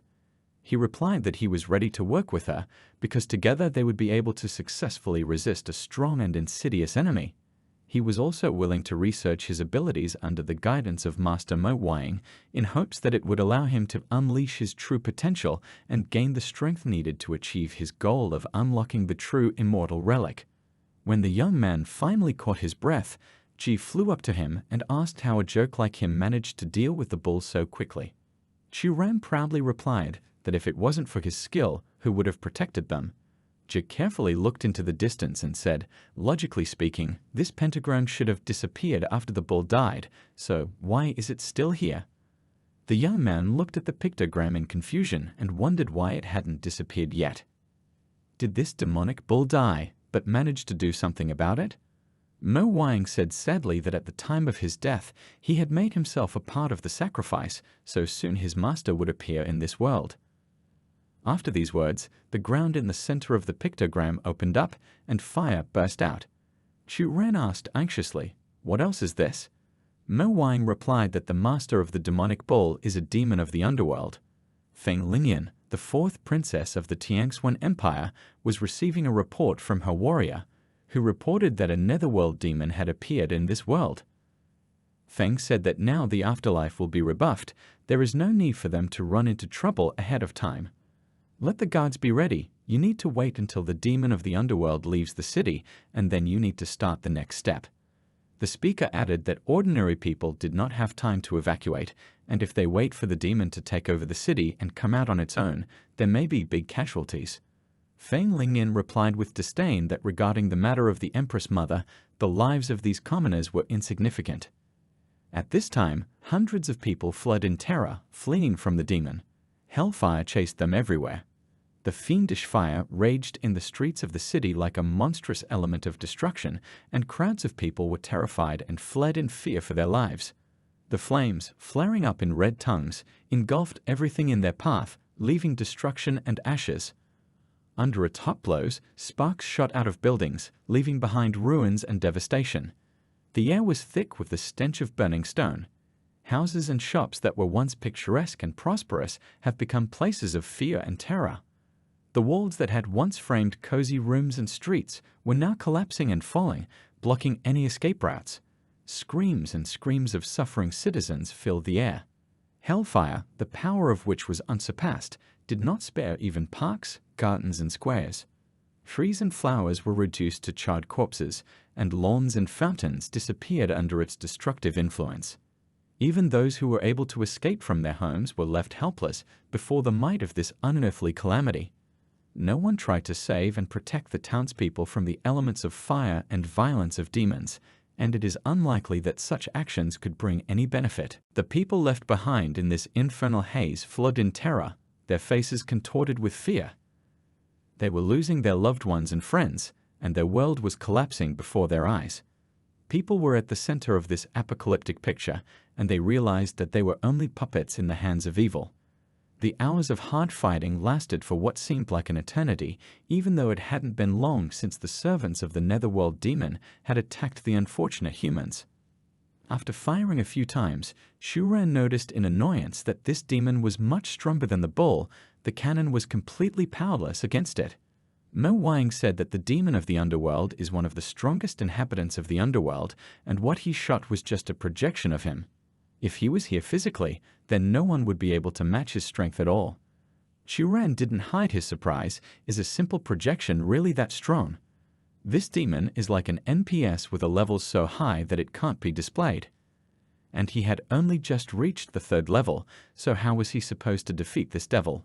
Suddenly, an incredibly powerful thunder was heard. It was at least 100 times more powerful than the city head's thunder.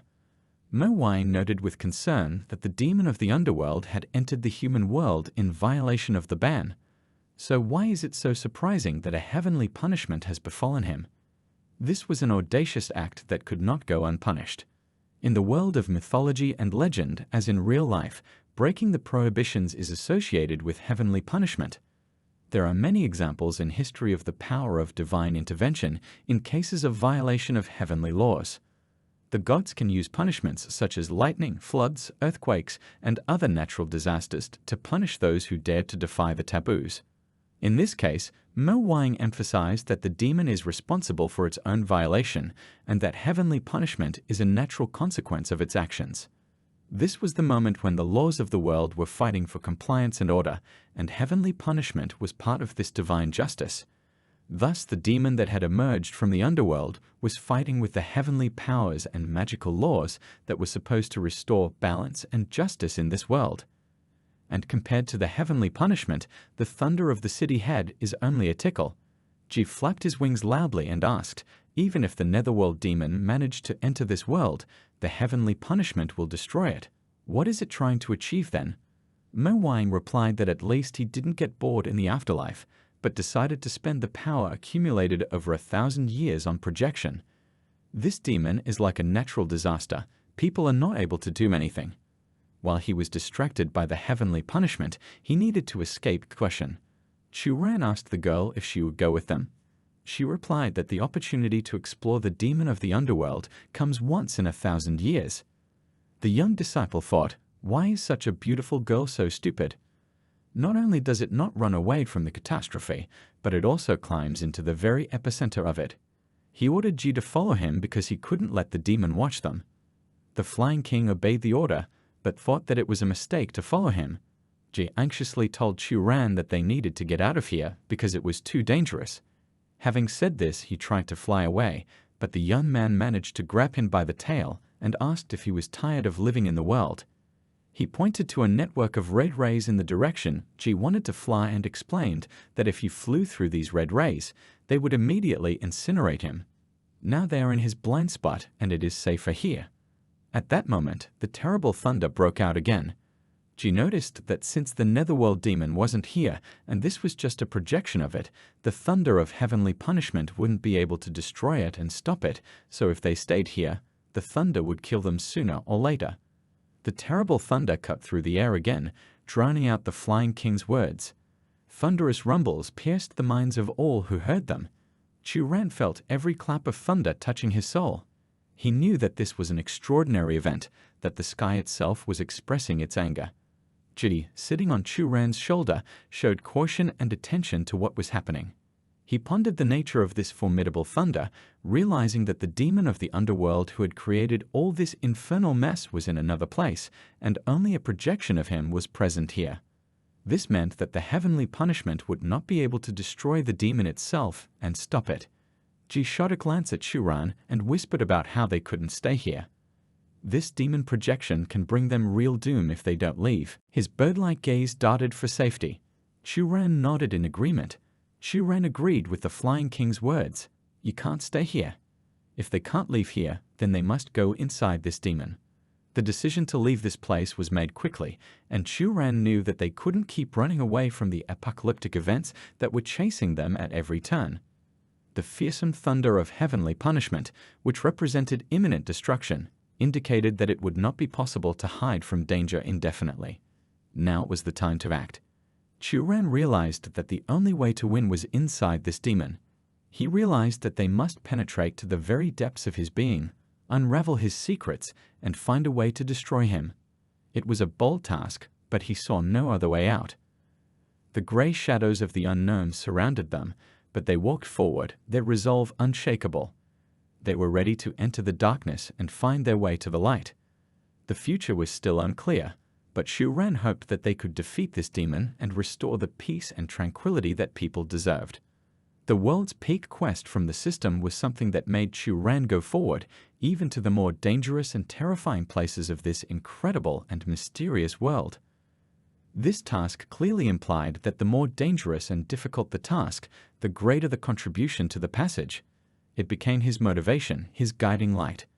Chuan understood that every new challenge, every fight against demons, every step towards the relic of a true immortal brought him closer to the pinnacle of this world. And he was willing to take even greater risks if it would help him achieve his goal. Even if the completion contribution didn't increase, Chuan knew that it was better than dying from the thunder of heavenly punishment.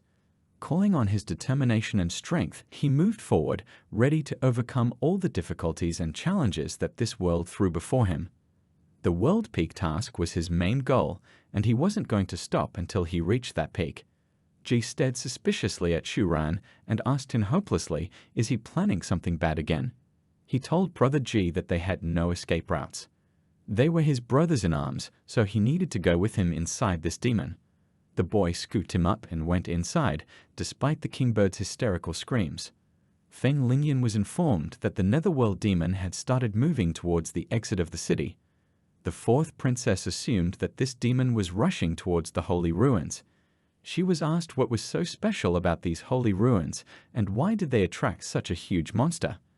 Feng replied that she didn't know, but since this demon dared to break the contract, then he definitely had something that she needed.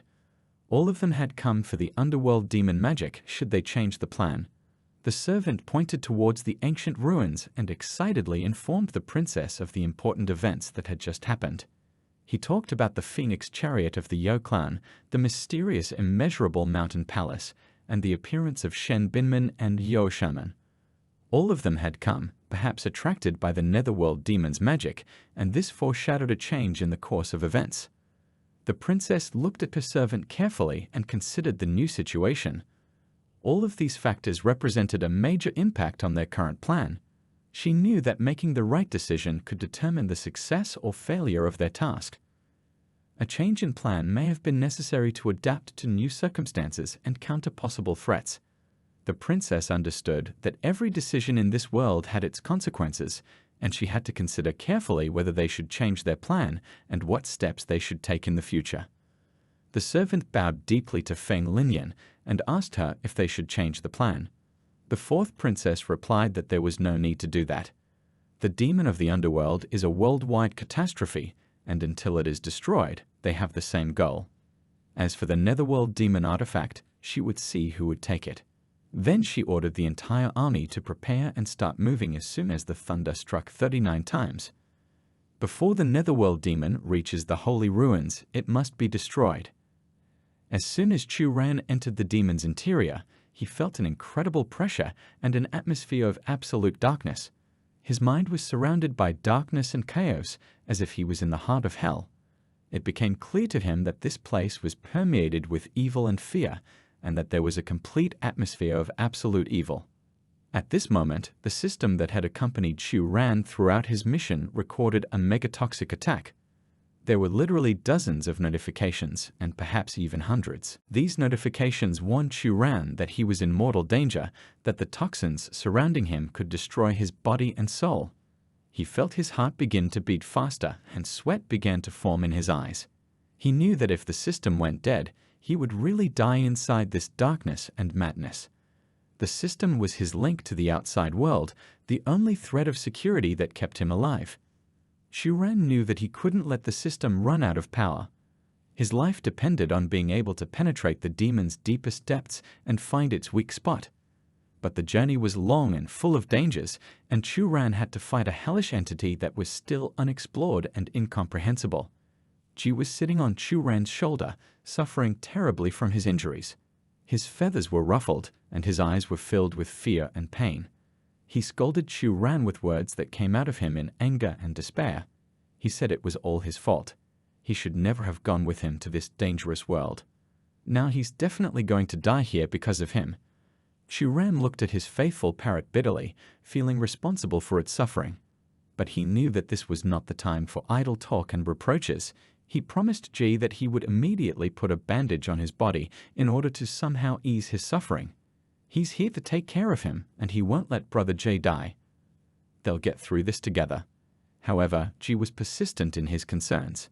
He kept saying that nothing good ever happened to Chuan. The parrot, in a voice filled with despair, said that this time he was sure that he would die here. This world is full of dangers. Chuan was determined to help his friend and ally in this difficult situation. His determination was strong, and he hoped that his care and medical skills would help Ji recover from her injuries and deal with the dangers they would have to overcome in this mysterious world. Chuan asked Brother Ji not to speak like that. He was once all-powerful, but he never had the chance to go inside the netherworld demon. He is helping him in this noble cause. The Flying King replied that it was easy to get in, but much harder to get out. Maybe they won't find a way out and will die with this demon. Chuan suggested that he try his luck. Maybe they will find a way to kill this demon, and if it works out, then he will get contribution points for a year ahead. Inside the netherworld demon, there were a huge number of tentacles equipped with sharp teeth, which Chuan dealt with very quickly. He thought about how these worms were like the white blood cells in the human body that he was too strong for. Chuan, while studying the strange worms that were so different from anything he had ever seen, suddenly noticed something even more amazing. He saw how these worms, despite their actual death, split apart after death. This was a phenomenon that caused him surprise and questions. Ji, his loyal parrot, reluctantly raised his head and spoke words that made Chuan think even more deeply. The Flying King declared that he seemed to be lucky. These worms are more than they thought. This is the seed of the demon of the underworld. Chuan listened carefully to his parrot, trying to understand the meaning of what he was saying. The netherworld demon seed was something that was both perplexing and interesting at the same time. This could make a huge difference in their quest to understand the magical powers of this world. With this new information in his head, Chuan knew that his journey in the netherworld world was just beginning, and he was ready to unravel the mysteries that this mysterious reality was hiding. The parrot reluctantly said that there was genuine life force inside these worms. It was an exceptionally rare treasure. Chuan asked Brother Ji, "What is the true life force?" The parrot was very surprised that he didn't know anything about the true life force. He even expressed doubts. Is he a cultivator in such a case? The young man replied that he had about the 3rd level of cultivation. The Flying King ironically remarked that he didn't hide his strength, and he really only has the 3rd level. Chuan still asked him to tell him about this genuine life force. Ji continued to mock the young man with relish. He told him that he was quite unique to challenge a netherworld demon with his pathetic 3rd level. All his victories were just a miracle. Although it is possible to slightly increase one's cultivation level by practicing spiritual techniques, the basis of this cultivation is Kai. The power that comes from outside into the sea of Kai is the essence of Kai. True life force is formed as a result of the condensation of Ki essence in the body. Sea of Ki true life force golden elixir of immortality. Laying the foundation of cultivation is the accumulation of authentic life force in the sea of Kai. When enough genuine life force is accumulated, it is possible to obtain the golden elixir of immortality. Chuan said that he only trains Ki cultivation and has never practiced the basics. He doesn't have any genuine life force, so the seed is useless to him. Ji called him a dumbass and said that foundation building and magic are based on releasing true life force. The more of that power, the stronger he is. If he had enough of this seed, even without the elixir of immortality, he would be able to use higher level techniques. Such a treasure is the dream of all cultivators, yet he finds it useless. He's just killing him with his stupidity. Chuan began to think about his options for dealing with this hellish threat. He realized that the power of explosives in this demonic world was limited, and his current weapons might not be effective enough to counter the demonic entity. But at the same time, he came up with an idea that could change the course of events. Chuan thought that if he could combine his own life force with the weapon, he could increase its power and make it more effective against the demon. This was a dangerous and even risky idea, as it could mean that he would sacrifice some of his own life energy to fight the darkness. However, convinced of his determination and willingness to make a sacrifice, Chuan began to develop a plan. He knew that it wouldn't be an easy task, and that he had to be very careful not to weaken his life force too much, which could lead to his demise. This process was complicated and required a lot of time and effort, but Chuan understood that this was the only way to increase the power of his weapon. The power of explosives in this world is limited, but if you combine true life force with weapons, maybe it will solve the problem of insufficient effectiveness of weapons. Weapons purchased in the system will definitely not survive this. First, you need to level up and gain more control over your magical abilities so that the wand of fire manifestation can take on other forms. Then he asked Brother G, is he sure he was an all-powerful before? Is there any quick way to make a breakthrough? The parrot replied that it should have asked him this before, but now it had dragged him here, and G wouldn't show any pity for him. Then the young man offered him a deal. He would teach him how to break through quickly, and he would give him half of the seed he gathered. After a short discussion, they agreed on 2/3, and the Flying King said that his multi-layered peak was barely up to a top-level technique, and he needed to move forward. He just has a great technique for Chuan. Does he want to study it? Immediately, he warned the young man that it would not be easy. Chuan agreed and said that the main thing is the result. After listening to the answer, Ji sent a stream of fire straight at the young man's head. The system immediately announced that he had obtained a passive skill, body forging, which meant that when attacking or taking damage, there was a chance to gain extra experience and increase one's cultivation. Chuan realized that if you beat someone up or get beaten up, the experience will come anyway. Then he noticed that the system was notified about the side effect of this experience. The pain of blows doubles. He asked the bird why the hell this method doubled the pain. Ji replied that he agreed to this method himself, he didn't persuade him. Suddenly, a whole squad of dark soldiers appeared in front of them. Ji was overjoyed and told the youth that body forging works during battle. Since there are many dark soldiers in front of them, it will be a great training for him. Chuan agreed with him, but noticed that there were too many of them. The warriors of darkness who appeared before them are skeletons from the afterlife. Their appearance was terrible and gloomy. Their skeletal bones were covered in tarnished armor, their forms radiating coldness and an absolute lack of life. Their eye sockets were empty, devoid of any emotion or intelligence, and their black swords glittered with death.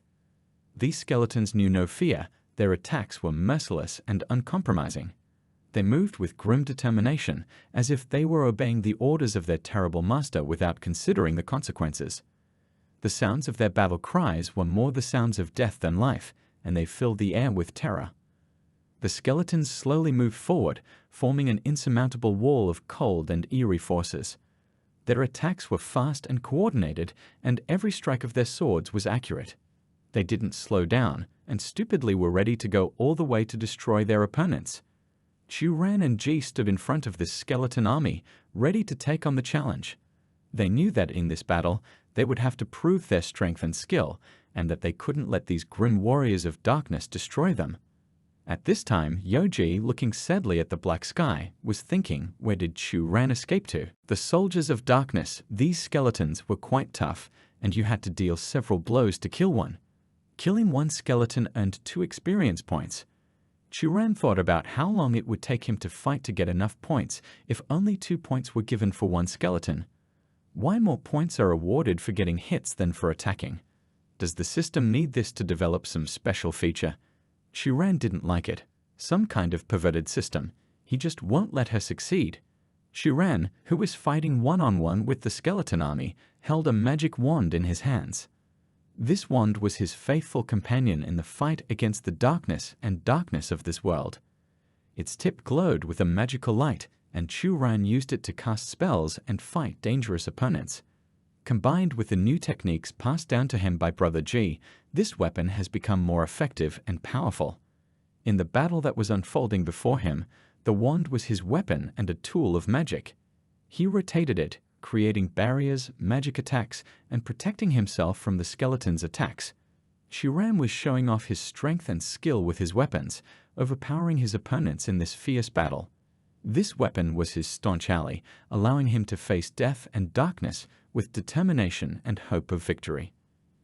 After a hard and tiring battle with the skeleton army of darkness, Chuan felt fatigue wash over him like a huge wave. He realized that his new technique had indeed strengthened his attacks and allowed him to resist the forces of evil, but it also came at a price. The pain he had experienced during the battle had doubled, and every blow, every attack, now left much heavier effects on his body.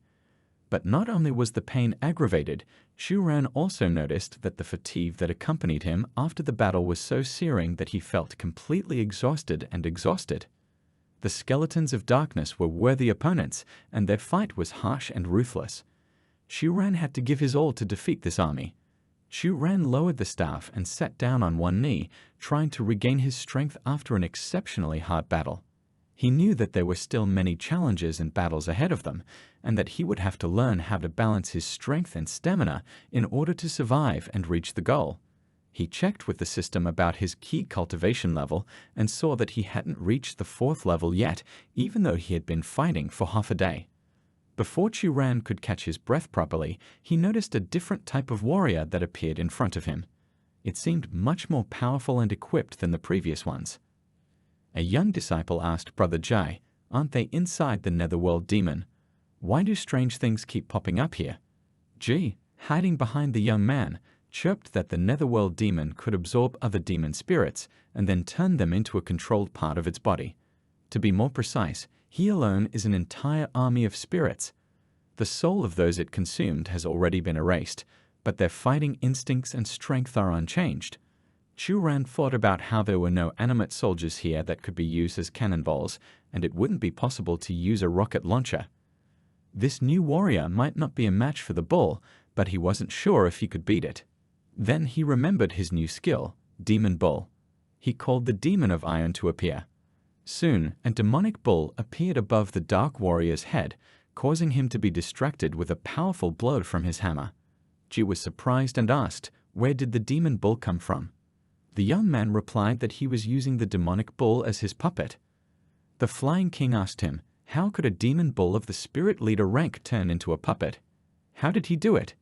Chuan boasted that he could still do a lot of things. The young man drew his rifle, took aim, and took off the head of the soldier of darkness, who continued to fight with the puppet. Chuan noticed that the system finally worked. His remote attack also counted. In addition, additional points were obtained for killing this small boss of darkness. He realized that the level of the system was indeed related to his level. Chuan received the 4th level and the soul point recovery reward. He wondered when the foundations of cultivation would be laid. Meanwhile, Brother Ji reported that the netherworld demon seed was even better than those tentacles. The 7 tentacles only had 1 drop of true life force, and these ones had at least 2. Finally, he could get rich. Chuan told him that he was very stingy after all. They agreed to share everything, Why did he raise everything first? Then he held up the supply ring that his sister had given him and quickly took all the resources. He said that he would keep them for now and then maybe share them with him. Ji asked the youth in disbelief what if he would deceive him when they got out. Then he said that the thunderclaps were still going on and they needed to hurry. Don't stay here too long. Chuan replied that the exit was already closed, so they couldn't go back yet. Moreover, this is a great place for training and you need to go back to exploring this place. Then he noticed that the road they had chosen looked very intimidating. Brother Ji complained that it was very difficult for him to fly with the rags that Chuan had tied around him. The young disciple saw a thicket of some red flowers in front of him, which looked very bad. He poked them with his wand and asked Ji what they were. The Flying King asked him to be careful with it. These are infernal lotuses. They are the embodiment of hatred and the souls of innocent victims. There are so many of them, even he doesn't know how many innocent souls are gathered here. Ji advised the young man to send the demonic bull to investigate. Chuan turned back to his puppet and remembered that he hadn't given it a name yet. Demonic bullet sounds too sinister. Now he will call it red bullet sounds very cheerful. They went forward among these red, unpleasant flowers and suddenly saw among these infernal lotuses a woman with a big fan who eagerly asked them why they still hadn't come over. Chuan asked Jai, didn't he tell him that there were no sentient spirits here? Then why does this one say? Ji himself was at a loss. Normally, only demons above the level of the spirit leader are able to retain a bit of intelligence. He warned the young man to be extremely careful. Meanwhile, the lady with the fan said that it had been a long time since she had seen any live blood victims, and she didn't expect that there would be so many of them today. Then she asked me where to start. She was thinking aloud. The bird is not enough meat, so it is also cursed. It is absolutely not delicious. A handsome man from another world is too low in cultivation. Chuan wondered, how did she know that he was from another world? The lady sighed heavily and announced that she would start with a magic cultivator from Wuliangshan. She waved her fan and Chuan saw a girl in the background. The youth was surprised. Could it really be Mo Wang? So she also went inside the netherworld demon. It was indeed Mo Wang, but she couldn't fight. Her hands were full. The young man decided to turn to his puppet ally, the Red Bull. With this creature, he could hope for additional help in dealing with demonic threats. He ordered the Red Bull to attack. With a powerful roar and cutting through the air with its sharp horns, the Red Bull charged forward, displaying the strength and might of a demonic beast with all its appearance. However, at this moment, the lady who was lying in the scarlet lotuses earlier suddenly stood up. She spoke to Red Bull, saying that the great demon leader had become a puppet of a human, and it was a disgrace to his master. She opened her mouth wide and released an incredibly powerful flame that instantly destroyed the puppet. She laughed and said that after turning into a puppet, he didn't have any soul power left, and she was disappointed.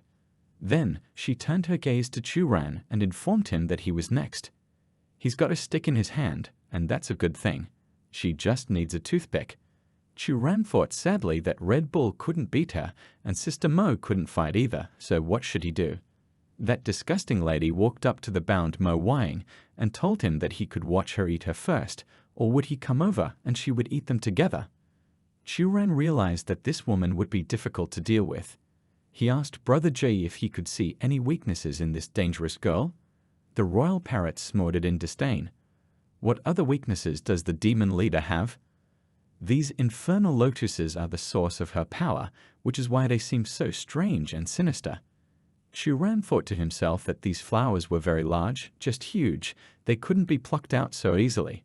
Then a thought occurred to him. Maybe they were afraid of fire. Meanwhile, the demon leader turned to them and asked if they were deaf or just not listening to her. The young student replied that they had heard it perfectly. They are only against eating people. People don't taste good at all, and if she's hungry, he can order delivery for her. He asked her what the lady preferred, Gulen rice noodles or Shukshan snacks. Chuan really expressed doubts. Would he be able to find a courier in such a place? Maybe she could give him the full shipping address. Demon asked him if he thought he could distract her with this nonsense. The young man confirmed her guess and said that indeed, it was nonsense just to distract her, you fool. Just then, Chuan raised his wand and released a good portion of powerful fire on the lotus flowers, but immediately saw that the spiritual fire wasn't working and needed to try something else. The demon leader only laughed and said that the red lotuses were tempered in hellfire, and its fire would not harm them in any way. She warned the youth of the danger by soaring up, and the pink flames from his beak rushed towards the infernal plants. Chuan changed the shape of the rod and placed himself on the end of it, soaring up to safety. ManhWa mumbled in confusion that using soul-igniting fire in the human world meant not being afraid of death. Are they really not afraid of dying? Chuan shouted that it was the flames that caused heavenly punishment, but they were inside the netherworld demon, and outside, the thunder of heavenly punishment was already active. The king was also pleased. Proudly raising his beak, he said that he had not sneezed so well in a long time. And outside, no less dramatic events were taking place. The fourth princess, watching the scene, said with annoyance that only the Yao and Wuliangshan clans, like the small fallen schools, are unable to obtain the artifacts of heaven and earth. They only bother. Princess Feng Linyan was reminded that the netherworld demon had finally started taking damage from the punishment of heaven, and wasn't it time for them to move out already? Feng replied that she would have to wait a little longer because the others were also delayed. Everyone is waiting until the last moment to get the maximum benefit. The princess, who was carefully watching the battle and paying attention to the sky, suddenly noticed that another cloud of heaven's punishment had appeared in the firmament. It was a surprising and frightening sign that she couldn't ignore. An uneasy thought occurred to her. Had the demon of the underworld not come alone, but someone else who was his equal or even more powerful? This caused her to feel anxious and fearful as she realized that the battle they were fighting might be even more difficult than they thought. The princess began to wonder how they could deal with this new threat.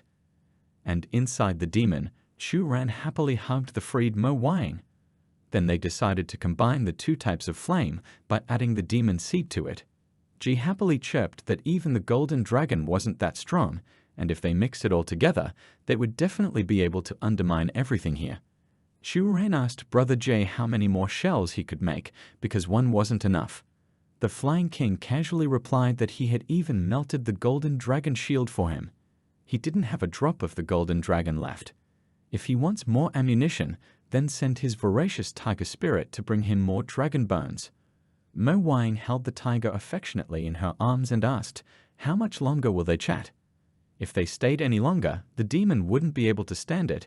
They hadn't visited so many places yet. She offered to continue the penetration. In the current situation, wouldn't it be better to find a way out first and be prepared to escape? Didn't they enter the underworld demon so perilously for the sake of finding the key to the realm of the celestials? Chuan, who had never heard of it, was very surprised and asked, what is the key to the celestial realm? At this time, among the coals of the burnt lotuses, a single large flower appeared and rose above them with incredible speed. A nasty voice belonging to the demon lord asked them, did they think that their shallow fire had incinerated her? Those lotuses were created by Master to limit her power, and now she would show them her full strength. Yin Hom Yi, smoking a long pipe inlaid with gold, looked thoughtfully towards the bloody glow emanating from the demon of the underworld and the lightning flashes of the thunder of heavenly punishment. Next to her, in one of the halls of the demonic palace, was a masked woman with a broadsword slung over her shoulders. She said to Hong Yi that it was still convenient for her to practice spiritual power during the period of distraction. At any time, she can send a doppelganger to negotiate. Everyone is here for the key to the kingdom of the celestials, which will soon appear. In the opposite direction, the emperor of Tanzwan country and those Jun school henchmen. If they fought alone, there would be no chance of victory. How about they merge?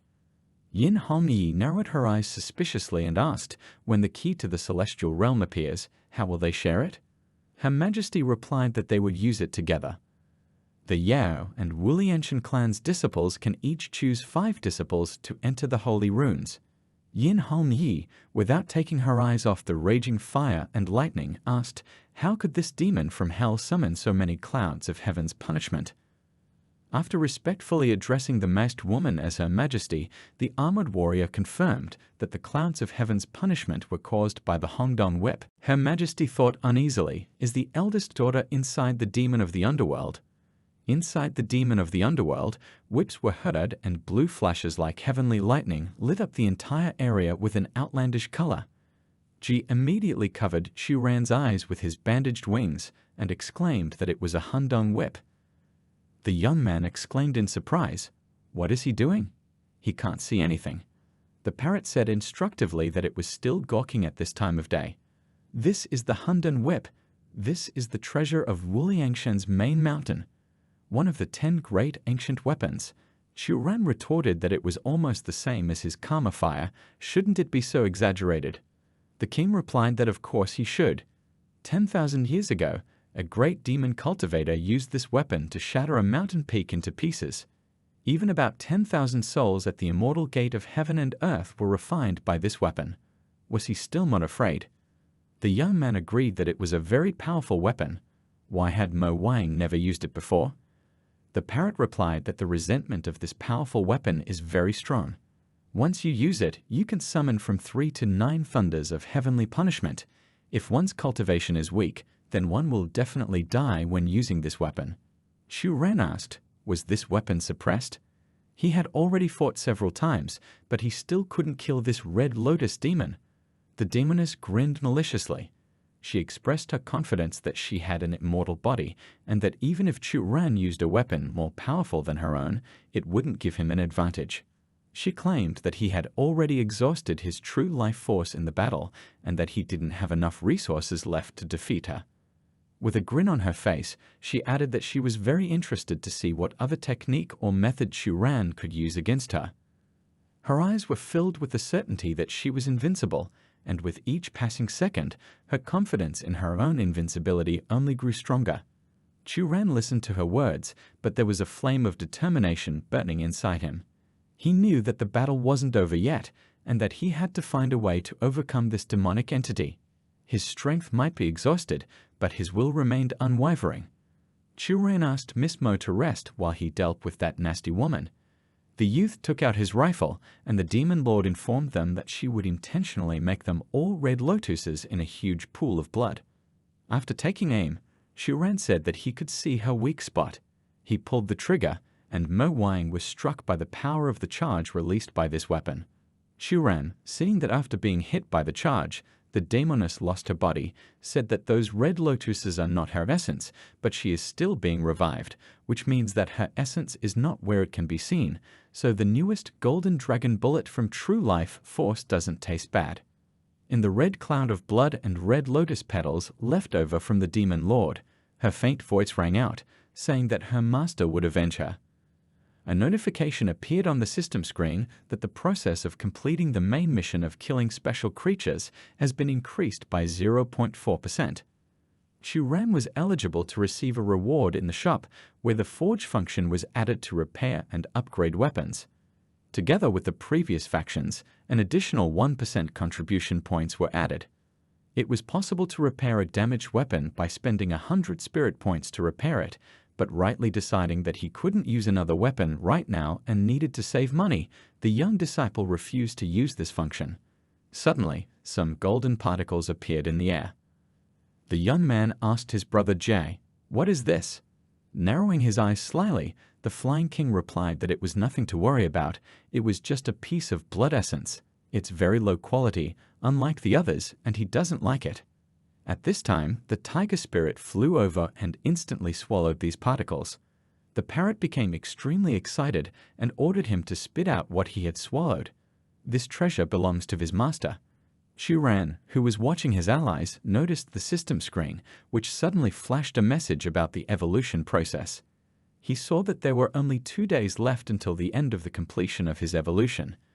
This prompted him to take certain actions, and Xuran began to wonder how he could use this process to his advantage.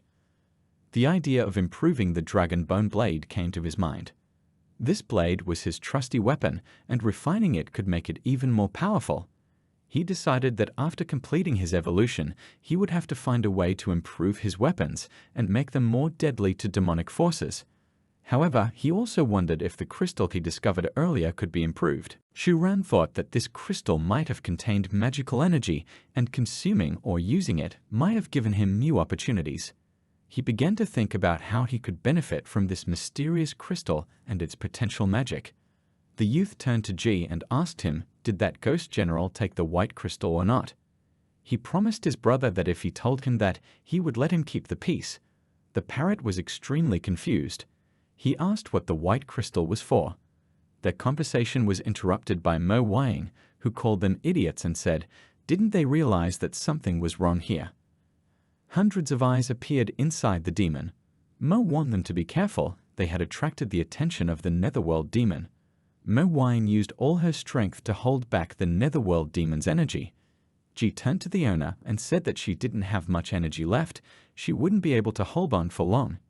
He asked Chuan to do something, or they would all turn into dead men. Chuan, holding the white crystal in his hand, began to think about the possible effects of applying his spiritual techniques to the demon. He was aware that this unusual situation could provide him with an opportunity to conduct interesting experiments and test the limits of his abilities. He wondered what kind of interesting and surprising result could be obtained if he combined the magic of this mysterious crystal with his own spiritual techniques. Could this combination give him an advantage against the Netherworld demon? These thoughts swelled in his head, but he knew that there was no time to experiment right now. Chuan realized that the first step was to use the crystal to gain any new abilities that might help them in this fight. Knowing that the demon and its power leave no room for error, he decided that he should first use this mysterious artifact and only then consider the possibility of additional experiments with spiritual techniques. But as soon as he placed it on Mo Wang's back, she instantly passed out, falling into his arms. Ji anxiously exclaimed that she had been captured by a Netherworld demon. Mo Wang, who was trapped in the fire ring of the all-seeing eyes of the Netherworld demon, hung motionless in the air. Mo Wang, unable to move, felt an incredible sense of vulnerability and helplessness. She hung in the air like a fly in a web of unknown magic and felt each glance of the demonic eyes piercing her soul. The ring of fire surrounding her was a place of absolute isolation and hopelessness. Her body was surrounded by flames that didn't cause her any physical pain, but created a sense of burning inviolability. She couldn't move, couldn't hide, and her every breath, her every thought, was visible to the demon who now had all the power over her being. Mo Wang's feelings were mixed, fear, helplessness, but even at this moment, she was still determined and eager to explore. She couldn't help but want to understand all the mysterious happenings in this amazing place. And even though there were many lives at stake in the battle of good and evil that suddenly unfolded on the territory of her country, including her own, the desire for knowledge of the unknown was stronger for her than fear and life itself. Her heart was beating fast, and she prayed that Chuan and her friends could come to her aid and break this ring of fire. She was imprisoned in this magical prison world, but her faith remained unshakable. Chuan anxiously asked Brother Ji, "What's going on?" The king replied sadly that she had been using the whip of chaos for too long, and the demon of the underworld must have possessed her. The young man asked if it could be returned. Can they save her? The parrot replied that it was too late. If the Netherworld demon didn't retreat voluntarily, Mo Wang's soul would be consumed.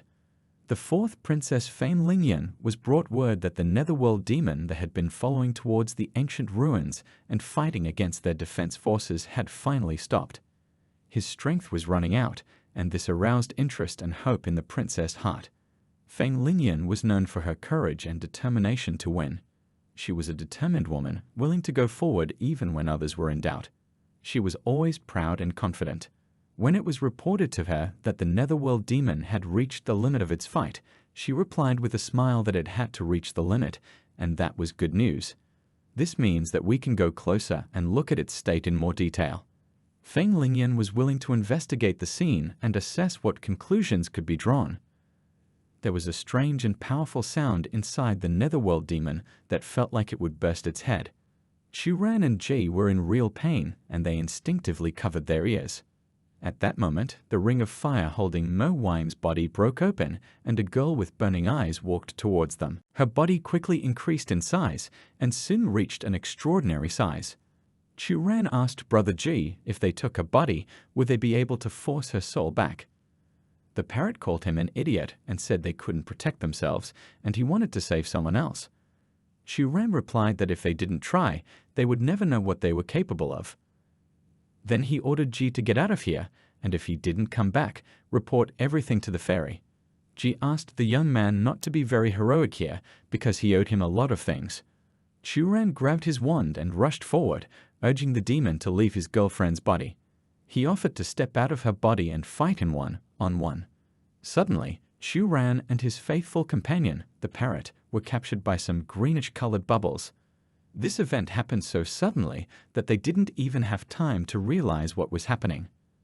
An unknown force lifted them into the air, and they were instantly transported to an unknown location, where they were then thrown to the ground.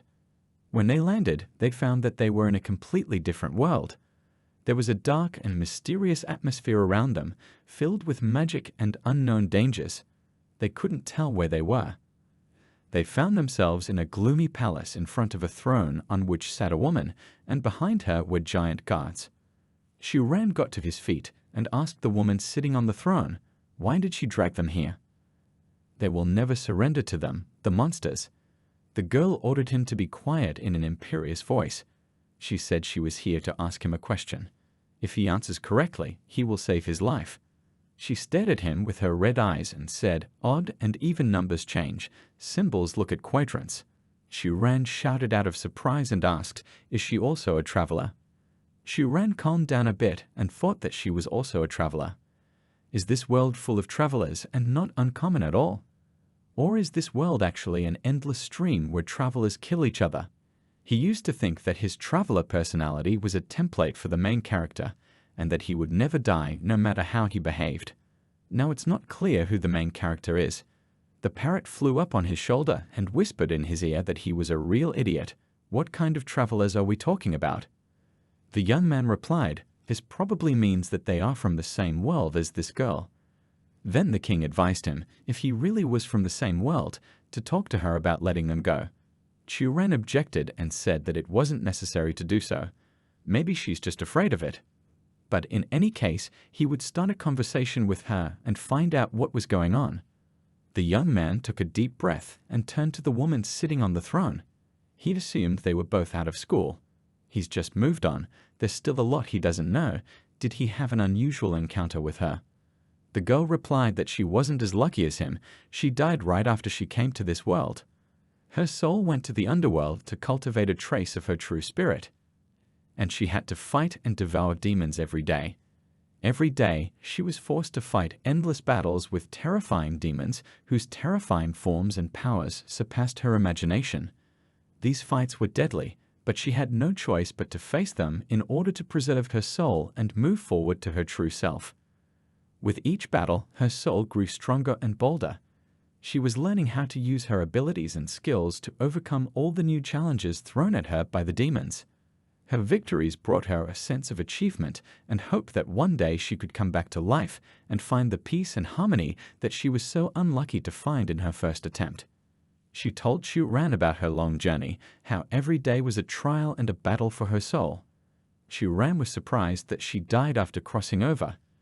This girl was even more unlucky than him. Although it's not over yet, when you die in this world, your soul will still live in the underworld. The girl continued to talk. She fought and killed for many years before gathering enough strength to defeat the demon of the underworld and take his place. Chuan listened carefully and was surprised to see Ling Yang standing there in her power of the Netherworld Empire, gathering all the power of her domain. Her eyes shone with magic and determination, and her hands radiated powerful energy waves. The power she found within her was incredible and terrifying, like the power of the Netherworld itself. Ling Yang said that she then gathered the power of the entire domain and used the projection to break through the world barrier that separated the immortal realm and the Netherworld. After all, she had to open the gates of hell to descend to Earth.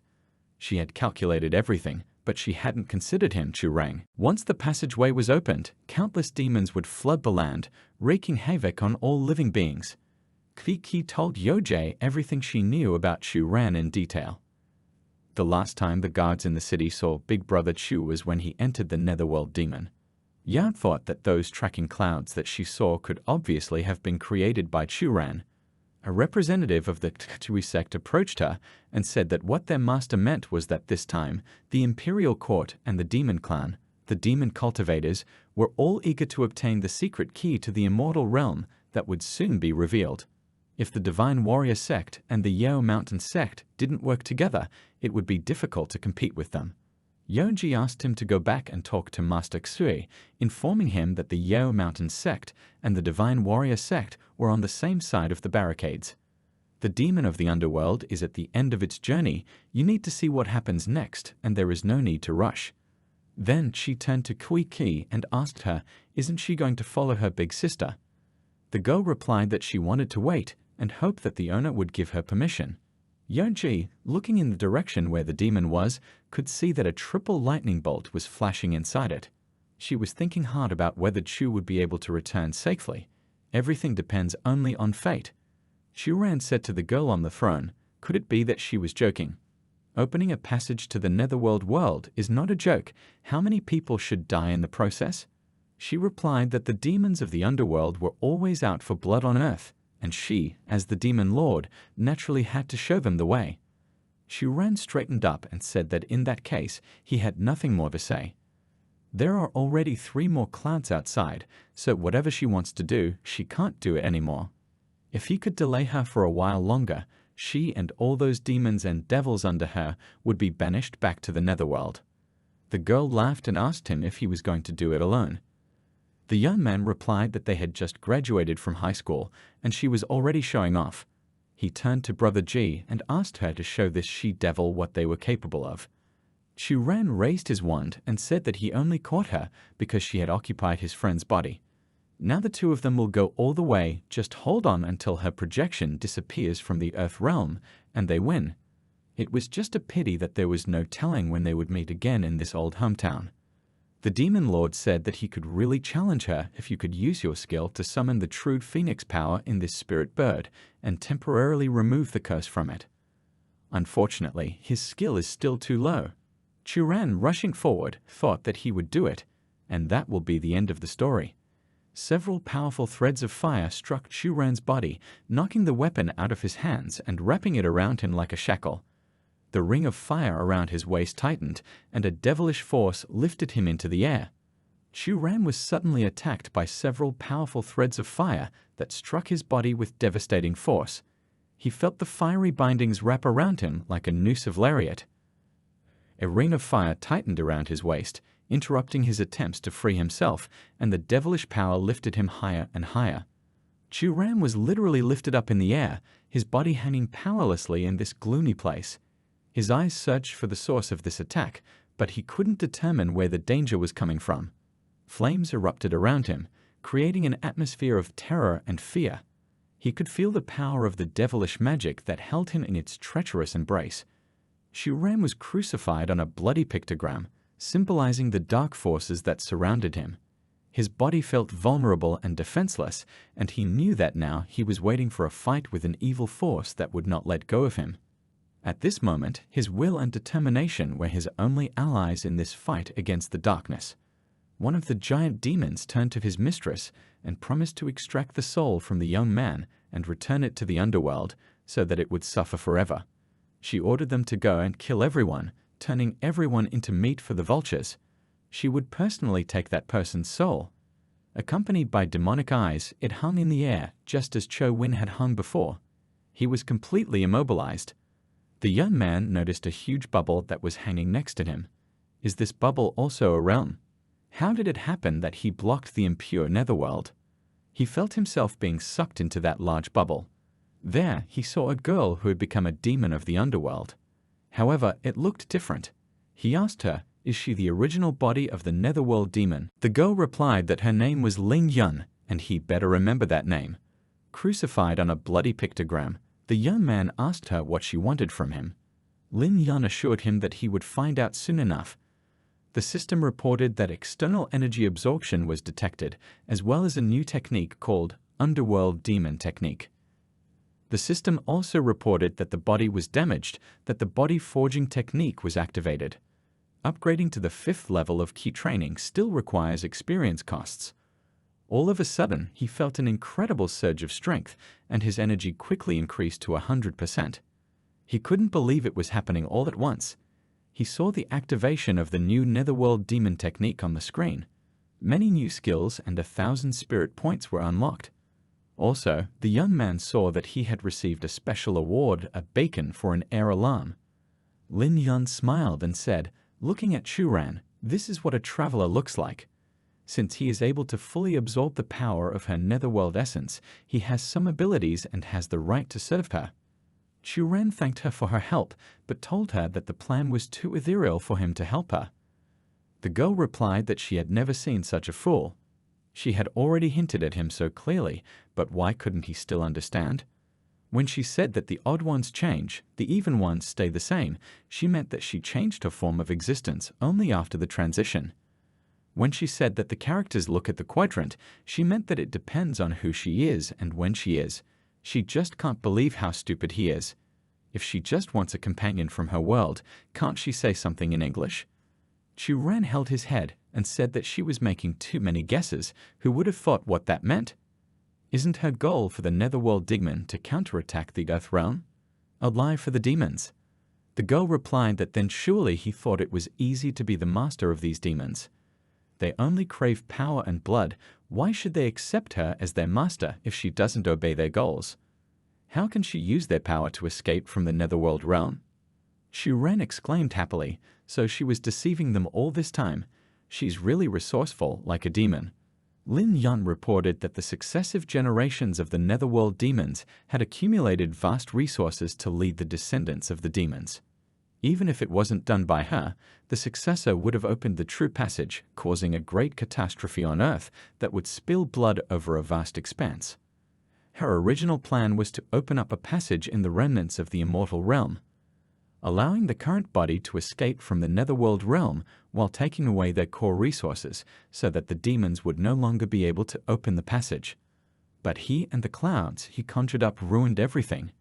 Noticing that he couldn't get rid of this cloud of darkness, the girl accused him of causing this cloud, so he was responsible for it. After that, she handed him a dried plant and told him that it was bone life, the flower that connects it to the underworld. It would allow him to use the power of the devil essence to shad the cloud instead. The 4th princess of Tiangshuan was informed that Kunpeng was seriously injured in battle and was now unable to take off. The princess gave the order for all the legions to immediately prepare to attack the Netherworld demon itself. Meanwhile, Chuan asked Ling Yang if she was looking down on him too much. How could he resist a cloud? The girl replied that she does not expect strong resistance from him. It is the strength of her own body that should resist the cloud. It can just help. Chuan patted his head and said that it wasn't good either. How terrible it would be if he let the storm kill him. Ling Yang reminded him that if the storm continued, this place would be destroyed. Then he and his friends won't stay in the country. It didn't seem like a good idea to Chuan anyway. As long as he wasn't used as cannon fodder, he would agree. Ling Yang nodded towards Mo Wang and said that she would take his friend to a safe place before he went to deal with the cloud, so that he wouldn't have to worry about it. The girl, looking at Chuan enigmatically, took out a golden-colored box from her pocket and said that if he was still in doubt, here is the secret key to the immortal realm. With it, he would be able to open the relic of a true immortal. This is his path to incredible power and the possibility of becoming an immortal. Chuan glanced at the box. It shone with a golden light and seemed like something incredible. This was the key to his future, to realizing his desire to improve his weapons and find the true essence of immortals. He realized that the girl's suggestion was of great importance. The girl continued, if something happened to him, then she would lose access to this key. Her plan to leave the Netherworld realm would fail. But she truly believes in him and his determination. Together, they can achieve incredible success and find true immortality. Chuan picked up the secret key box, feeling a mixture of determination and responsibility inside. He was about to engage in a battle with a monstrous force, but now he had a tool that could change the outcome of this fight. He decided to accept the challenge and use this key to find the true immortal relic and help Ling Yang leave the netherworld and return to her familiar world. This girl gave the key to Chuan, thus expressing her complete trust in the youth. Chuan showed this thing to Mo and asked her if it was real. The girl replied that she wasn't quite sure, but that it was indeed the seal of the castle that opened the spell. Then she turned to Brother G and asked him why he was pretending to be dead again. Chuan shouted that this was the secret key to the realm of immortality, and the chance to obtain it was once in a millennium. He only needs the true legacy of the immortal relic. He turned to the Flying King and said that the rest of the treasures would go to him. Let him be sure, this relic is being watched by so many people that it must be valuable. They won't get a second chance. The parrot inhaled and said that he agreed to work with him. After completing the transaction, Ling Yang and Chuan shook hands in agreement and partnership. Their hands joined, and they felt the warmth and trust conveyed in that simple gesture. This was the beginning of their journey together, aimed at implementing their bold and dangerous operation. If it was successful, the girl would get her freedom, and the young man would become incredibly close to the immortal realm. However, the moment they shook hands just now, Chuan felt something strange start to happen to his body. He felt as if a bone carapace was beginning to form around his figure, covering his entire body. This bone carapace was unusually strong and protective. It was made of a material that resembled dragon bone and had an irresistible hardness. The carapace covered him like an armor vest and gave Chuan the appearance of being clad in armor made from the most ancient and powerful materials. This bone-protective carapace gave Chuan a sense of overwhelming protection and power. He understood that this was a gift from Ling Yang, part of a deal that increased his strength and protection. It was a symbol of their union and a promise of fighting together in this dangerous world where every moment could be a serious and deadly test. At this time, flying boats with military personnel were fighting demons. The steering wheel of one of them was damaged, and the boat was unable to retreat. Yoji, who was in the thick of the battle, suddenly saw an extraordinary person encased in a bone shell with a staff in his hands. He enthusiastically said that it was finally his turn to act.